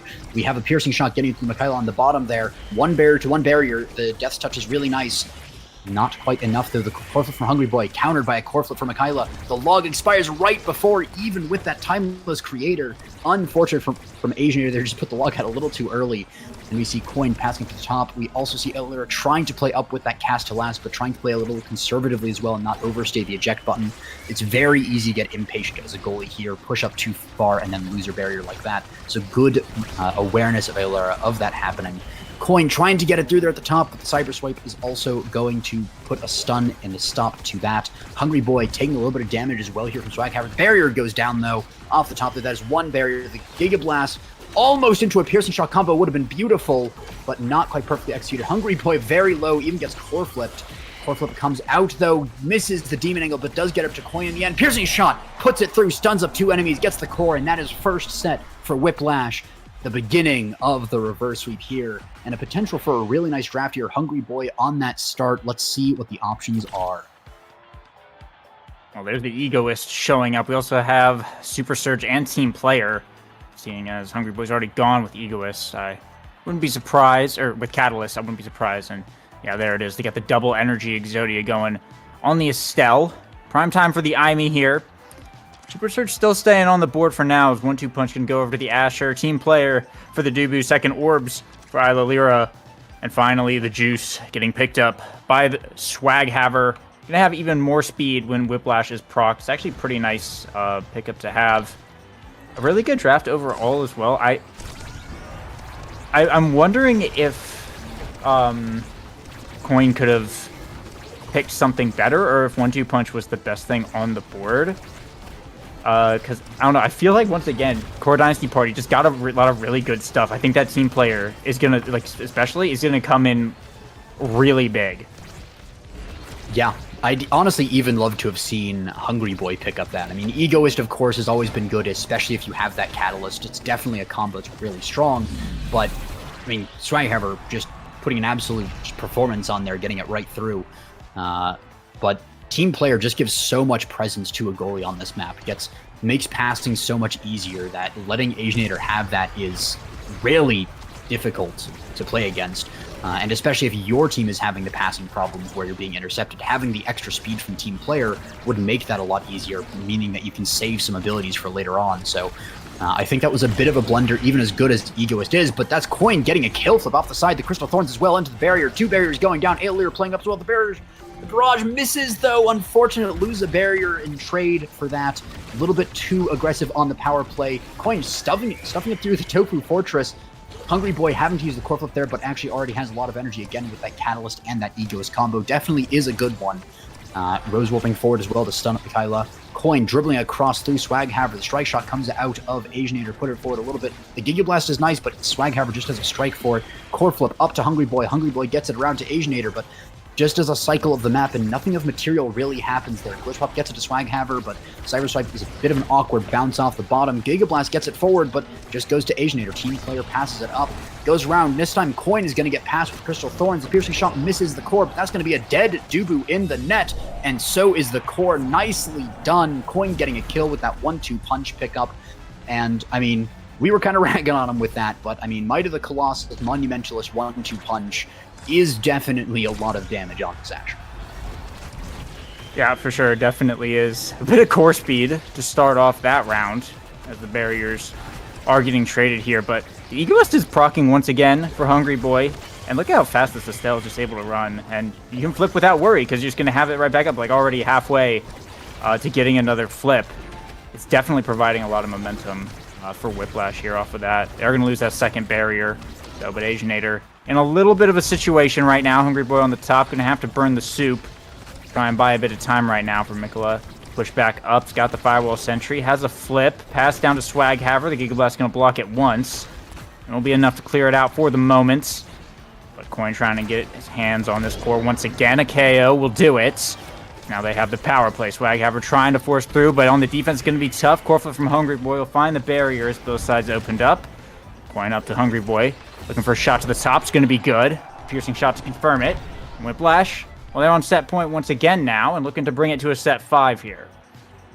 Yeah, and importantly, that was also an energy reset onto Mikaela. Had the full core flip up when she died to Coin. So great pickup by Coin, paying dividends with these power plays. So really good stuff there. We see the piercing shots as well coming out. One barrier does go down, but it's kind of a trade for the other. The Jubu Particle Accelerator there, making sure it goes up to the top instead of right into the barrier. So good ult there. The piercing shot countered by a somersault there. Giga Blast hits Swaghammer, who goes for a core flip right through Aelira there. Can be very difficult to defend there. So many mind games at play with these core flips. Hungry Boy very close to core flip once again. Going to be looking to use that almost on cooldown pretty much every time. Somersault gets it forward. Swaghammer has it. Firewall Sentry as well comes out. The Giga Blast isn't perfect. And Mikaela with the Cyber Swipe forward is going to send it into the goal, bringing us to another 5th point here. And match point potentially here for Core Dynasty Party if they can score one more. But of course, Whiplash as well. They've been on their momentum here. They've been going for the reverse sweep, so they're not going to let this go easy. Yeah, for sure, both these teams keeping it pretty equal. We were saying it a little bit at the beginning that this was just going to be kind of a drawn-out Oni Village map. And, well, that seems to be exactly what we're getting here. Barriers once again getting traded. Hungry Boy burning the flip to get some better position. As Aelira running up with the Orb Dancer. Gonna be able to find the second one here. Doesn't quite get the flip, but it's in a decent position. A nice pendulum swing from Swaghammer. Has a Whiplash up, dribbling on the bumper. Hungry Boy's there to defend, though. Mikola in the bottom side's got the Sentry. Pass up to Swaghammer. Can't quite find the shot. Too many bodies in the way. The glitch pop just stops just short, unfortunately. Now, once again, Mikola has to find a way to get it through. Nice pass to Swaghammer by Aelira with the speed. Going to be able to strike for that one away. And now it's Coins to potentially find something. A nice Cyber Swipe gets it to Swaghammer. But Aelira a little bit too fast on this Kai. Making some nice saves. The Giga Blast to force it through. Putting Asianator on the back foot a little bit now as the midfielder is staggered. But we're going into overtime. The Cyber Swipes put Aelira in a rough spot. And Swaghammer in position to catch the clear. That's going to be Core Dynasty Party taking it to the house. 3-1. They'll be moving on and looking at a chance to qualify. Yeah, you could really see the nerves starting to build up on some of these players here. Aelira at the end there overstayed one time, had a bit of an unfortunate pass there at the end instead of clearing down, but it's so easy to point the mistakes that are made instead of all the good plays that were made throughout. So I don't want to harp too much on that, but just for the Launchpad 2 the next time, because, I mean, Whiplash definitely looking in good enough form to qualify, and very close to qualifying this week. So being able to keep those nerves and hopefully get some confidence from this play will lead to better situations, I think, and avoiding that kind of stuff. So Still a really good game from both sides here. Core Dynasty Party, of course, the ones to move on, but Whiplash almost on the reverse sweep there, very close in the end to getting through. They were 1 point away from this set, and with that kind of momentum, getting that third and final set is a lot easier than that first one to get. So really well played to both teams, I think, and just commendable. Yeah, I'm looking at these stats here. I mean, Mikola, 263 redirects, 55 shots.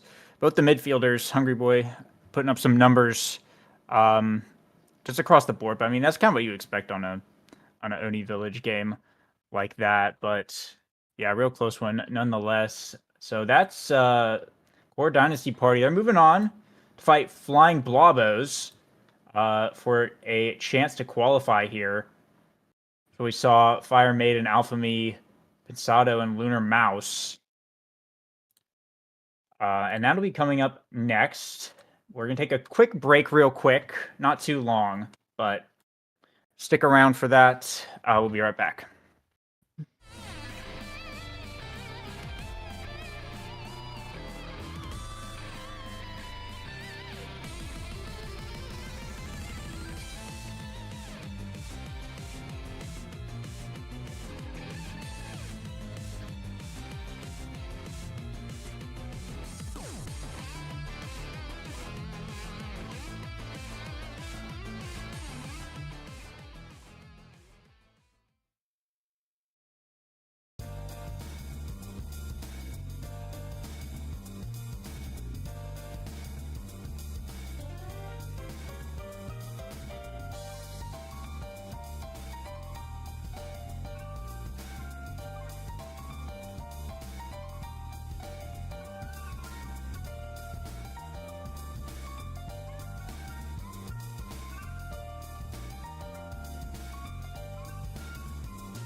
And Hello, welcome everyone, back. and welcome back. We are here with a qualification round here. Flying Blobos versus Core Dynasty Party, the team that we just watched. This is the last chance. Well, not quite the last chance, but these is getting to the last chance of qualification. Whoever wins this one qualifies. Whoever loses this has to go through one final tiebreaker against the other bracket loser. But this is now getting down to it. So teams are going to start to feel the pressure here. So we're going to start to see some really good gameplay, but maybe also some mistakes forced out. So I'm really looking forward to see how these teams play under the pressure. What do you think? Yeah, so we're looking at the draft here. MATLAB, Missile Prop, Chrono Boost. See the Juno Rasmus band come out. Now first we got Now Atlas Kazan versus Kai, Asher, and something else. And I mean, I'm looking at this Asher and this Kai. So this basically is gonna be dash boosted Asher, and most likely Kai midfield. Now seeing this Finny come out for what, Flying Blobos? Yeah. Mhm. I know the Blobos something. Yeah. So it's gonna kind of be the classic thing here of they're trying to put up as much offense as possible, but their defense could very well kind of start to crumble. Whereas Core Party has a little bit more help in that regard with the Atlas now midfield. I really like that team comp that they have. You have dash range on the Kazan, you have speed boost on the Now, and then Atlas has missile prop. Like, that's just a scary start. A lot of mobility, a lot of ways to kind of get around the field. And Flying Blobos has some of that too, but I feel like it's like a less exaggerated extent, right? Like Kazan's getting a lot more out of a dash training than Asher is. So we'll have to see. But I'm really liking what Flying Blobos, Core Party is coming in here with. And I'm curious to see what they do. I think they have a really well-balanced team comp here. Yeah, and I think also with the combination of the Now and the Atlas, they're really going to be able to diffuse a lot of the sort of KO pressure that's coming out of the Flying Blobos here. Of course, you have, Asher and Finny. Finny can do a lot of damage to set up the kills for the Asher. Kai can also chip in a fair bit and at least, tag people so that they don't regen. So there's a lot of kill pressure here coming out of Flying Blobos. So if they can execute on that well, Core can still come back and say, actually, no, we have two characters that have three healing abilities between two characters, I should say. Because it's not just two characters with healing abilities. One of them has two. So a lot of potential to diffuse that, but it really just comes down to how well the teams play sort of the counters to each other. But we do see one barrier already going down here. Core Dynasty Party still standing on that one barrier, and of course, as you say, it's that one rental barrier. And especially on AtLab, that second barrier can kind of get in the way. So losing that first one isn't the worst. Losing the second one there, though, not quite the best. Alphamy, really good tech there. And Fire Maiden with the barrage on that Kai, just sneaking it through the bottom there. Flying Blobos putting Core Dynasty Party on the back foot. Yeah, a bit of a good start there for Flying Blobos to keep the Kazan at level 2 for at least a little while longer as well. Notably here, a lot of missile props getting picked up by Flying Blobos. Alphamy opting for it over the dash range, just get more range on the pass splitter, the ultimate, which is kind of interesting. I know Asher doesn't get too much out of either of those awakenings, but also we have Mag Souls on the Kai. Going magnetize soldiers to just get more, try and outpace the Now a little bit in the midfield, but it's still going to be kind of a tough battle nonetheless. Though they are off to a pretty decent start. We'll see here. Alphamy taking a lot of damage right now. It's got to use a pass splitter just to get this Kazan off of them. The barrier's falling down as well. They've been having a difficult time getting the core off their side of the field because, well, there's no brawler over there to really receive it. Now they're in a bit of a tough situation. Mikola dribbling quite hard, keeping the core up. Core flip's getting burned here just to try and buy some positioning. The offense going to be starting as we go into overtime here. Core Dynasty Party going to be looking for their opportunity to score before it's too late. Yeah, we do see a lot of damage being exchanged here, especially in the early game. Both these teams have a lot of damage. Swag, however, intercepting that core flip from Asian, trying to get something done. Getting it to the top there, really nicely done. Just sort of battling out there. Mikhailo, of course, always an expert at that midfield feeding of just making sure that the core always gets to where it needs to go. So Swaghammer able to use a ton of abilities, just trying to keep the core in front, and as soon as it goes by, doesn't have to pull back, knows that the core is going to be right back in his hands before too long. Great core from Mikaela there, diffusing the entirety of that Asher combo. Double ult from the Now and the Atlas to make sure that this Now is instantly in top condition. Maybe a bit of a waste here, because now Swaghammer's having to be a little bit low for a little bit longer, and in that kill range, a little uncomfortably, especially with the Black Hole coming up soon, but is going to live, is going to get the double barrier really nicely, so potentially just, you know, a little bit of extra spice to make sure that he's paying attention and putting it in the net there, just barely. The slow Roomba goal bouncing around there. Unfortunate, just letting it go by, but sometimes it's just so difficult to predict what that core is going to do on those bounces. Yeah, sometimes just goes where it needs to go. We'll see. On set point right now, big drafting opportunities for Core Dynasty Party. They have a lot of characters who really benefit from like very specific things. So getting that first draft pick can be pretty big. You see Core Flip coming through. Not able to grab too much. Good defense from Fire Maiden here. Offense will be enough to get one barrier. The topspin is going to find another. Good repositioning from this Kazan. Looking to receive the pass. A lot of damage onto Alpha Me. Holding onto that core flip though. Could end up getting lost if the KO comes through, but so far holding fast. Gonna burn it to survive. But still not in a great position. Is falling back. The Kazan will find the KO. The power play is here now. Core flip comes out. It's gonna get stalled out in the big finish. Nicola looking to receive the core once again. Core flip coming out from the Kai. Trying to get it through. Trying to buy a little bit of time. Finny also having to burn the core flip just to wait for their Asher to come back, who's now looking for some revenge. Pushing Mikola back into a corner here as we continue on and begin to go back to neutral just a little bit. Yeah, back and forth and around the black hole it goes, such is the way with Atlab. Not actually catching the core in the black hole, kind of weird there. But we do see a core flip built up on Mikaela here. Going to be looking to potentially use that quite soon, but doesn't quite have the opportunity just yet. Good interception on the passes there, though. The big finish gets it down to Atlas, but there's not quite enough. There we go. Swaghammer finds the angle, and that's the one problem with Defini goalie. Very good ranged goalie, not quite so good in that melee, whereas Kazan is potentially one of the best forwards in melee, just with that ability to hook strike around people. So difficult to clear it around without abilities, and Finny just kind of used all of her abilities already on that forward pressure. Now being able to pick Egoist, of course, Monumentalist, not quite as much of a prio after the nerf, so it's no longer a heavy hit. It doesn't have that hit stun on it. Mon, you can still be very good in the right circumstances, but leaving that up to the Atlas is really nice. And we actually see Finny picking up the Unstoppable just to prevent some tech where, you know, of course, stunning the goalie is a really nice way to stop things from happening. So I would say overall, pretty solid draft here for the side of Dynasty Party, and not too bad on Flying Blavas either. I mean, Prime Time on Kai, Rapid Fire on the Asher, and Unstoppable on any goalie is pretty nice.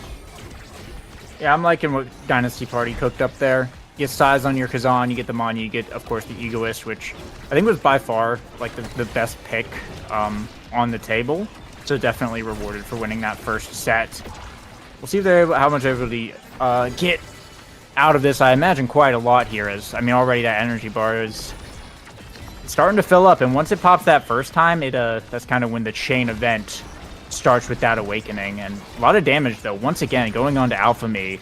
They've been doing their best to keep this guy relatively low so that when the core does get back to him, they end up taking a lot of incidental damage and are at risk of getting KO'd like we see right there. Just the core flip was enough to stagger him, and now Kazan can kind of come back and hunt for the kill. Yeah, I actually really like the addition as well of the strike shot to just tag the Asher and prevent that region from happening. I think it was not quite spaced out perfectly, but it was still nice. We see core flip held by, oh, unfortunate there. Mikaela standing a little bit too close to the black hole, actually ends up killing herself there off the bounce, and that's going to be a power play ending in a goal, with it ending up in the Kai getting the goal. I thought Alpha Me had gotten the goal there, but actually didn't even need to touch it there, just let Kai have the credit there. And that's a little unfortunate there. Mikaela, you know, underestimating the ability to survive there. Potentially forgot that the dash had or the dodge had a cooldown on it, so tried to use the energy reset from Egoist to get the immediate dodge, but can't quite do that one, unfortunately. And now barriers tied up right now. Battle over midfield. Kazan trying to make a play with the hook here. The black hole doing a lot more damage to Alpha Me. Atlasol coming out as well to try and keep Mikola nice and healthy. Keep the stagger disparity going one way. Another KO onto the Brawler. It's going to be yet another power play for side Core Party. A nice back pass there, but this Kai's doing a really good job of holding it down in the midfield. It hasn't left Core Party's side of the field this entire time. And that's enough time for their Brawler to come back. Get back into the play here. An immediate KO. The dash punch on Asher. It's going to mean the power play has switched sides entirely. Core flip coming out from the Kai. The pop-up's going to block it here. Going to overtime. Core flip on the Atlas. Not going to be able to find too much. Both sides back to respawn. Both sides with still one barrier. And both sides looking for an opportunity to open up these gates. Yeah. You see Swaghammer with the core flip going forward, not using it just yet, waiting for that opportune time. Gonna use it right there. Waits out the barrage, but gets hit by the last little fireball in it. Also takes a bit of damage. They're not quite full commit from Alphamy there. Didn't quite have the entire kit to commit, I should say. But the Monumentalist on Atlas is pretty nice. Alphamy just barely missing the diagonal on the barrier there.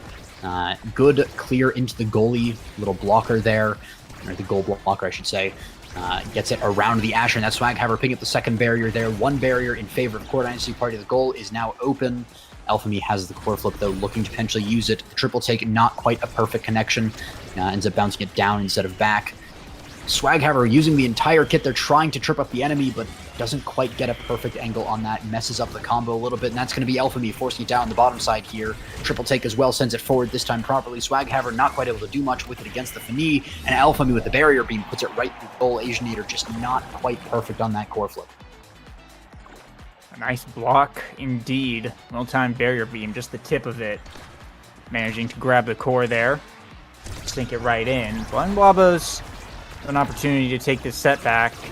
Bit of a rough black hole there. It is going to mean Swaghammer is in a bit of the red zone for the moment. You have to fall back and let Mikola handle a bit of the offense right now. Core flip is up. Pensado going to burn it here. It's going to get blocked away, though, and the barrier is going to fall down. Pop up to keep things going. It's an open goal, which could be a little bit rough. It could be Core Dynasty Party's chance to get back on the board here, but with Mikola down, it's a power play for the other side. Passporter comes through. Expanse not quite enough to hold it off. But they can hold it to just one barrier. It could be a success. Mikola back online now. Swaghammer trying to make his way up the field. Fire Maiden doing a good job so far in the midfield right now. Keeping this Kazan away from the core. So they can pop up in the corner. Not quite able to grab it. Going to jump over to the top side. There's a core flip up on Alphamy. But once again, Stagger going to burn it here. Pass to Fire Maiden. The Expanse going to stop it and gets KO'd for their efforts.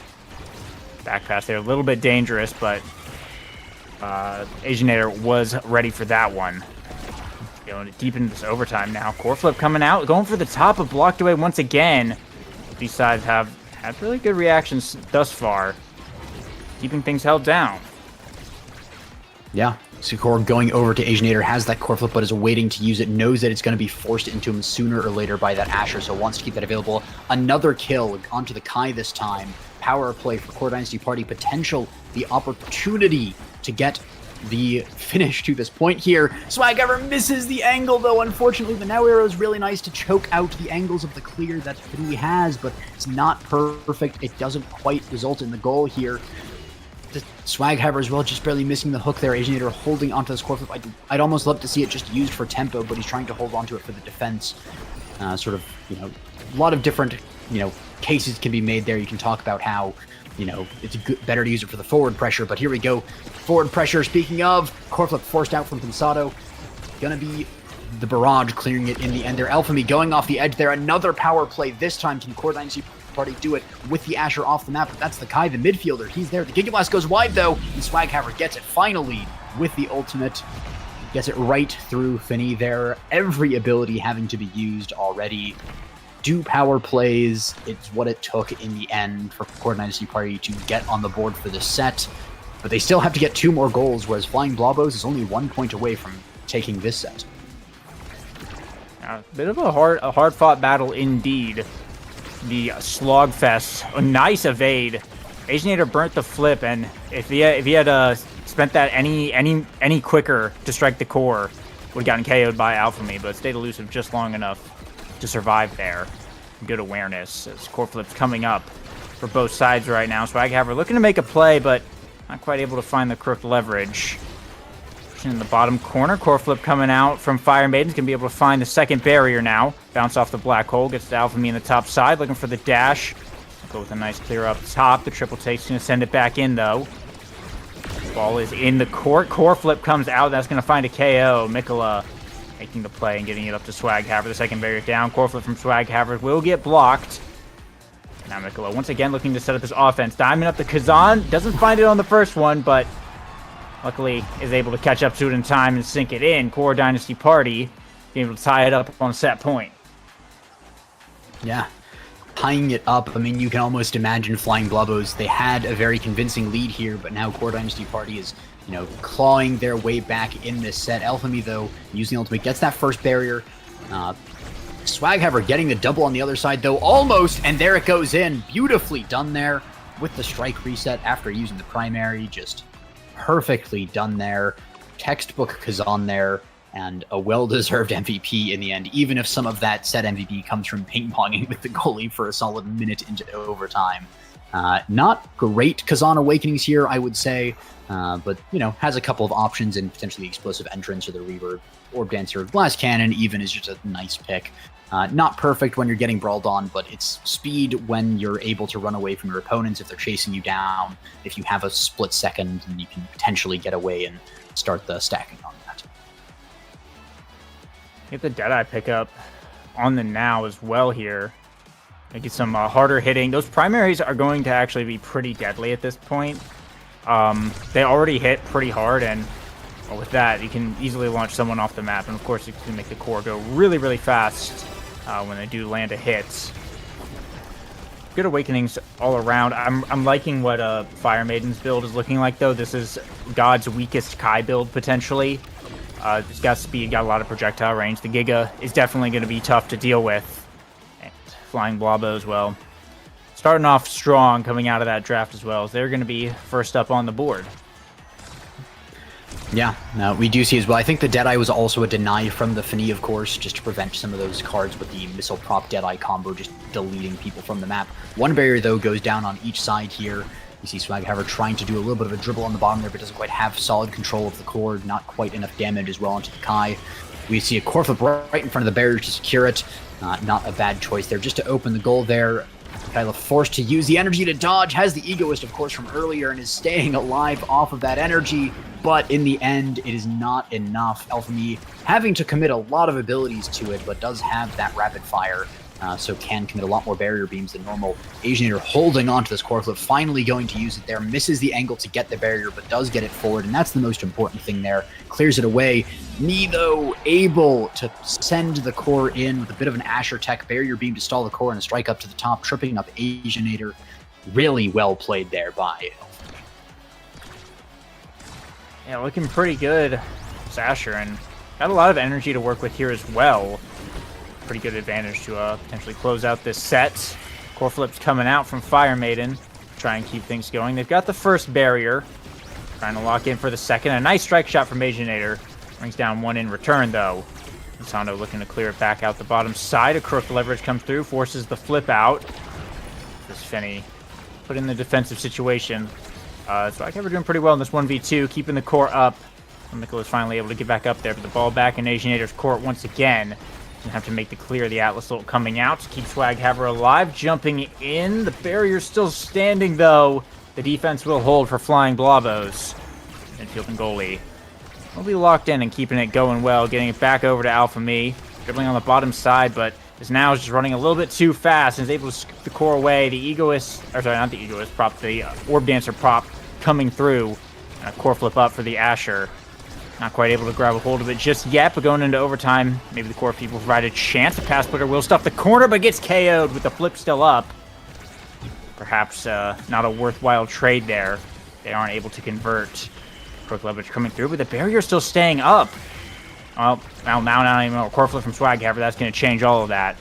With an open goal, it's going to slide right in. Mikola with the shot. We'll be keeping Core Dynasty in the set.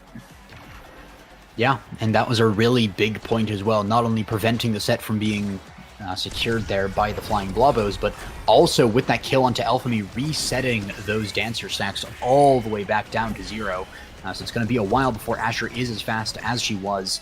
Nice clear away as well by Asianator around the black hole. Swag, however, gets it down into the corner, but not quite perfectly. Fire Maiden is there on the assist on Pensando. So we see almost the double angle there from Swaghaver, but good defense as well from the Sphony into the Kai. But the barrier beam is a little bit too early there. Asianator able to clear it around. Pass down to the corner. Michaela racing across the field here. The primary from Swaghaver gets it through the now arrow as well. Keeps it on the side of the field, catching that rebound really nicely. Big finish. Not triggered there to tag the Kazan. Just going to slow him down as much as possible. We see some dribbling here cheekily at the bottom with the hook as well, but Fire Maiden is on top of it until right then when now sends it through. Michaela with the strike into the arrow just in case Fire Maiden, but Fire Maiden was just so caught off guard by that wasn't quite able to do it. And now Core Dynasty Party, again, they've been here before. They've been 5th point, second set in the lead. They did end up winning last game, but of course, it was a hard-fought battle, and they did lose a set before then, and that's... I immediately talk about it happens. Fire Maiden able to get a really solid Giga right between Michaela and Asianator. Maybe I should just stop cursing some teams, but I kind of just want to see them play a little bit more. So Alphamy going to be the MVP on this one for that super fast Asher. Has the option here for the Orb Ponder to match with Dancer. Denies the Atlas as well, but could go for so many other really good Awakenings here. Fighter Flight stacks on stacks. Size in general with Big Fish is also amazing. You know, for the size on the Asher, it looks like Fighter Flight pickup on the Atlas. More of a deny, really, against Fire Maiden. He's going to end up getting the pancakes anyway. This Fire Maiden guy is terrifying. The Kai build has come online last set, and it is just become uber gigamocked Kai at this point. We do get more size on the Kazan with the Might of the Colossus. Extra special pickup for the now. But, I mean, I think it's all eyes on Fire Maiden at this point. Because, I mean, this Kai is running at Mach speed. The Giga Blast covers the entire map. And just been making really good decisions throughout the match, especially on defense. Been really limiting what Swaghaver has been able to do, which on a character like Kazan, we're kind of used to be able to get away with a lot of stuff. And Sad Boy's angle coming out off of the now primary, but Piccolo will rectify the damage and bring down the barrier regardless here. Trying to feed it up to Swaghaver, goes for the core flip, but can't quite find it. The offense will continue in a really good position right now. Core Dynasty will be able to make it happen. Be first up on the board. Yeah, taking a lead in the set now, coming off the momentum of last set, of course, where they were a little bit behind for a while. But of course, that is until this Asher and this Kai can stack up their speed awakenings. As the set progresses, we'll start to see Flying Blobbers take a few more advantages. So Core Dynasty Party will be looking to either KO them or close out the set before that happens. Otherwise, it's going to be even more of an uphill battle. Great core flip there from Pensando.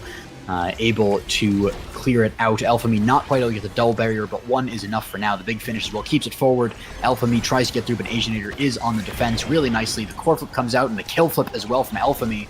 2 core flips used for very different purposes. 1 to kill, 1 to core control.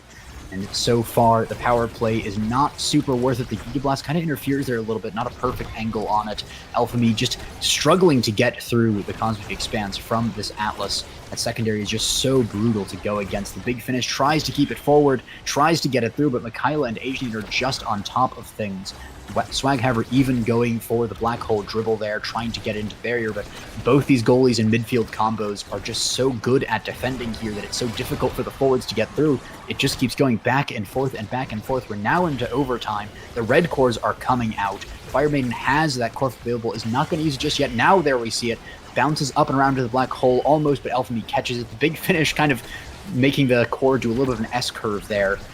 Goes around not quite perfectly. There we go. Swaghaver finding the bounce into the barrier, getting it sort of in that behind pocket really nicely. Also has that core flip available for the next time he gets it, but that's another barrier going down on the other side of the map. Alphamy going forward. The Giga Blast not quite hitting the core, but does hit the Atlas for a second there. 2 core flips, both used. Really, unfortunately, the big finish as well, perfectly timed, but Swaghaver absolutely nails the core flip to the top corner there, just ending that point in a split second with 3 core flips being used by Core Dynasty Party to turn the situation around. Yeah, but now 3 flips. Gonna be out for Flying Blobos. Not a lot to work with outside of Core Dynasty. They do have the Egoists, which is nice. So see they're able to keep up the momentum here and seal the deal, or Flying Blob is going to be able to mount another comeback. A lot of speed coming through on Fire Maiden. Swaghammer looking to get set up on the bottom side. Core flip from Pensando. Won't be able to dime up Alpha Me, and that's one barrier gone. Swaghammer looking for another chance at the barrier. The Core going to be getting away once again.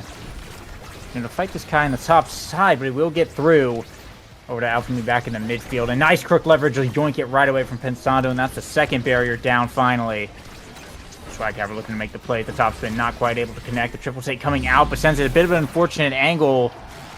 The goal credited to Asianator there. And a bit of an unfortunate turn of events, but Core Dynasty Party, they will be sealing the deal, and well, they'll be moving on to liftoff. Yeah, congratulations to Core Dynasty Party for qualifying officially. Flying Blobos, though, don't go anywhere. We will be seeing them again in the tiebreaker.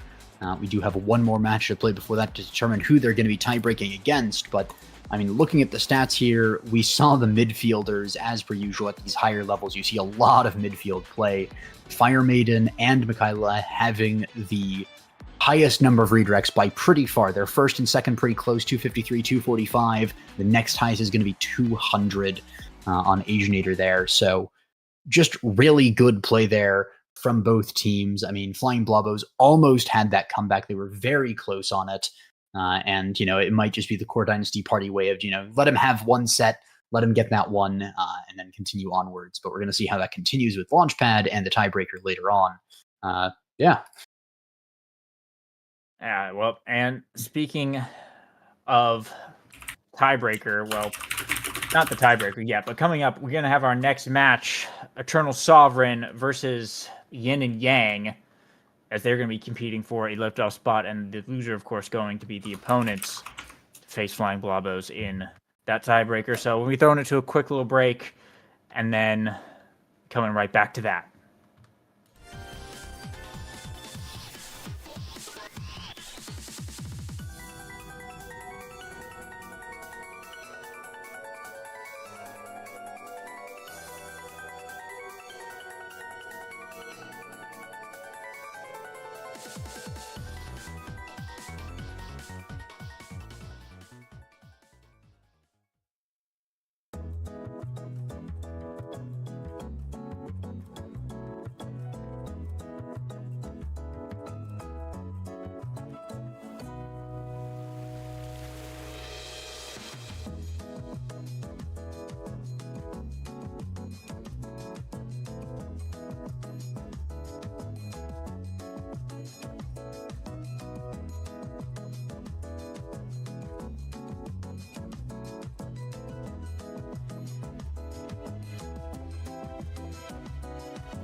And I haven't hit 7, but I think I'll round it out by putting one last team that I'd really like it to make it. If I haven't listed a team, it's because I'll leave some yapping for the rest of my cohorts. But I actually really want to shout out Yin and Yang.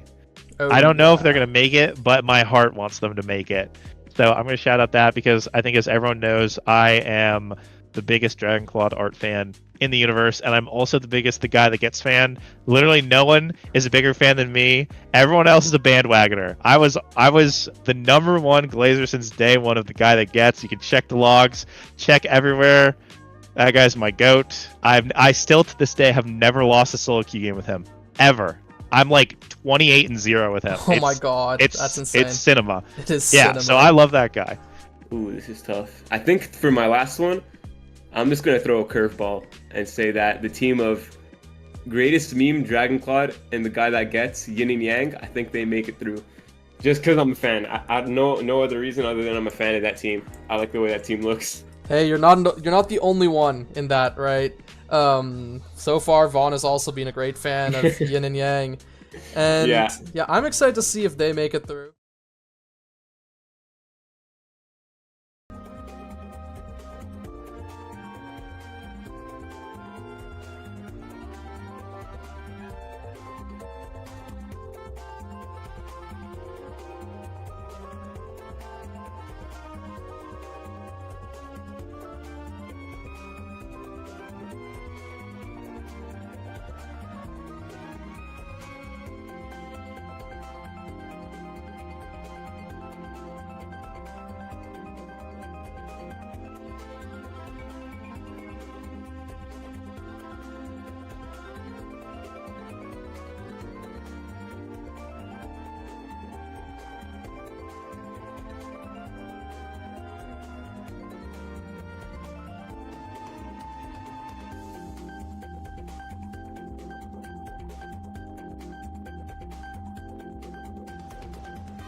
Hello, everybody, and we are back going into our final regular qualifying match that isn't the tiebreaker. Eternal Sovereigns versus Yin and Yang. Trying to clutch that spot. Yin and Yang have had a pretty good run thus far, and are looking to continue. And of course, Eternal Sovereigns also been looking really good. I'm pretty excited for this one. I think it's gonna be a pretty close matchup. Got a lot of good players in this game, but looking at this draft, we got the AtLab once again, stacks on stacks, and Big Fish, two pretty universal awakenings. We see the draft come through here, AJ. What are your thoughts on these team comps? Well, no, mic muted for a second. Apologies. I think that starting off just even from the banning, the Octavia ban and the Asher ban make a lot of sense when it's that stacks Big Fish start. So moving on to the Atlas and the goalie, very stock Kai and Kazan as well. We've seen them before. I think the kind of weirdest pick here is like the Juliet Rasmus sort of double forward comp there with double brawler. But I think that might be more of like a midfield Rasmus type thing, unless we're going really wild and we're playing an Atlas forward. But I think that is going to be like the least stock part of this, and even that is fairly stock. When it comes to AtLab, the teams kind of know what they want, know what they like, and they tend to stick to it. It tends to be pretty standard, pretty figured out here. So, of course, we have that classic Atlas versus Mako pick. Just some wall goalies to hold it down as much as possible while your forwards do their thing. Yeah, look at these starting awakenings. We got pancakes all around. Even the greatest meme opting for the pancakes. Only Sovereign went for the size here. It's an interesting choice to go for speed over size on Rasmus start, I guess. Hoping to get the built diff for the Rampage later on in the draft. Could be the angle there. Pummeler's, of course, on the guy that gets known for the Juliet, and of course getting plenty of things, but also taking a lot of damage in the first point here. See if they're able to stay alive and keep things going here. But Stacks slowly getting built up, getting thrown all the way to the back of the field here. It's looking a little bit rough, but Eternal Sovereigns the first to open up the goal and potentially put a point on the board. Barrier's going to get traded in return as Sovereign being able to find the crook leverage and sink it in. That'll be Eternal Sovereign's first up. Yeah, nice goal there. 40 seconds in as opposed to deep into overtime as we've seen some first points go. So already off to a fairly quick game here. Also, once again, this is a sort of duplicate, a mirror match, or mirror in the bracket at least, to the last one we saw. Two barriers going down those. I'm going to talk about that. Sovereign not quite getting the angle there. Good hit stun as we go to the other side. One barrier going down. Flurry comes out, but it's not quite enough. Barrage is really good for getting forward. Sovereign gets crooked leverage into a strike down to the bottom and scores goal number 2 for Eternal Sovereigns. But as I was saying, this is a sort of mirror bracket to the last match we had, so whoever wins this one is going to qualify, and whoever loses is going to face the Flying Blobos in that tiebreaker for spot number 7. So similar, high stakes, not the end of the line, but ooh, the double goes behind for 2 barriers there, and Sovereign really just putting on, ooh, a double on the other side, though, as I was talking about that. Yin and Yang finding a little bit of purchase in this set, trying to get things done. Eternal Arctic going forward, passing down to Sovereign, who puts it down to the bottom. That is a very quick 3-0 set there. It seems like the last 2 points are basically just as long as the first one there. So really well played by the Eternal Sovereigns. Yin and Yang not quite finding their stride just yet, but seeming to build up a little bit of momentum as we went on. So I'm looking forward to see how they progress through here. But that's Akai getting something like Orb Dancer, Rapid Fire, Prime Time, really good. Even Deny a 1-2 punch potentially, but so many good options here. Looks like Orb Dancer gonna get picked up first. Will deny away the Rampage. Interestingly enough, Might of the Colossus gonna go over the Kazan. So they wanted to do the double deny to pincer the size away from the Rasmus and kind of punish Greatest Meme for not picking Big Fish at the beginning. It's kind of a smart move, actually, because you already have speed on your Kai, and if you, I guess, making the enemy Rasmus have no size is possibly more valuable than just picking up Prime Time there. So I sort of like that. We did get Orb Dancer over on Dragon Clawed, and we did get Mad Rush on the guy that gets. So there still are some good picks, but that Greatest Meme is definitely, I think, going to be feeling this. I mean, that being said, they did just pick up a KO, so maybe it doesn't feel that bad. Yeah, Sovereign's the one feeling it so far there. Guy that getting a Sad Boys angle around the top there, but also a kill as well, kind of the redemption there. You know, you don't take the barrier, but you do take the goal. As long as they can capitalize on this, it is kind of the power play chain there. Finally, Greatest Meme finding the barrier. Strike shot passes it up to guy gets, and the pendulum swing is going to send it in there right as Alonso is getting to the goalie box to defend it. A 10th of a second later, and that power play just dissolves without anything too much happening, but just enough speed there, just enough using that strike shot to pass it forward instead of waiting for it to come back really was a really good play by Dragon Clawed there. Making sure that you keep the momentum up is so important in those power plays. And we see Yin and Yang finding their first goal, finding a lot of kills here. And that really is the way that their comp works. They really need to get a lot of those KOs, and they're kind of immune to some of the sort of backblast from a KO comp. Getting a double is really nice there. Ricochet goes over. Sovereign gets to 1 as sort of consolation there.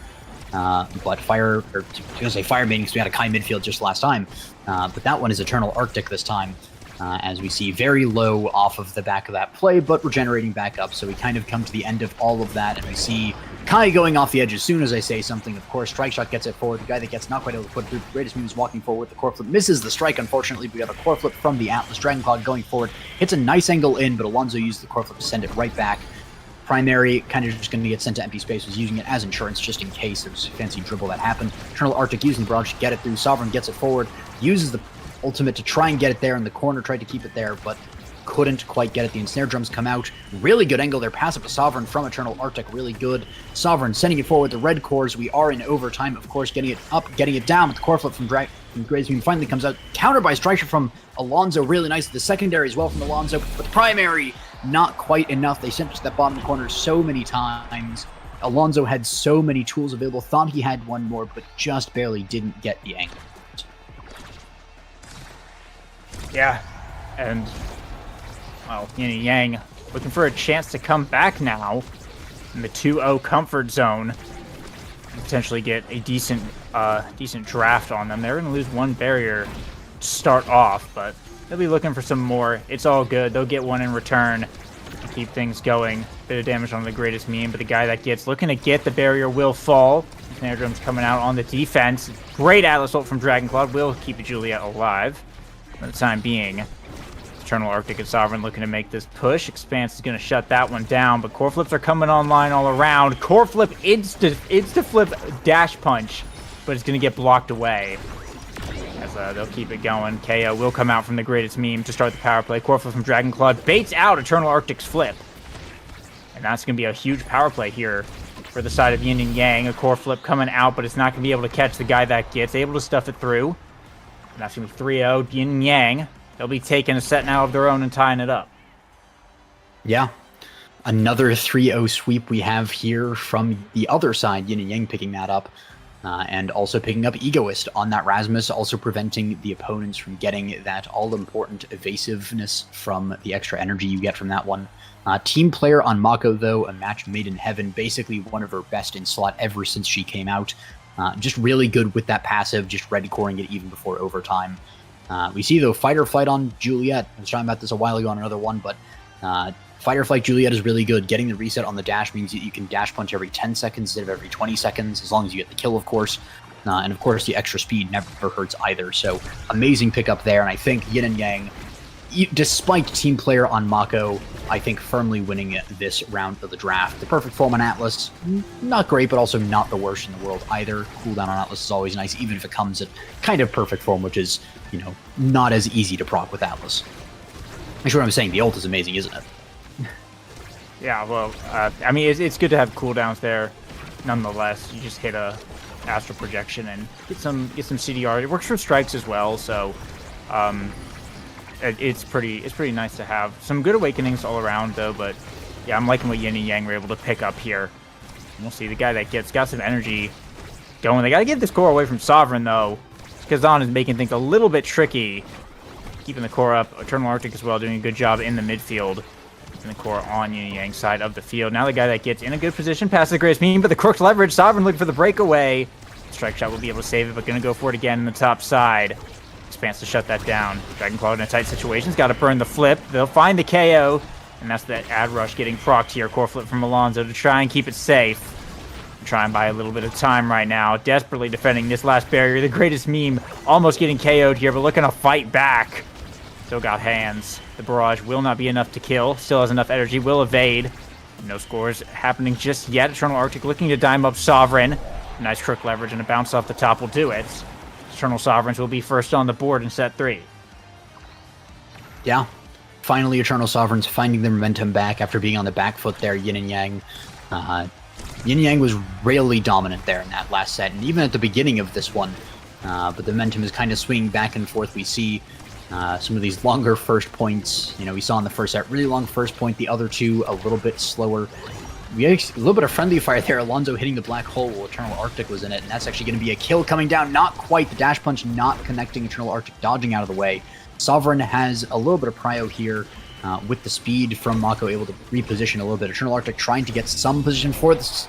For Sovereign on the Kazan, it's going to work out there, using the ult to send it right through the greatest meme, and that's going to be another point coming out here. A little bit faster than the last one, and that's kind of the pattern we saw in this set 1.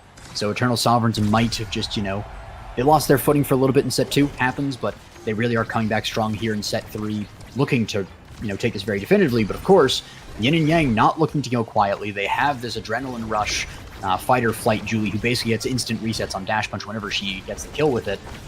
So just really good stuff. Potentially 2 barriers going down. The flurry as well coming out into the strike. Not quite a goal, but very close to it. That's 1 barrier, though, going down to Sovereign. Doesn't quite get the double. Good defense by Dragonclaw, but Eternal Arctic has to sprint back to try and catch up to the core, but it's not going to get it anyways. Sovereign red coring it. Primary as well from Alonso. Not quite enough. We see the hook. Really nice from Greatest Meme. Has the core flip as well. Going to use it right there. The counter flip fails from Alonso, but the barrage from Eternal Arctic is going to be enough. But the strike war from the side of Yin and Yang, both the Julie and the Rasmus using the strikes perfectly timed there to just overcome all of the strikes from Eternal Sovereigns. Beautiful team play there. Beautiful staggering of the cooldowns to not just waste them all at once and get countered by one ability. And now the guy that gets on a bit of momentum right now has the flip and can be able to grab that second barrier as well. Quick open goal inside of Eternal Sovereigns. They're looking to make this push, try and tie it up to a 0.5. Greatest Meme's got the max stacks to work with. Everyone does. Dragonclaw has the max orbs. Is able to move quite quickly on this Atlas. You're seeing right there. But Sovereign doing some good core control, keeping the core up. Eternal Arctic as well. With the aerial speed, is able to move quite quickly. A great Giga Blast going to get back over to Sovereign here.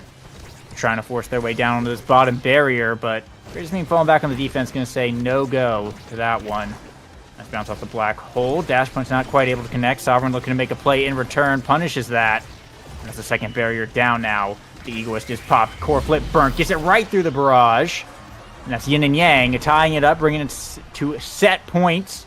0.5 and a set each. They're keeping it neck and neck. Yeah, there's a great strike shot by Alonso there to stop that first bit of aggression, but that core flip really quickly out. Not quite instant flip, but Greatest Meme just launching that core flip as soon as possible. Caught Eternal Arctic off guard. Speed catching him off guard. Another dash punch from the guy that gets just getting all of these KOs.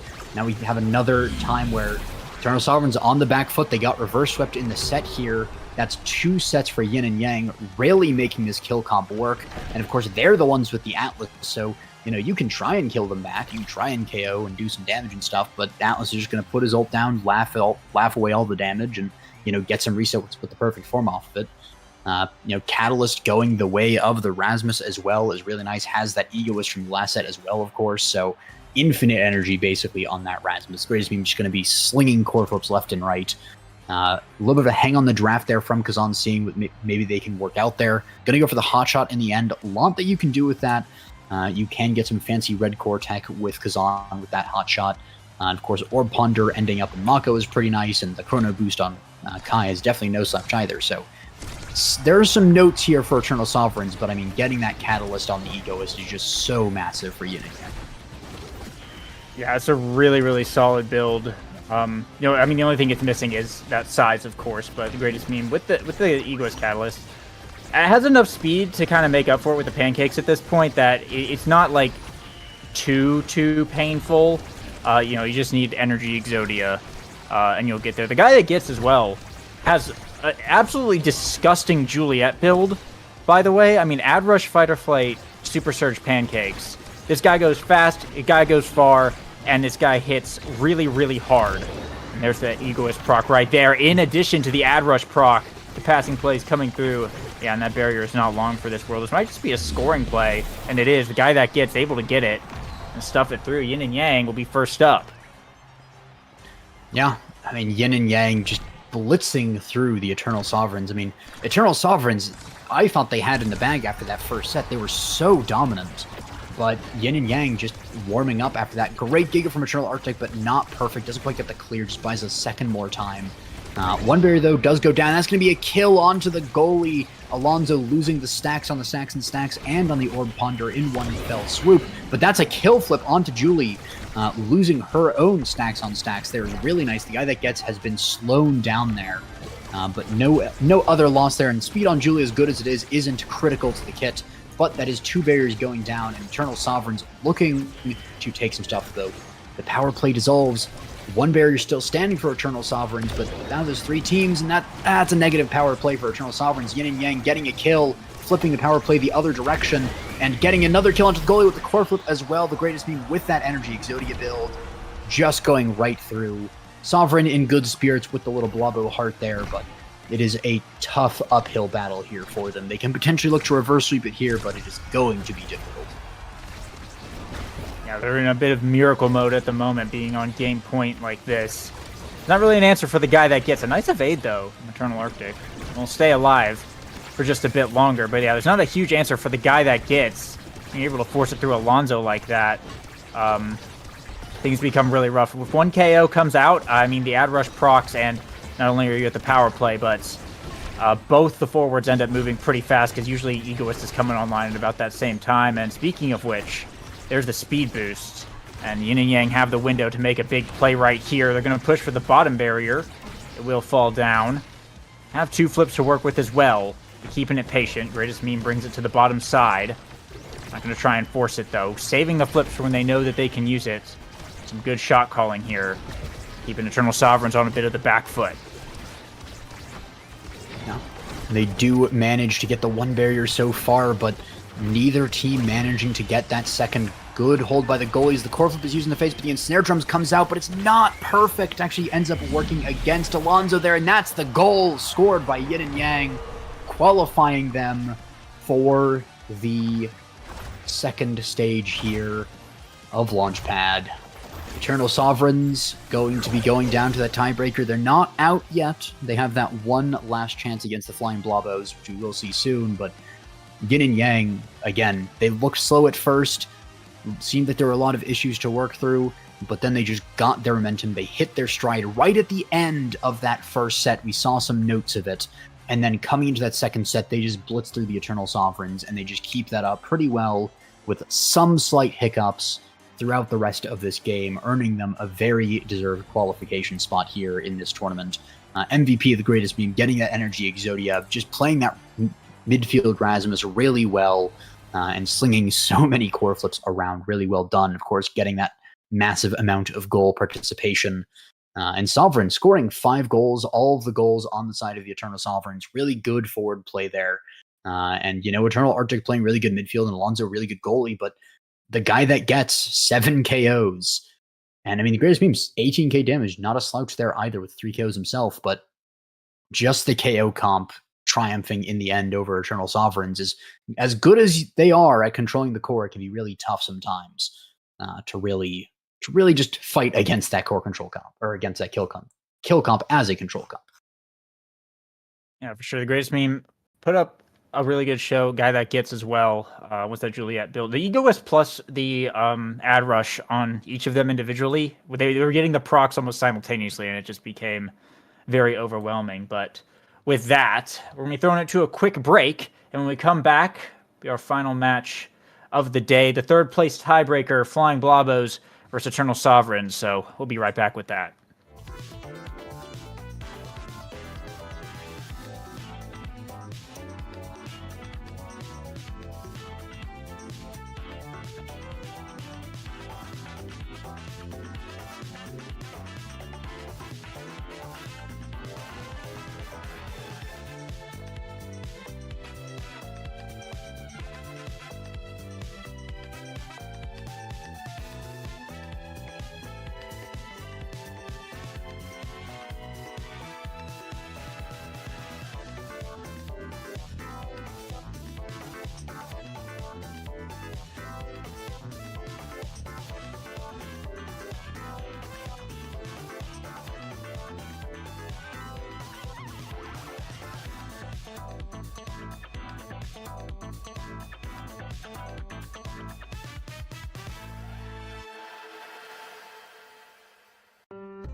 All right. Hello, welcome. everyone, and welcome to the last match of the day, the 7th place tiebreakers for Launchpad Week 1. We have the Flying Blobos versus the Core Dynasty Party, the Eternal Sovereigns, and it's going to be a pretty match. We've seen these teams before. They have actually played each other before. It was off stream, but their first match of the day was actually against each other, so kind of ending with that sort of Launchpad sandwich. They started and ended with the same thing, so going to be pretty interesting. Any notes that you have about this kind of what you're expecting in the series? Well, I mean, I expect it to be a pretty close one, based on what we've been seeing in these two teams on their previous matches so far. Another at-lab game, of course, pretty stock standard stuff, but this Orb Dancer start, I think, is something definitely to note. We see the Mako and Zentaro bands coming out, but this could very well just be a speed game. We saw Fire Maiden on the Kai before, and seeing the Kai pick come through on blue team, I highly expect that they're just running it back once again. And of course, with Orb Dancer, it's going to be really nice. We see the Kazan now over on the other side. Pretty solid forward duo there. You got the side start and, of course, the speed.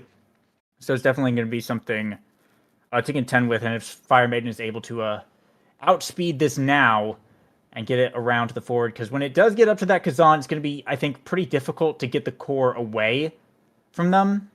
And there we see the Juno and X.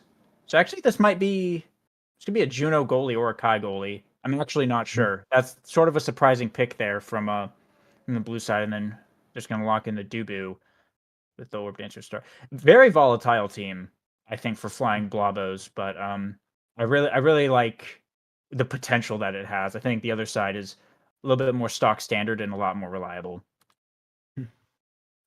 Yeah. Probably the one thing for sure is that it's most likely not going to be the ex-goalie lore. As fun as that would be to see broken out in the final match of the day, it's almost certainly not going to be that. And it is looking like it's going to be that Juno goalie with the Flying Blobos are going to be flying from the goalie box this time. Interesting to see what kind of goalie gear goes on that Juno. Of course, there's a lot of different schools of thought on the Juno. So interesting to see which one we see Pensando belongs to. But on the other side, of course, yeah, we do see that Dubu, that Kazan coming out. A lot of good notes to potentially get with that one. The Blobo Heart coming out from Sovereign at the start of this in high spirits, even after that last loss. Eternal Arctic passing down to Sovereign. Black Hole hits him, does a ton of damage, but he gets the double barrier anyways through the Blobo. Of course, level 1 Kazan, not usually a highlight, but Sovereign somehow managed to make it work. And we see Alchemy getting that one barrier on the other side. Alonso passing forward. Sovereign going into the Blobo, going down to the bottom. Quick leverage into the ult. Not quite enough to pass from Dubu forward. The now not quite perfect. And the arrow was set up, but Sovereign just wasn't quite able to get to it. Pass up to Eternal Arctic. Now arrow as well for a dribble into the corner. Alchemy trying to use some X-Tech to get that double strike through. Sovereign using the ult as well. The now teleports forward, and finally it goes through. Nice stuffing there from Sovereign. Able to force it through Juno here. Fire Maiden opting in to the Mag Souls once again for that extra midfield speed. The core was kind of kept away from him for a lot of that match, so wasn't really able to do too much, but that was 0.1, so it doesn't really count all that much. We'll see what they're able to do here as energy is coming up across the board, and not a lot of Orb Dancer stacks have come up either, so the game hasn't quite fully committed just yet. But we'll see here as the play starts to get aggressive coming out from the side of Flying Blobos right now with this push. The Soup's got to come out to shut down that one as things get reset back to neutral a bit. Now, we've seen a lot of good defense so far from both teams, but so far Eternal Sovereign slightly behind on the defense. That is going to be a kill happening. The power play and also the Sad Boys angle, really unfortunate, but Sovereign managed to get one barrier, also used the ultimate to keep from going in the goal. The log down at the bottom's really nice. Black Hole hits Sovereign, and so does the X. That Boris doing so much damage. Somersault comes out, puts it down to the corner of the slime, into the proximity drone from now. Able to defend so far. Sovereign heals up just enough to not be staggered, but is very low on health again. Now is staggered again instantly. Eternal Arctic gets staggered, and Juno sends it down to the goal. Really nice eject button from Pensando there. And actually a really good placement of the ultimate slimes as well. Because Sovereign was up there, right? And ended up dashing through and hitting a whole bunch of them and taking a lot of damage. And didn't get KO'd, but got kind of just taken out of the play. Because with Kazan, you have such low stagger, you got to be really careful about that kind of stuff. And it set up for a pretty pretty solid game state, and then Pensando, of course, was able to capitalize with the eject button flip. And resetting the orbs is really nice, and having some orbs up as well, pretty good. Alphamy with a nice shot to the top will be able to continue that momentum and keep things going. One more orb for Pensando, and this Juno will be flying. Yeah, flying indeed right at the start of the match there with the Blobo, but not quite able to get too much done. Gets a little before momentum, causes some cooldowns to be used. Finally, though, Alphamy is the one to take it, almost a double with the Bull Rush into strike, but not quite enough. Alonso on this goal, of course. You know, when he was getting killed in the last match, it's a little hard to see, but is really good at that goal. Sovereign as well, really good on that offense, getting the double barrier. Eternal Arctic going for a dribble with the now arrow into the goal as well. Not quite getting the lineup, though. Fire Maiden and Pensando rock solid on the defense on the other side as well. Sovereign trying to strike where all the slimes, but there's just so darn many of them that it's basically impossible to do. Topher Fortress also coming out. Eternal Arctic also using that now secondary, that proximity drone. Alphamy taking so much damage to the black hole, and the now arrow also somersaulting so far forward. Alonso is basically a forward at this point, going to get Bull Rush, but doesn't do too much. Alphamy very low in the goal, getting crooked leverage, having to use that core flip to stay alive. Does get killed, but does get the barrier in the end, so it's kind of a worthwhile trade, especially if Fireman gets him done with the core flip. Not quite enough. The strike is really nice. Pensando is going all in, and it works out. 3-1. Flying Blobo takes set 1. Some really good plays here from Pensando. Some good defense, a lot of good use of that jump on the open goal, and of course, that last score right there. Picked up the orb and just became the new aggro. When you're in a power play, you either have to commit to defense or commit to offense, and they committed to offense there, and it ended up paying out really well. Got the 1-2 punch hover coming out. More core speed. Unstoppable going to be picked up by Fire Maiden.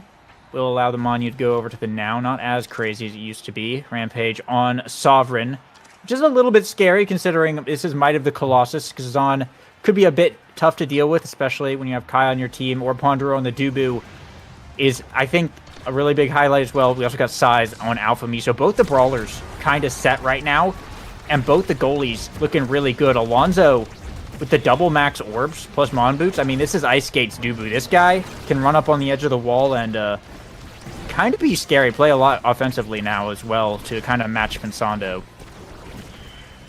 Yeah.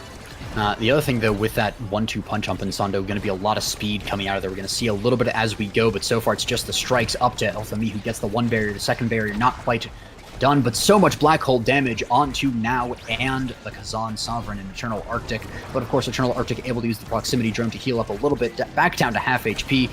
Down goes the barrier as well. The Giga Blast goes wide. Alphamy almost goes off the edge of that, but saving that core flip.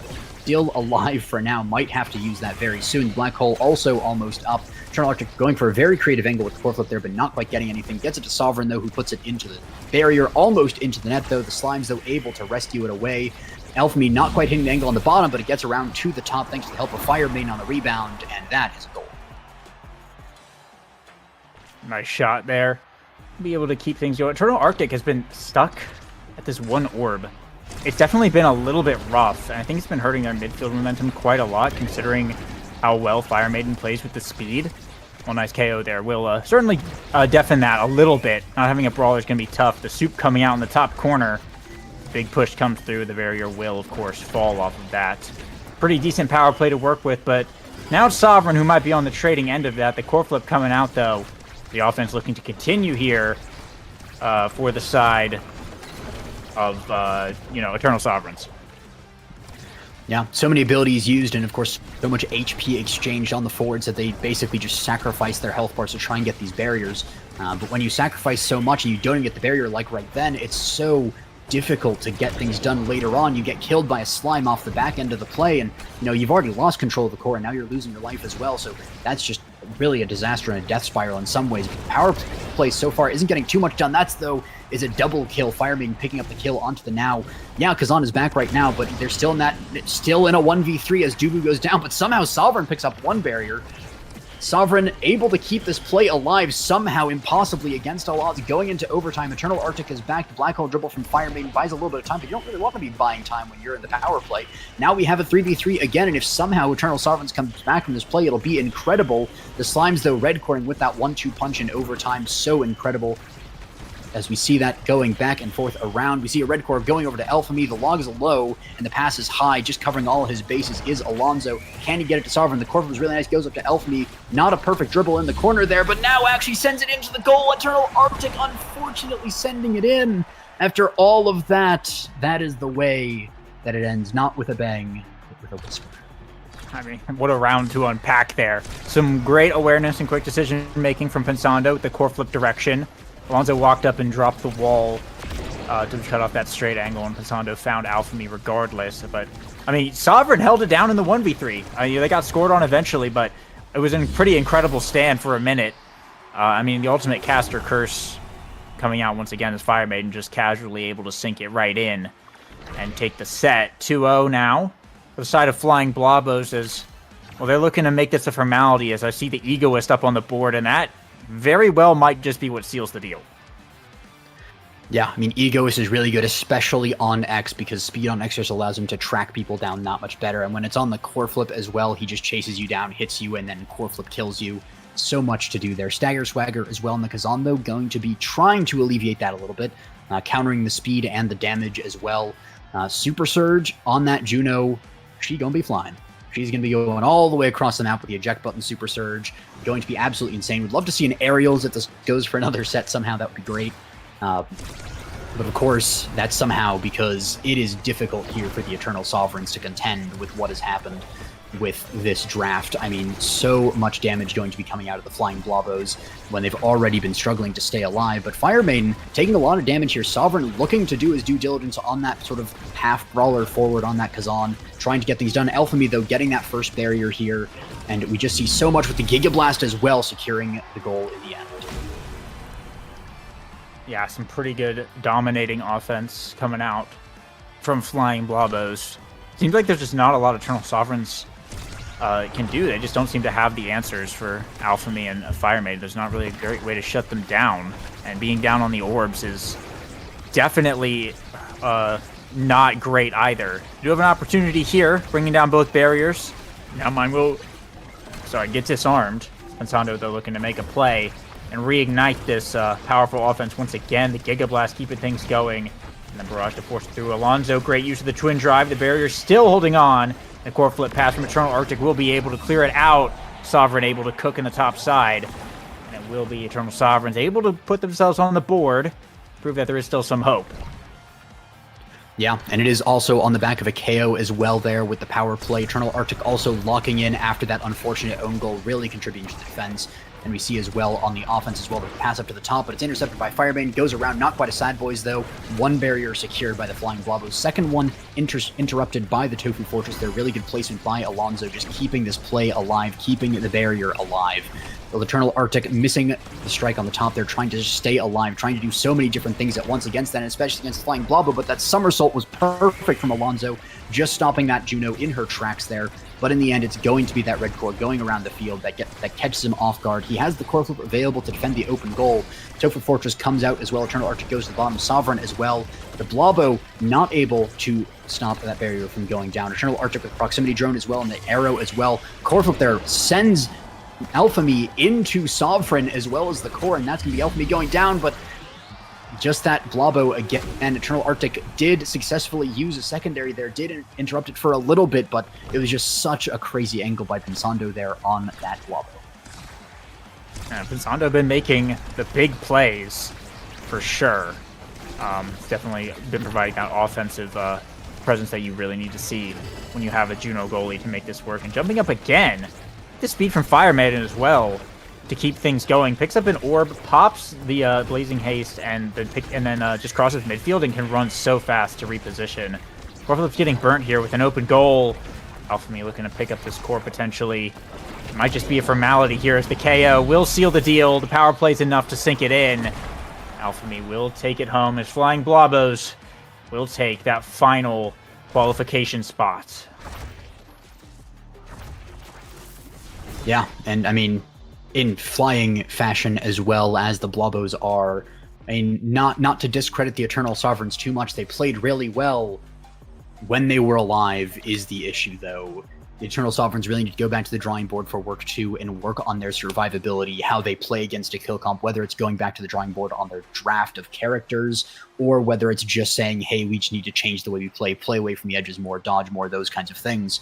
But either way, the Eternal Sovereigns had so many highlights, but also so many lowlights when they were getting knocked off the map there, just because the Flying Blobos just were relentless in the damage, in the KOs, doing everything they could to make sure that there wasn't anyone in their way on these goals. So just absolutely well played by both teams, but the Flying Blobos in flying fashion.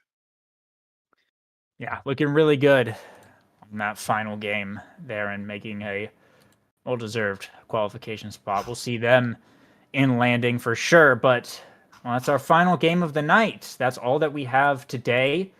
That's it for Launchpad Day 1. Next week, there's going to be another chance, of course, another day of Launchpad for some teams to try and make it in still. But that's all we have for tonight. AJ, you have anything you want to say before we leave? Good luck to all the teams participating for those 6 slots in next week. Going to be a blast to see how you play and how the teams go back to the drawing boards between matches to see how they improve. Good luck to everyone and have a good night. Good night.